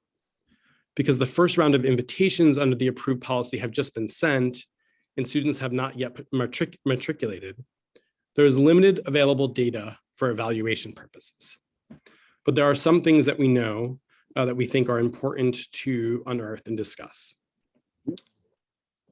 We can look at additional data around current student performance at exam schools, specifically by looking at results in both ELA and mathematics on the fall 2021 MAP growth achievement tests. On the MAP growth reading achievement quintiles, for example, in exam schools, between 80 to 90% of students attending exam schools in grades 7, 8, and 9 scored above the 60th percentile on MAP growth reading. That is the light green and dark green portions of the graph. This is compared to 18 to 22% of students in the same grades in non-exam schools. Students in grade 7 who were admitted under the interim policy have similar performance to students in grades 8 who are admitted using the ISEE exam. These same patterns are true also in the area of mathematics, although the performance of students at all 3 exam schools in mathematics is lower than it is in ELA, consistent with patterns across BPS and other assessments, consistent with patterns of performance across the Commonwealth and across the nation. This specific slide shows the fall 2021 MAP growth math achievement quintiles for students in exam schools. Consistent, as I just mentioned, with patterns in MCAS performance from the spring of 2022, we see lower performance in mathematics than we do in reading. Between 66 to 86% of students attending exam schools in grades 7, 8, and 9 scored above the 60th percentile on MAP growth math. Again, that is the light green and dark green portions of the graph. This is compared to 7 to 8% of students in the same grades in non-exam schools. I will communicate that the 3 principals of the exam schools have expressed some concerns about the skill and knowledge of students in the area of mathematics. I've had opportunities to observe mathematics instruction in each one of the 3 exam schools and have had important, robust conversations with those school leaders around some of those observations. Looking forward, moving on to the next slide, the policy calls for an annual report of student outcomes. BPS is planning to partner with an external researcher to help us better understand the student experience and the academic outcomes at the 3 exam schools. The research will focus on student experience, including culture, climate, and the feeling of preparedness, as well as the evaluation of the policy implementation, including the process and experience of students, administrators, and educators during the new policy implementation. This research will take several years, and we look forward to reporting back frequently to this committee as findings are available. Finally, we will share a brief update on implementation for school year 23-24 admissions. As a reminder, students will need both a GPA of B or higher and a MAP test score to be considered for admissions for school year 23 and 24. The GPA will be 70% of the student's composite score and will include prior year and current year grades weighted equally. The MAP test score will count for 30% of the student's composite score. Students will have 2 opportunities to take the test, one in the spring and one in the fall of 2022. The higher of the 2 scores will be included in the student's composite score. We have just finished the spring testing for both BPS and non-BPS students.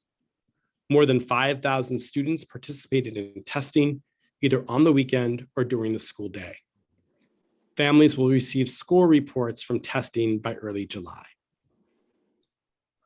Slide 24 is going to communicate some really important timeline and dates relative to this implementation of the 23-24 admissions process. The district will again conduct information sessions in the fall as we did this year. Non-BPS students will need to provide proof of residency and rank schools in October and November. In early December, students will have their second opportunity to take the MAP assessment. In January, BPS applicants will rank their school choices. Grades will be submitted during January and February. Initial eligibility notifications will be sent in March, with invitation notifications occurring by late April, early May. We recognize that this timeline is later than it was prior to COVID, and we are working for ways to expedite the timeline while implementing the new policy. I'll turn this over to the superintendent in case she has any additional comments, and then to the chair for any Q&A. I just want to echo Dr. Eccleston and thank him for his leadership of the cross-functional teams that have worked so diligently on this policy. We knew that there were high stakes, and we knew that we had to get it right on the implementation. And I just want to commend the team once again for just really trying to cross every T and dot every I. And make sure that it was implemented correctly and on time. Also, as you know, we have a lawsuit that is currently pending against the new policy, and we do not have any resolution to that just at this moment, but I just wanted to make you aware that that is still also pending at this time. And that's. Thank you. I'm welcome to take any of your questions. Thank you. Ready to open this up to questions? Dr. Alkins. Thank you for the report. I saw one of the last slides, particularly around the student outcomes and sort of the disaggregated data around that. So I'm eager to pour into that. But do you have a sense of any of that data in terms of MAP assessments by race or anything like that? I think Ms. Hogan is probably on the call, but this is our first year of actually our exam schools giving the MAP assessment. And so we don't have comparable data year to year. We do have it disaggregated, I believe. I just don't know if it's ready just for this presentation. Ms. Hogan, if you could share any kind of additional disaggregated data that we'll have available in the future, and year-to-year data and trend data. Certainly, and we can certainly follow up with some additional disaggregated data. We will have MCAS scores released in the fall, which is typically how we sort of look at school-wide performance. That can certainly be incorporated into the larger evaluation. We'll also have some climate survey data that will be able to be disaggregated.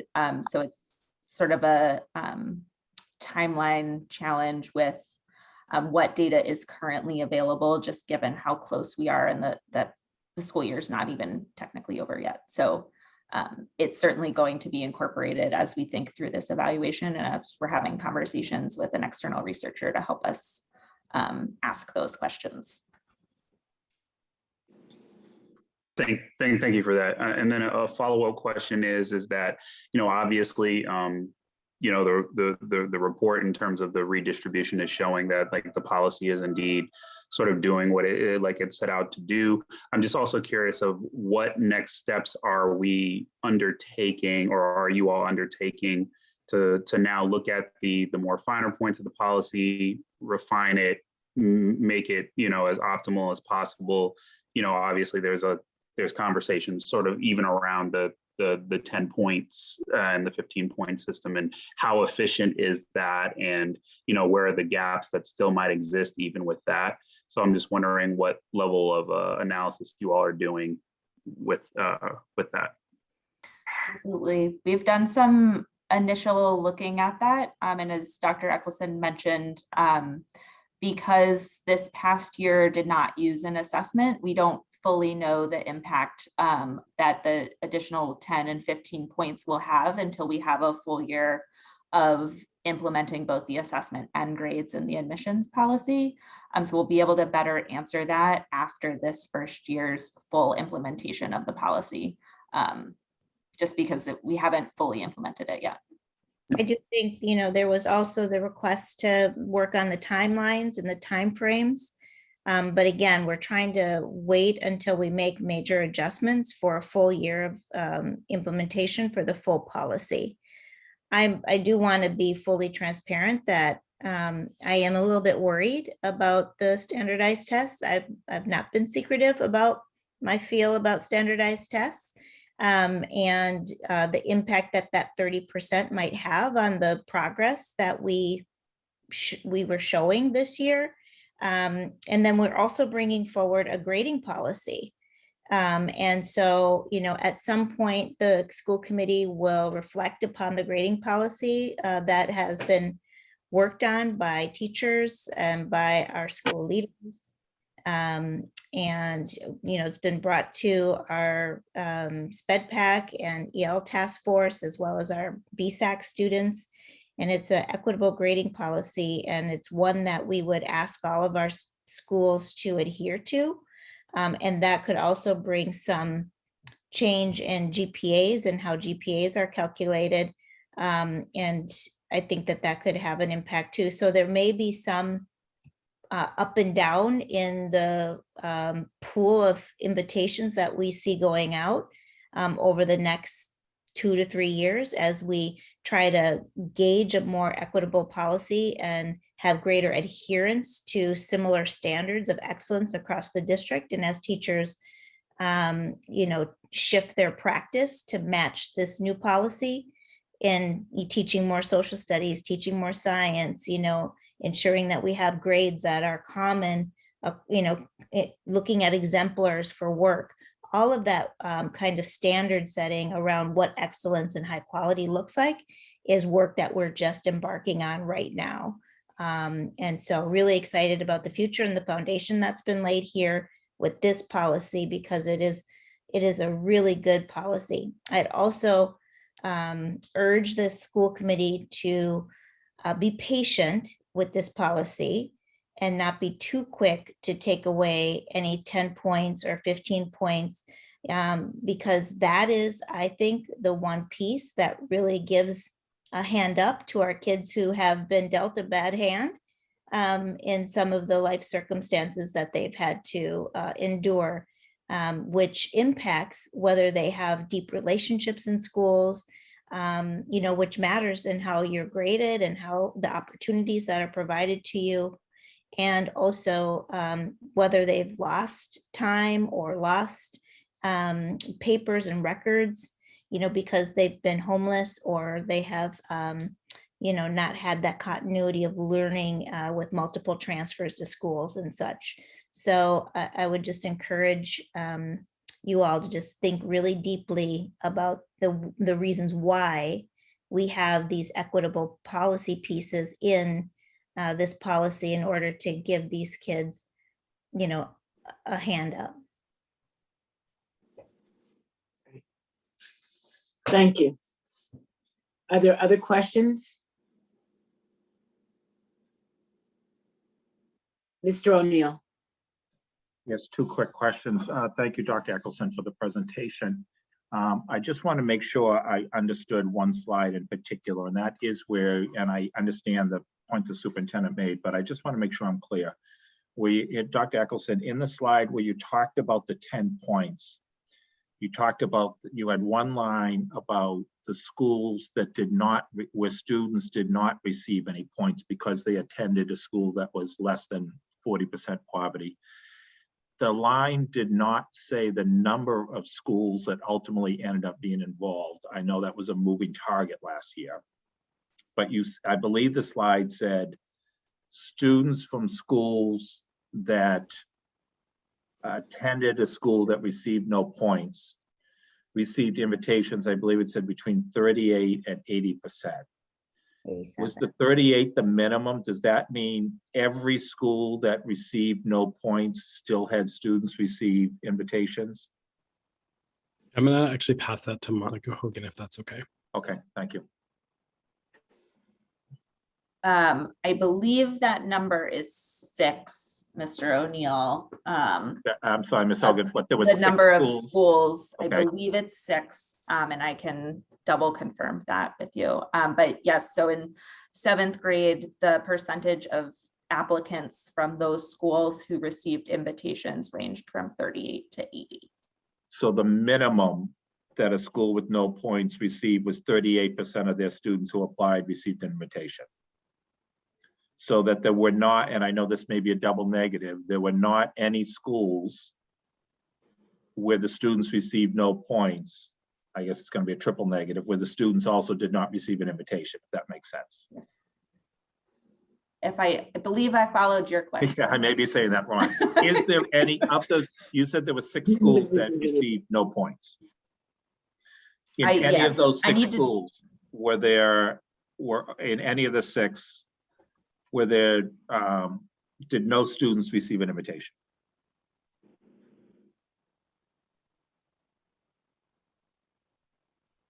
Were there any schools where no, okay, in 7th grade, correct. The percentage of applicants from those schools ranged between 38 to 80%. Okay, thank you. And Dr. Eccleston, moving, thank you, Ms. Hogan. And Dr. Mr. O'Neill, Yes, just to come off of what you were saying too, Monica, were there any schools where there were no students who actually applied for invitation? To get an invitation? Like, were there any schools where nobody put in an application at all? I don't have that answer off the top of my head, but I can double check that.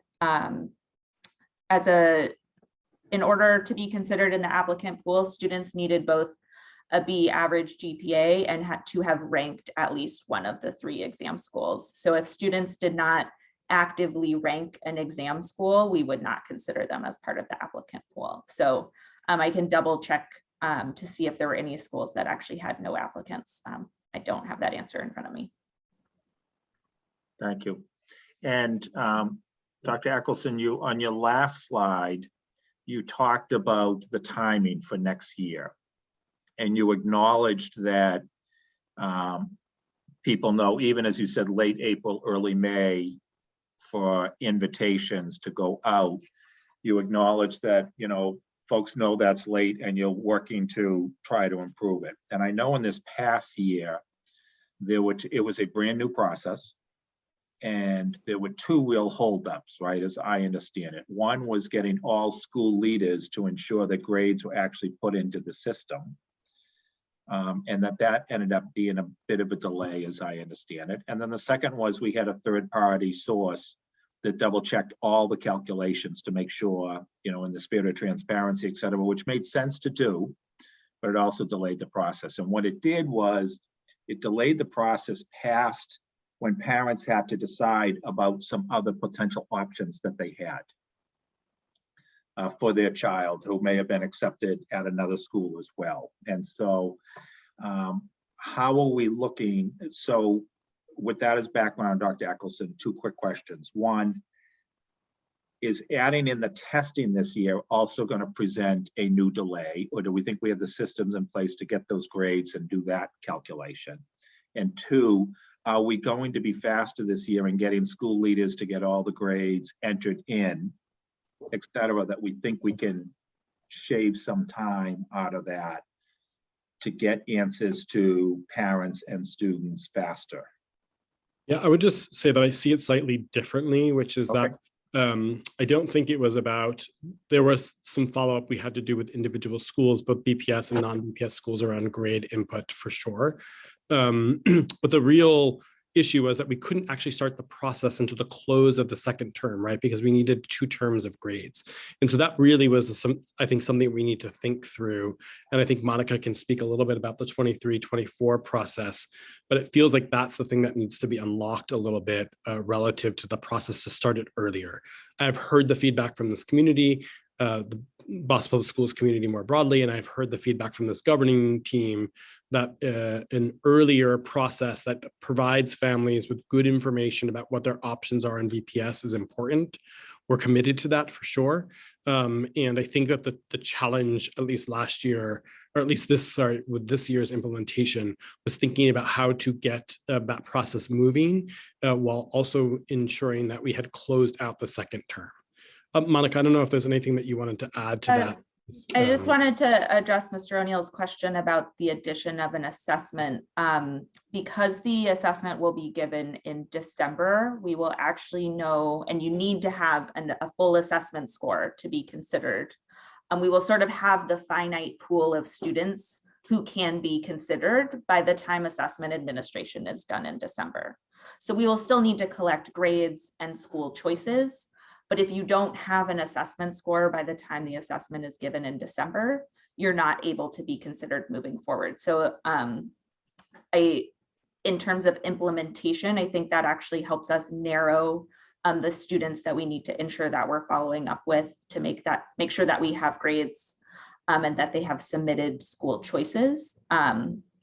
You know, I don't like to overpromise anything, but we are doing everything that we can to look at our processes and implementing new reports and structures to ensure that we get grades in a timely fashion for exam school purposes and that we can move forward as expeditiously as possible. So hopefully that helps. And if I could just add that the turnaround on the MAP assessment scores is very quick. So we'll be able to have that information right away. Thank you very much. Are there any other questions? I have one. So I also know that another holdup around calculating scores was that in some cases, schools were not teaching identifiable science or social studies courses to meet the needs for those grades. And my question, has there been anything done curriculum-wise that would ensure us that every 5th and 6th grade is actually teaching these courses in a way that makes getting the grades in the score, getting the grades to be applicable for the exam school process? Yeah, we are confident that our students are getting access to all 4 content areas. There was some work that we needed to do with independent schools to look at course syllabi, to look at its connections to things like the sort of Common Core expectations, as well as a sort of Mass Core implementation, to ensure that content areas were similar in some ways, and there was a lot of follow-up that had to happen, particularly with some of the independent schools. But we have been very clear with our school leaders as soon as the policy was adopted, the expectations. We outlined that at the August Leadership Institute and throughout the year. We continue to sort of monitor assessments over term 1 to know where we maybe potentially had issues of grades being inputted on a timely manner to make sure that term 2 didn't have that same problem, to respond to some of the concerns that Mr. O'Neill raised. So we continue to have work to do, of course, around laying expectations out. And I think the Mass Core policy, which is being implemented for the first time with this year's incoming 9th grade class, just continues to help us lay out a high level of expectations for what academic content needs to look like across the pre-K to 12 system. I think also, Madam Chair, that it's something to continue to watch for fidelity of implementation. It will be much easier to put to the side social studies and science when we start to push for recovery around literacy and mathematics in particular, because we're behind in mathematics in terms of recovery. So making sure that our teachers understand the full scope of how you integrate mathematics, social studies, science, ELA into a really robust and rigorous opportunity for students. And so that deep level curriculum work, I think, is going to be work that's going to need to happen over multiple years. It's not something that shifts teachers. It's hard to just shift practice over 1 year. It's going to take multiple years of really deliberate attention to our tier 1 instruction. My second question is really about the whole issue of grades. I know prior to coming into this work in this last year, we were still dealing with the fact that some schools were grading with A+ and other various grading systems that didn't always have equivalence within BPS. Are we moving forward? I know that we're going to look at the overall grading policy, but is there a way at this point that any student applying to the exam schools from outside of BPS, that their schools must have their grades aligned in the way that we look at grades, so that there's some parity between the grading systems? I think Ms. Hogan is going to answer that question. So we did make an adjustment to the GPA scale for exam schools this year. In prior years, it has been on a 12-point scale, where an A+ would be 12 points, an A 11, A- 10, and so forth. With the approval of this policy from last summer, we made the adjustment to count A+ as A's. And so the GPA scale for exam schools is now an 11-point scale. So when a student's report card says A+, we now count that as an 11, just as we count an A.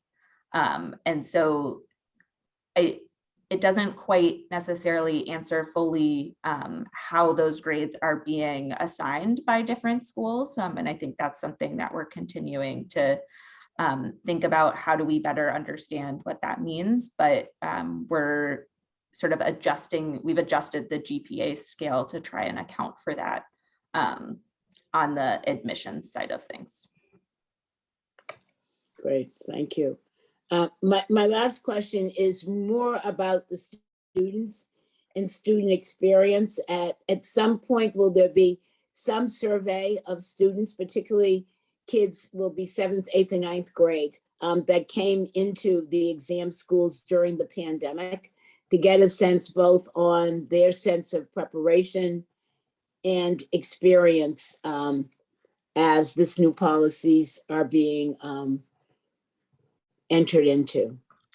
Yeah, so we've just completed the annual climate survey, which all of our schools participate in, for students, teachers, and families, and are working on finalizing analysis from that survey window from the spring. So we'll have some initial data from there. But then, as Dr. Eckelson mentioned, the external researcher that we are looking to partner with will really be thinking about how do we understand what that student experience looks like, which may be some more targeted surveys around sort of the experience specific to exam schools and specific to the admissions process than what's covered in our sort of more general district climate survey. So certainly more to come on that, and would certainly love to hear any thoughts that the committee members have around as they think about evaluation for this policy and what some of the questions you'd like to see answered are. All right, thank you. If I could also just add that as part of this process too, we did call families who qualified to apply to an exam school, but chose not to try to understand qualitatively what was sort of the thinking behind that decision. And I think we've gotten some really important data by neighborhood that the team from the Office of Family Community Advancement has sort of brought forward for us to talk about in our weekly meetings, that I think will be important for us to bring to bear to this conversation around some work that we continue to need to do across BPS around the student experience, and particularly climate for some groups of students across Boston. Great. Anybody else have a question? I have one more question, but will relinquish Dr. Alkins. So this is a question just more about particularly the MAP assessment. If we've done our own sort of equity analysis of the MAP assessment itself, and is that also part of the conversation within the equitable grading policy? And then probably a question to be answered just separately is more along the lines of how this fits into how, you know, DESE views an equitable grading policy that we're creating. Monica, do you want to talk about the racial analysis that NWA uses? Yeah, so just as some background for the MAP growth assessment, this is a computer adaptive assessment. So it's different from a fixed form test that you might be envisioning where you bubble in answers and we all have the same question 1 and we all have the same question 2. And with a computer adaptive test, the test adapts with every question that a student answers. And so that means that we could all take the test at the same time, but not be seeing the same questions. I believe they have an item bank of over 60,000 items. And so what the MAP growth assessment helps us understand is what they consider a student's zone of proximal development, or what a student is ready to learn next. And so the committee who chose the MAP growth assessment through an RFP process in the summer of 2020 really reviewed in depth the processes that NWA goes through around reviewing their items for bias and sensitivity tests. And I'm happy to make sure that you have access to all of the detailed information on that for you to review. So I think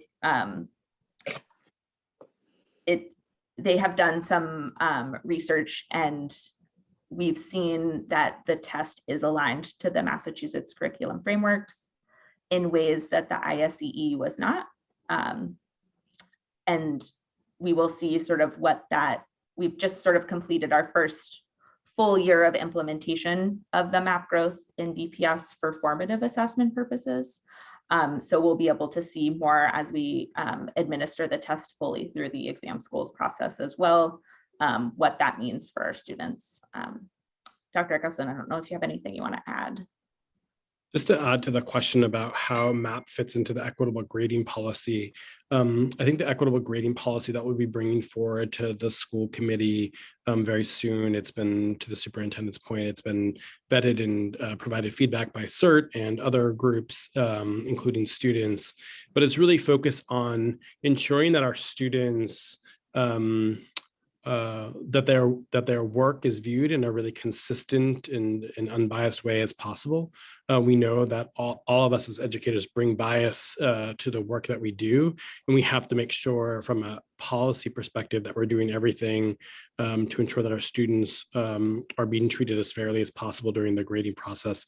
And that's what this is intended to do. So it has less to do with the sort of performance on MAP and more to do about the sort of 70% of the grade, which would be impacted by a student's GPA.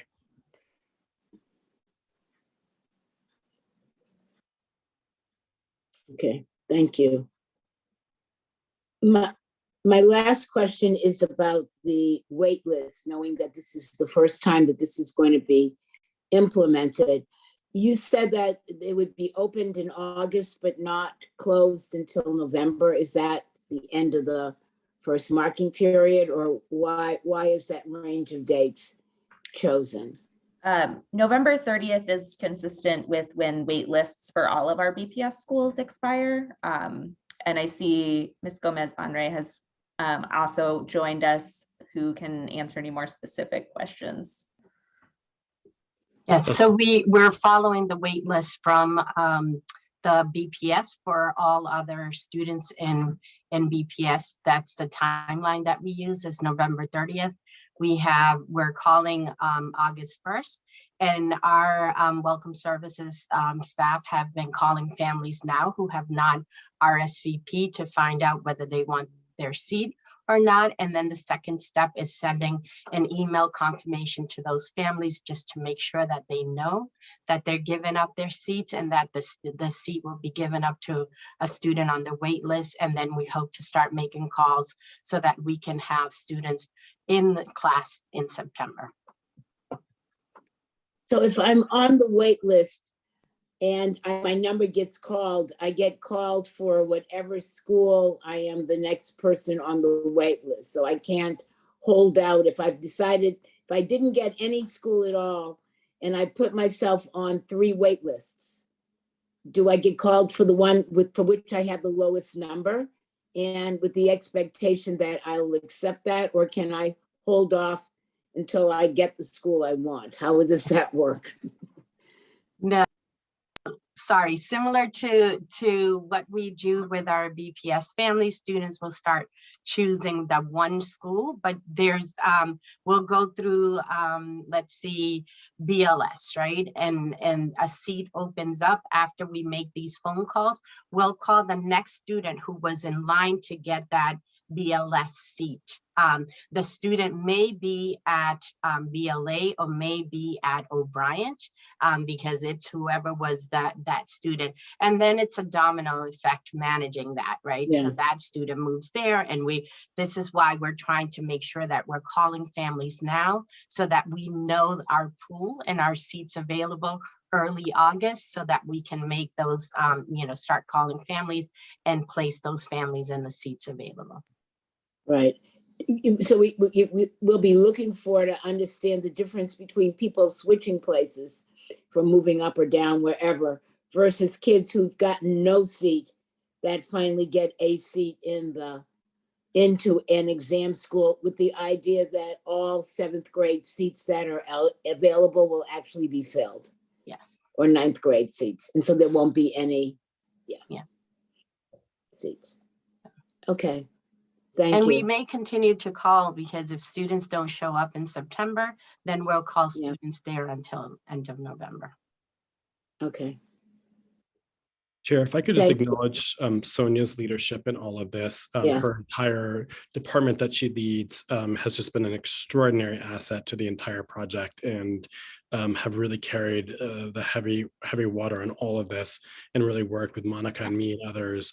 So I just want to publicly acknowledge her and her entire team and Denise Snyder, who leads that division, because it's just been extraordinary. Yeah. Yeah.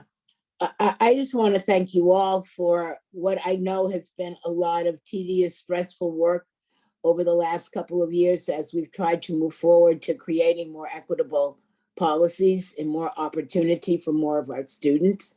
Thank you again for all the little nuances and all of the details that you all continue to monitor so that we have a sense about what is happening for students and improving the overall experience. So thank you. Look forward to being able to delve more deeply into the slides, but glad things are moving in a way that gives us hope for continued success for more of our students in this opportunity. So thank you all for that. Okay, I want to move on to our final report this evening, which is Horace Mann in-district charter school renewals for the following schools: Boston Green Academy, Boston Day and Evening Academy, Edward M. Academy for Health Careers, and Up Academy Dorchester. This time I would like to invite the superintendent to give opening comments.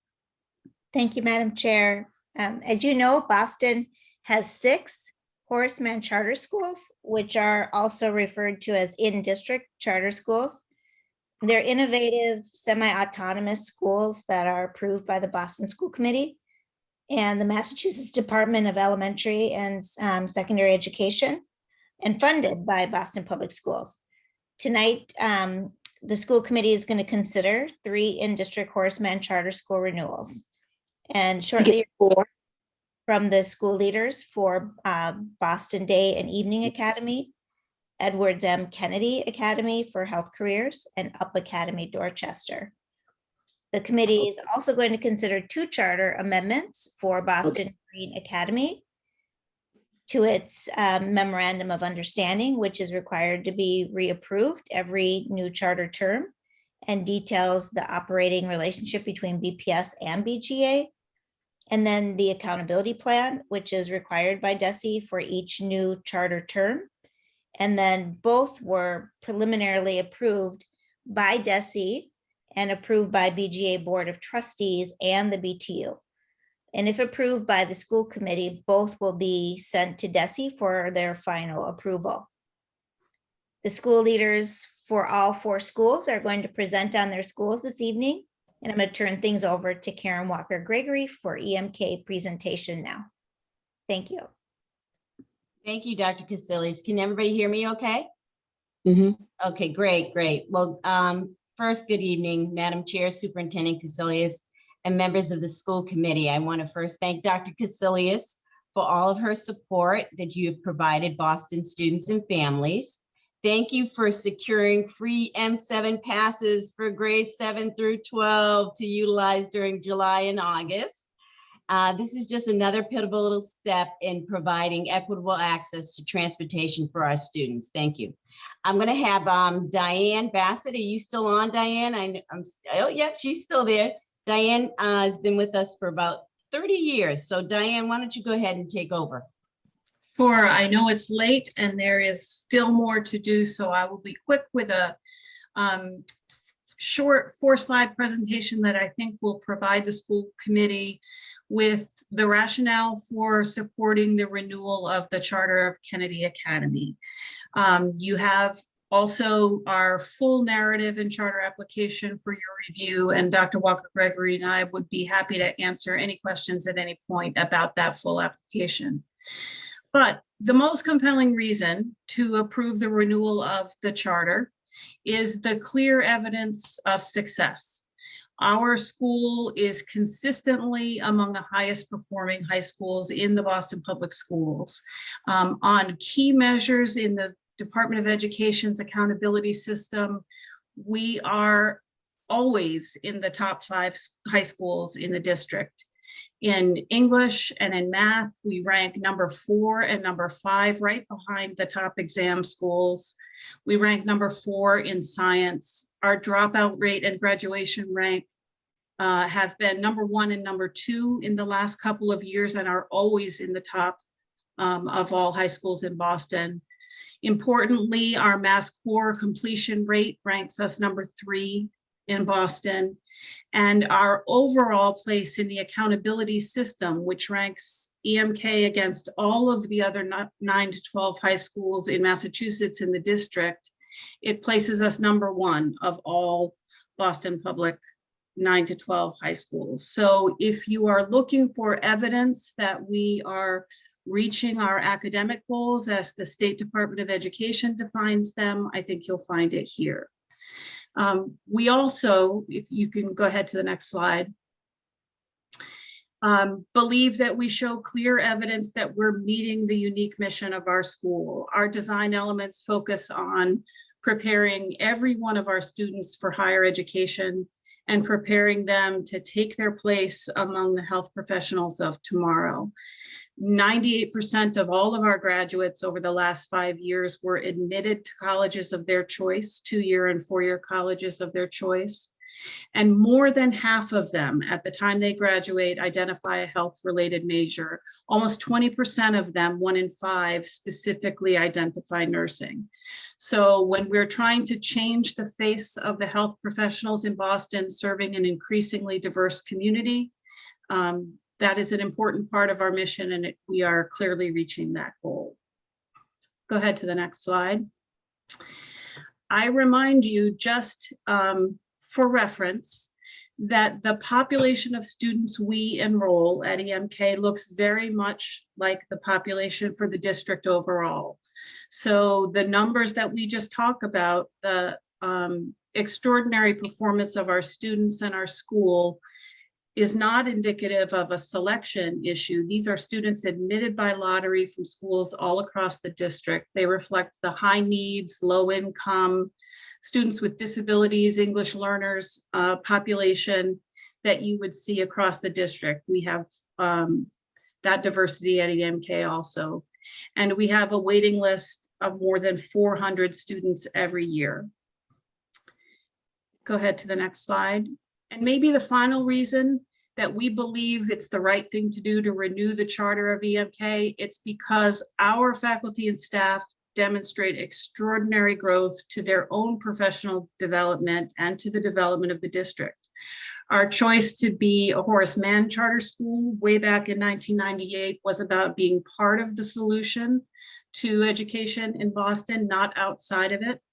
Our staff members show their commitment through national board certification, through attaining their doctoral degrees, through holding dual licensure in special education and ESL. And we note also that there are graduates of our school who are now among our faculty, 4 of them. So we believe we are growing the educators who have the potential to lead. And the best evidence of that is the number of folks from EMK who've gone on to important leadership roles all across the district, some of them here on the call tonight. So those are the reasons we think it makes sense for the school committee and the Boston Teachers Union to support the renewal of the EMK charter. And we look forward to answering any questions that you might have at the conclusion of the presentation. Thank you. Thank you, Ms. Bassett. I just wanted to say that I can honestly say that I would send my own kids to my own school, so I know we're making progress. At this time, I would like to introduce my colleague, Allison Haramick, and the head of school of Boston Day and Evening. Allison, are you still there? I am here, Oh, Karen. good to see you, Allison. You're next. Thank you. Thanks, Karen. And so welcome, good evening, everyone. My name is Allison Ramick, head of school at Boston Day and Evening. And I'm gonna kind of share a different type of school that the district, a different opportunity for our students. So tonight I respectfully submit for school committee approval the renewal application for BDA's charter. Thank you for this opportunity to share a little bit about what we have accomplished these past 4 years and our vision for the next 5 years. Next slide. So we're a similar age as EMK, where this is our 24th year, our 5th recharter. And during this time, I think it's important to note that we've stayed true to our mission to enroll, engage, and meet the academic needs of a group of young adults who have not found success in traditional high schools. Our average student arrives at BDA 18 years old with less than 5 high school credits, 39% special ed, and 16% are English language learners. We engage our students by being innovative and responding to the changing social, emotional, and academic needs. Over the course of our past charter, we have implemented 2 unique programs. I've shared them with school committee in the past. There's the BDA 2.0 program, which is a work-based, project-based learning program designed for our Black and Latino males, and our blended learning program that provides flexible scheduling for students who have health concerns or family obligations. We hire and retain staff who reflect our community and are committed to anti-racist work. 22% of our teachers are dual certified in ESL and 48% in special ed. We have increased our social emotional support staff by 33%. 70% of our staff are people of color. Our staff retention is 91%. The average tenure of our leadership team is 10 years, and I've been at BDA for 17, starting as a science teacher, moving into an instructional leader, and then the head of school for the last 7 years. Next slide. Over the course of this charter, we have committed to being an anti-racist institution, an inclusive and diverse community. Our instructional staff have designed culturally relevant competency-based curricula that advances student identity development, skill, and intellectualism. We continuously provide pathways that allow students' voice to shape curriculum, school norms, and processes. And this year we began a 3-year equitable literacy initiative to ensure that all students experience evidence-based literacy instruction. Despite the impact of COVID this past year, we saw our ELA and math MCAS scores rise. As an anti-racist school, we denounce incomplete, poorly contextualized data that perpetuates racism and biases that further marginalize our student body.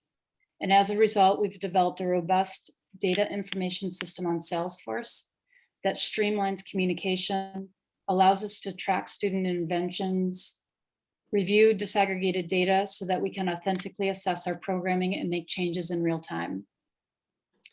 To fulfill our mission, we ensure that students are exploring career and college opportunities through paid internships and required postgraduate planning courses. Every BDA graduate leaves with a postgraduate plan that defines their vision of their future.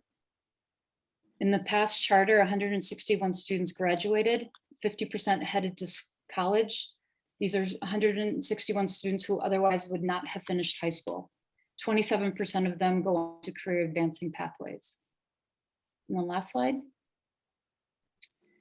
Being an anti-racist school and a Horace Mann charter requires a high level of accountability to our students, families, staff, and DESE. BDA has historically had a school culture and climate that is respectful and supportive. Our suspension rates are low for a student population that comes to us with a history of suspension. All of our staff have been trained in restorative justice practices, and we are committed to repairing harm through restorative justice circles, practices, and co-constructed agreements. Over the course of this charter, our school programming, student outcomes, special ed, and EL programs have all been assessed by visiting teams from DESE with meaningful but minimal feedback. We have a diverse and engaged governing board that ensures we are faithful to our charter, fiscally stable, and evaluates the head of school.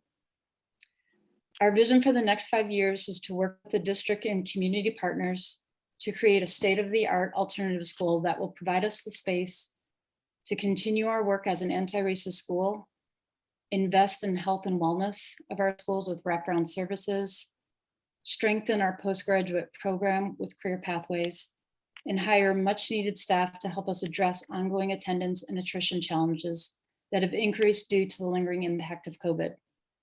We believe it is a matter of social and racial justice to provide our students with an equitable environment in which to learn, and our current facility is not meeting our students' needs. Thank you, and I will now pass the presentation to Ariel Silverstein-Tapp and Veronica Conform from Up Charter Dorchester.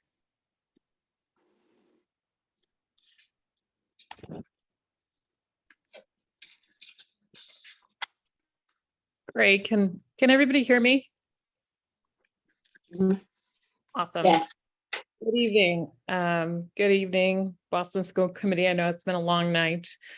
So we will definitely hit the points and try to move this along. I'm the CEO of Up Education Network. We are extremely excited tonight and appreciative of the time of the school committee and Madam Chair for allowing us to present tonight. I've had the privilege of presenting to you several times before. I've been with the organization over 5 years and have 20 years of experience in education partnering with school districts. Tonight, we are presenting the renewal of Up Academy Dorchester with BPS. And this has been a long-standing partnership. We've been partnering with Boston for the last 10 years. Our vision is focused on our students. Our work is to create a vision that allows students to fulfill their path and potential. We are also glad to have heard from some of our family members during public comment. We've received 58 letters of support from family members, community members. I know we heard from one of them tonight. United Neighborhood Association, Councilman Brian Worrell, and so appreciative of the community partnership that we have in Dorchester and that kind of support. I want to also take this opportunity, as many others have, to thank Brenda Casilius for her time as superintendent in Boston, for her wonderful partnership and for her leadership during the hardest time in the pandemic. It has been, I'd be remiss if I didn't say that the partnership has been extremely powerful with the superintendent, but also with a number of BPS staff, especially during these trying times. And I'm gonna name a few because I feel like if I don't name the shout outs and just name how people show up in the time of need, we're not paying that homage forward. So I want to just name Mark Racine and David Bloom, Nate Cooter, Daisha Campbell, Sam DePina, Becky Schuster, Jay Keel Henderson, and Jeffrey Rose, to name some of the folks that really through day-to-day operations, answering academic questions, allowing us to compensate our teachers effectively, they allow us to do our work and support us every day. And I just felt the need to make sure that I shared that with the Boston School Committee. We are very fortunate to serve the students and families we serve. And just to give you a quick snapshot of demographics, here are the students that we serve. Can you move to the slide with demographics? Great. And, these are just numbers. Our students are more than that. Their families, their community members, and their leaders. And a lot of our work around social emotional development and around academics are around developing those leadership skills. I want to turn it over to Principal Ariella, who will talk more about the school in particular and some of the programming. Thank you so much, Veronica, and thank you everyone for your time and your attention tonight. You can go to the next slide, and I'll start by introducing myself. My name is Ariella Silverstein-Tapp. I'm going into my 5th year as the principal of Up Academy Dorchester, and my 14th year as an educator. Prior to leading at UAD, I was an instructional dean at Up Academy Holland. And prior to that was a teacher and teacher coach here in Boston and in Philly. I feel incredibly lucky and privileged to be able to lead UAD, and I'm really excited to share more with you as we present this charter renewal application. So you can see on this slide, the 3 orange headlines really highlight what our model relies on. So rigorous academics, an SEL focus, and a framework that really supports students in finding their own path and their own potential. That's what makes us unique. I won't read over the slide, but I just want to share a few brief snapshots of 3 UAD scholars whose progress really exemplifies these characteristics of our model. I'll use their initials. And so I'll start with JSM. She's heading into 3rd grade. She joined our school during the remote year and was recently found to have dyslexia. And this year we saw such incredible growth in her work, particularly as a reader and a writer, because we were able to get really intensive reading intervention into place for her as a result of our newly hired reading interventionist and literacy director. Moving into next year, we've been able to add a 2nd elementary reading interventionist to complement our middle school reading intervention. My dog is very excited about JSM's progress.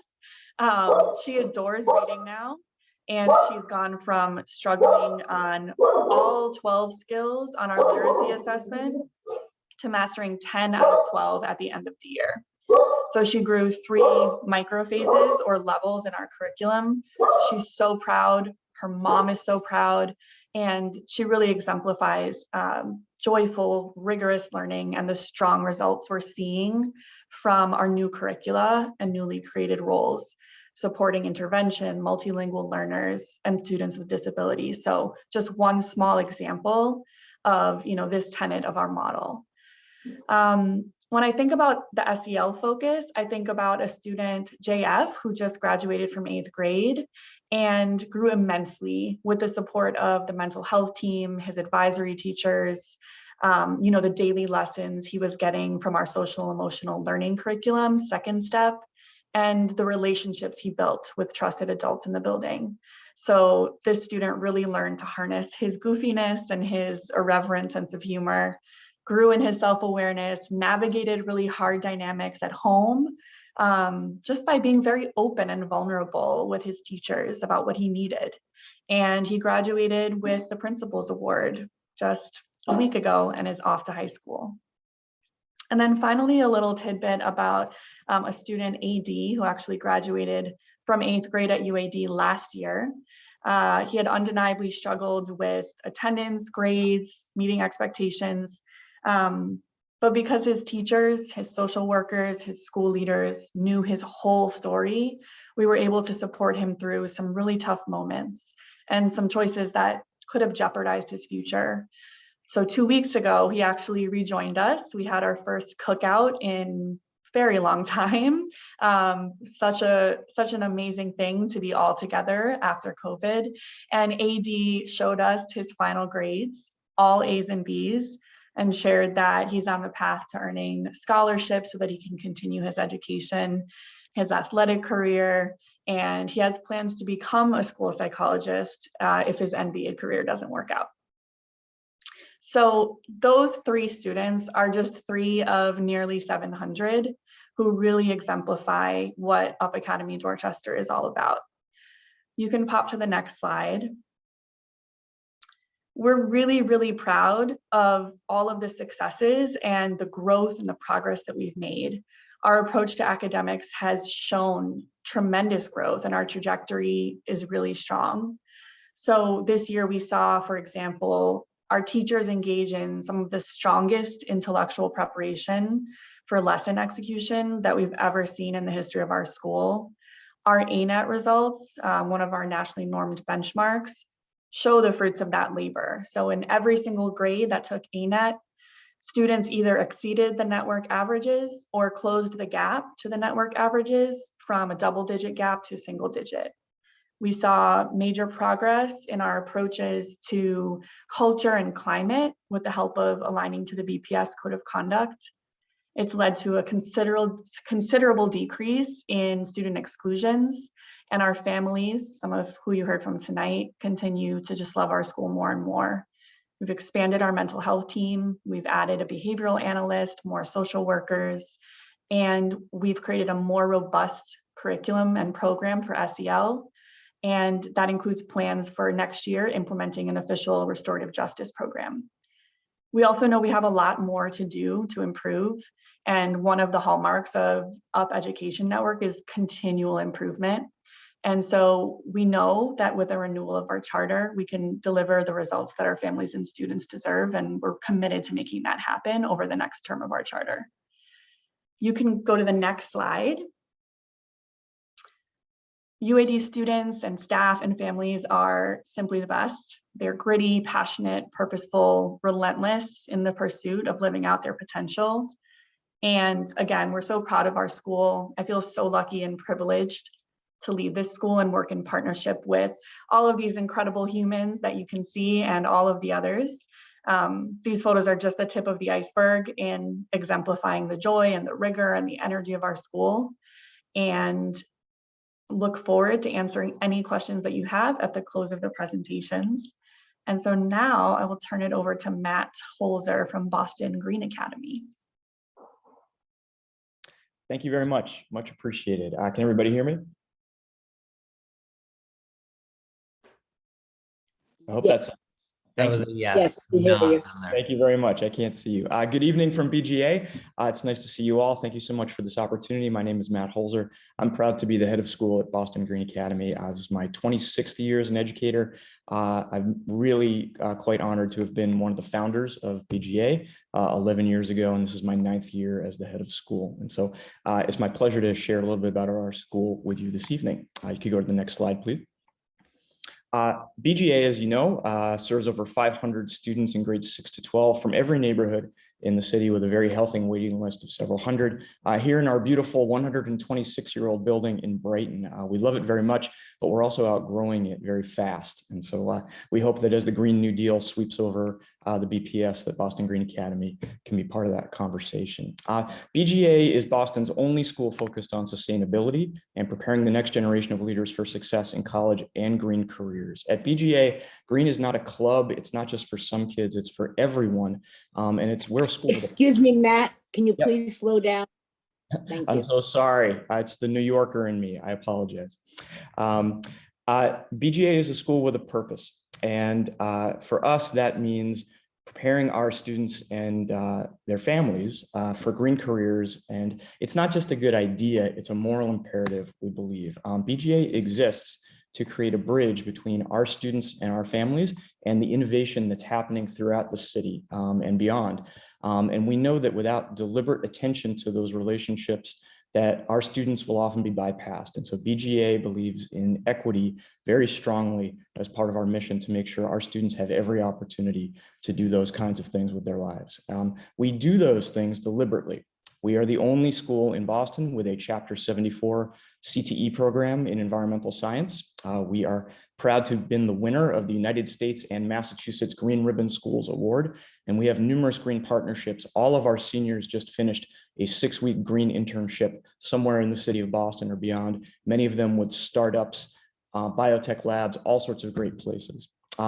Founded in 2011 as a successful restart of a struggling BPS high school in South Boston, BGA has grown to be one of the most successful non-selective schools in the Boston Public Schools. We expanded to include middle grades in 2014. And thanks to the support of the school committee and to Dr. Caselius and previous superintendents, we're very pleased to be an innovative, strong option for families within the Boston Public Schools. We have graduation requirements that exceed those of the Boston Public Schools. And I would add, not just in high school, where we are very close to mass core completion for all of our students going forward, but also in our middle grades, where everyone takes science and social studies every day, where our students have arts and phys ed every day, and we are able to give our students great opportunities all over the city, on Thompson Island, at the Boston Nature Center, doing all sorts of things so that by the time they start with us, as 11 and 12-year-olds, they can truly see the city as their own. We just finished Project Week at BGA just last week, where the entire school was out on 20 projects, grades 6 to 12, all over the city. And it was one of the best things that we do. And we're so glad that post-COVID, we were able to get back to doing the things that we love. And so that kind of project-based work defines BGA. And we're honored to have been awarded a $200,000 grant by the Barr Foundation to do that work over the next several years, and also to connect with our colleagues in the Boston Public Schools to do that kind of work. On the right-hand side, you will see some of our stats, some that we're most proud of. You can also see that BGA enrolls a highly representative group that in almost all cases exceeds the Boston Public Schools averages and those of the state. We're also very proud of our academic progress, although as some of the members know, we've been here for several years presenting on our progress.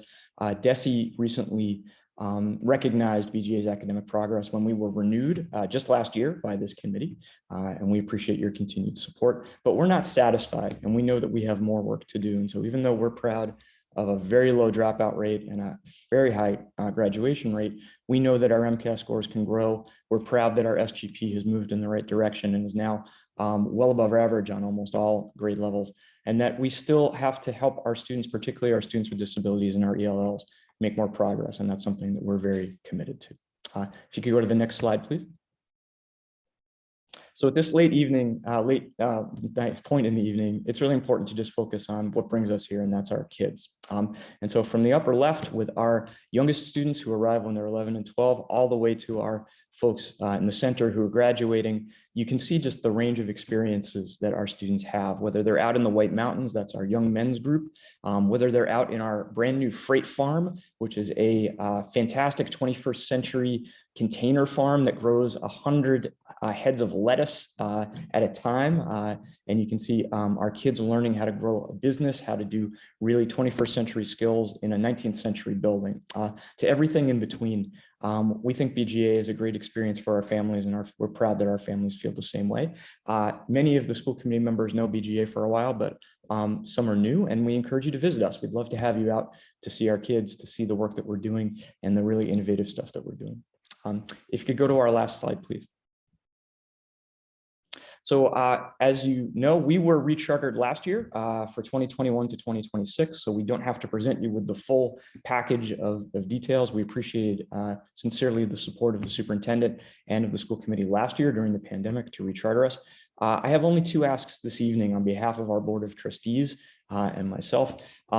Every new charter requires some documents by the Department of Education that we bring to you for your approval. The first is the Memorandum of Understanding, sometimes called the MOUA, which details the operational relationships between the district and our school. Every Horace Mann charter has one. After negotiating this successfully with the Office of Legal Advisor, we came upon an agreed upon MOU that's almost exactly the same as the previous MOU. So there are no changes to our relationship with the district. We are proud to be an autonomous school within the Boston Public Schools and to be part of strengthening the district's work. The MOU conforms to all DESE regulations and again, maintains our strong relationship with the district in all aspects. The second thing we would ask for your approval is our accountability plan, also required by DESE. As you know, all schools, including Horace Mann charters, are held accountable under DESE's accountability framework, which looks at your MCAS scores, your dropout rate, all of those things.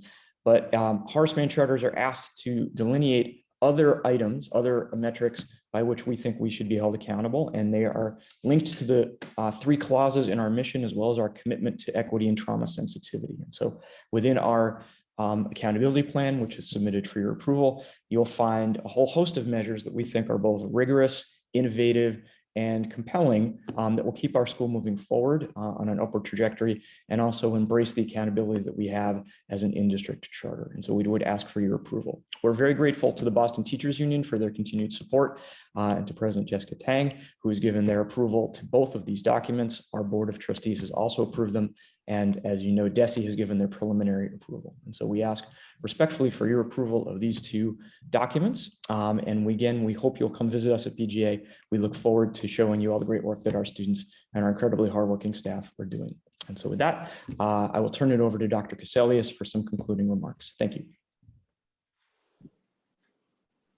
As you can see, we are super proud of these school leaders and the work that they are doing, schools and our students and their communities. And so I'm open for any questions that you might have, and I'm sure they would sit for them as well. I realize the hour, and so, you know, be judicious. Does anyone have any to get questions? up and teach tomorrow morning. Dr. Alkins. Yeah, so first, thank you to everybody for the great work that you are putting in and continue to put in. Extremely supportive of that, and certainly so in the spirit of renewal and just everybody answering a similar question, please everybody sort of identify a particular challenge that you all have faced as a school community, particularly over the last year or so. I know everyone's been affected by COVID, but something, you know, that you feel is unique and something that you are going to focus on in terms of improving. And could you speak to what specific actions you are already undertaking to address that?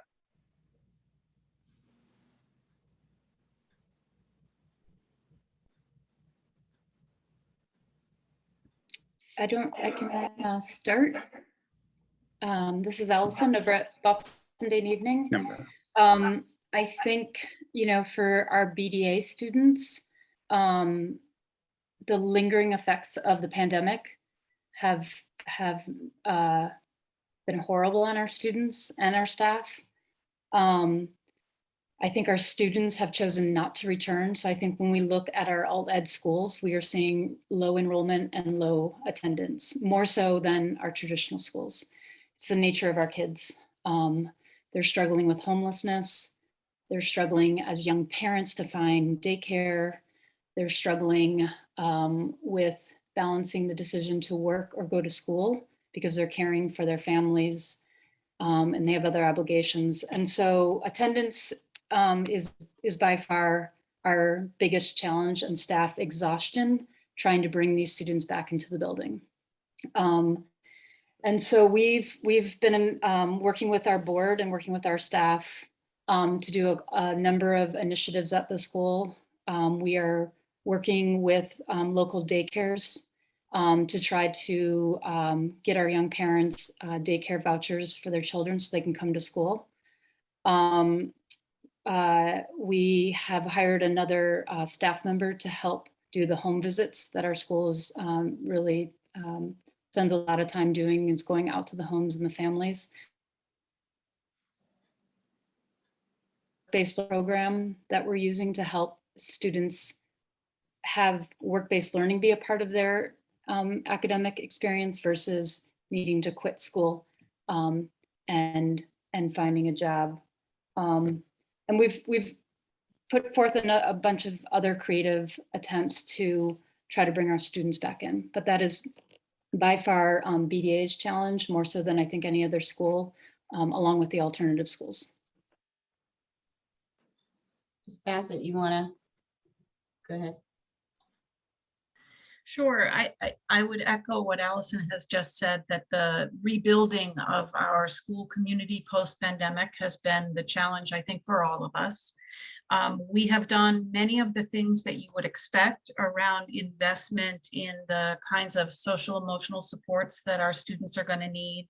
The addition of social workers, psychology, a reading specialist, some additional special education and ESL staffing to address both the social, emotional, and academic needs of the students as they return. We're also building a group of staff members who we call student support interventionists and academic support interventionists. They have sort of a joint focus, which is around push-in supports, co-teaching, within the classroom, kind of modeling different approaches to in-classroom supports for academic needs, but also some very focused case management supports for students outside of the classroom. So we have a student support coordinator at each grade level who works with the highest need students at that grade, focused on attendance and social emotional needs and academics and family issues, and is really a primary point of connection between the school and the home. So we are using the resources available to us in the wake of COVID to try to build both the academic and social emotional side of what students are needing in this moment. I'll follow up on my colleagues agreeing very much with what they've said. I think there's sort of two ways we've been framing this. BGA has always had a really strong commitment to social emotional learning, and we've had an enormous student support team, 3 social workers, 7 interns, 3 school counselors. This was a huge advisory program. This is always our commitment, and particularly given the population we serve and the fact that 33% of our students are students with disabilities, many of which manifest in lots of different ways, we have to have a strong safety net at BGA. And we added a re-engagement coordinator. We added a ELL specific social worker. We added more paraprofessionals. So there's 2 adults in every classroom at BGA this year, no matter how we could cobble it together. And it wasn't enough. Through all of our plans, through all of the things that we thought we were getting ready for, and we prepared and we put our resources where we thought the data and our experience told us, it just wasn't enough. And our students came in with so many needs, and we met them with love and caring, and we had to work it through. And I can't tell you how many, I've never spent so many hours in the boys' bathroom in my life. It's not there to be a policeman, it's there to make relationships and peace and jokes and just connect with folks who are trying to wake their way through a period of disrupted maturity. And particularly as a school that's grades 6 to 12, having 11-year-olds to 22-year-olds in the same building has been extremely challenging. we are ending the year much better than we began it due to the tremendous efforts of everyone.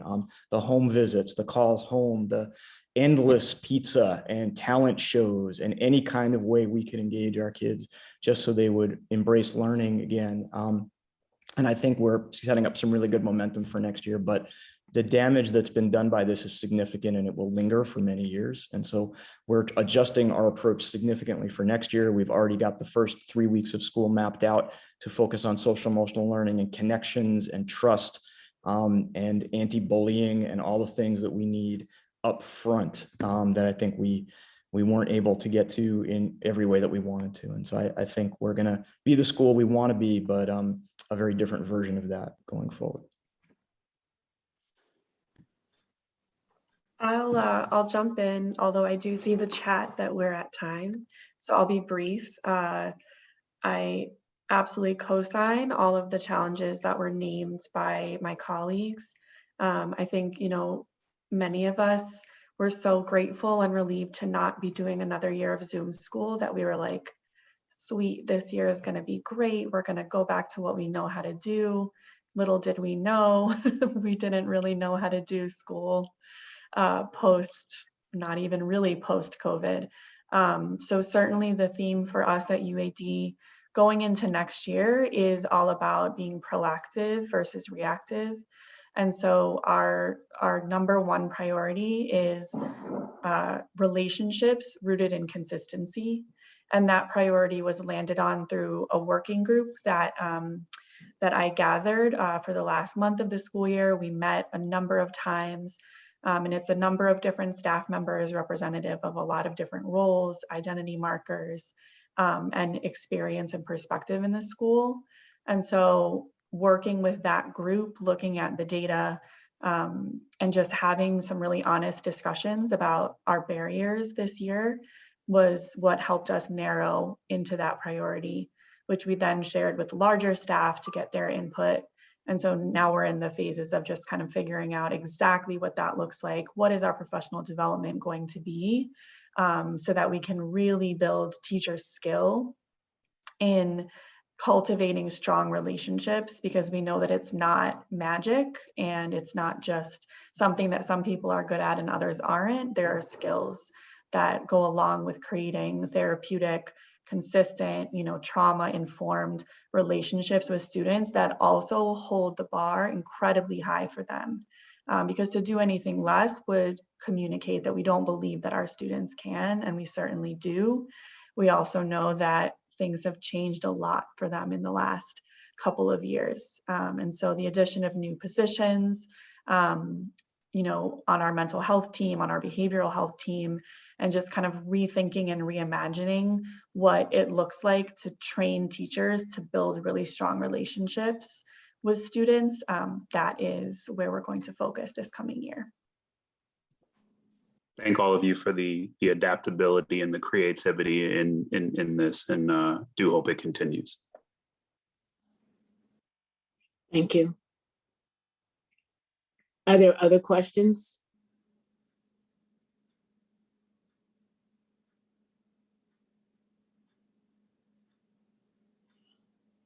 I think given the lateness of the hour, people are questioned out.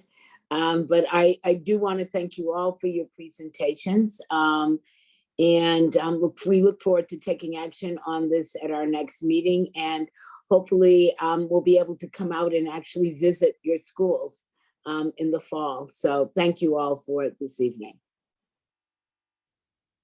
All right, we are going to move on. Is there any new business?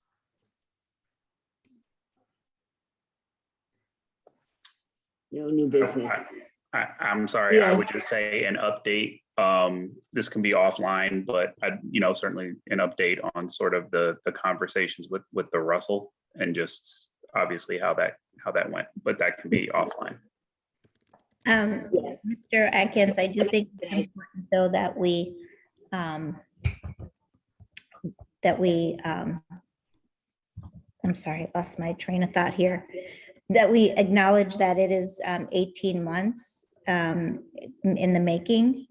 So it's going to be a while before we have a decision to bring forward to the school committee. This is going to be constant engagement with the community.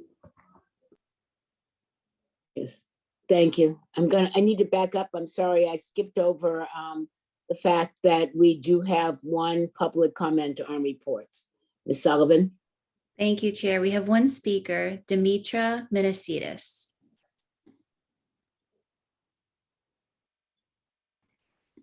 Good evening. Thank you so much for having me here. My name is Demetra Minasidis, and I'm an 8th grade student at Boston Latin School and live in West Roxbury.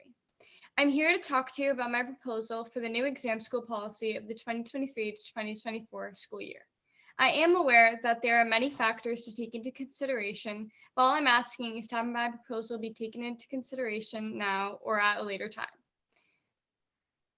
My idea is to keep the suggested percentages of the new policy, which is to change it to 40% GPA and 60% MAP test.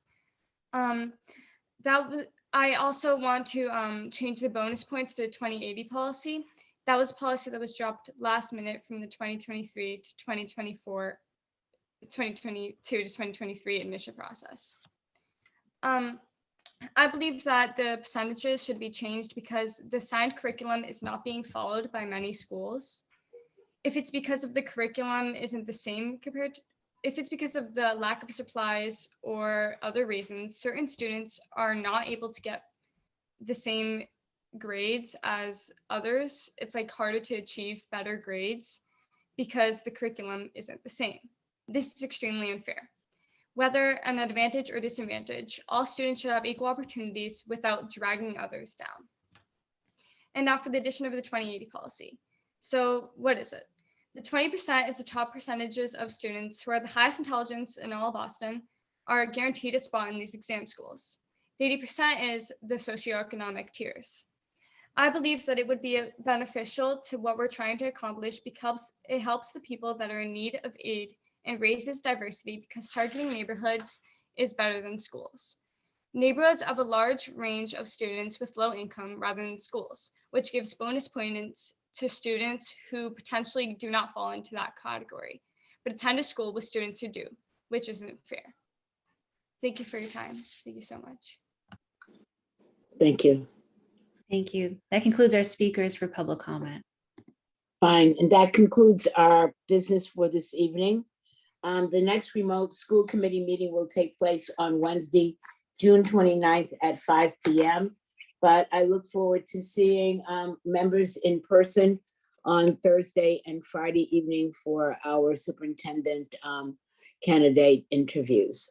This will be the first time we will actually all meet together in the chamber. So I'm looking forward to seeing you in person. And Mr. Cardet Hernandez, I'm sorry you will not be able to join us, but we do look forward to having your questions also represented in the conversation. So with that, I just want to say thank you, good evening, and Ms. Sullivan, I'd like to entertain a motion to adjourn this meeting. Is there a motion? So moved. Thank you. Is there a second? Second. Thank you. Ms. Sullivan, will you please call the roll? Dr. Alkins, Yes. Mr. Cardet Hernandez, Yes. Ms. Lopera, Ms. Polanco Garcia, Yes. Mr. Tran, Mr. O'Neill, Yes. Ms. Robinson. Yes. It's unanimous. Thank you. Thank you. Good evening.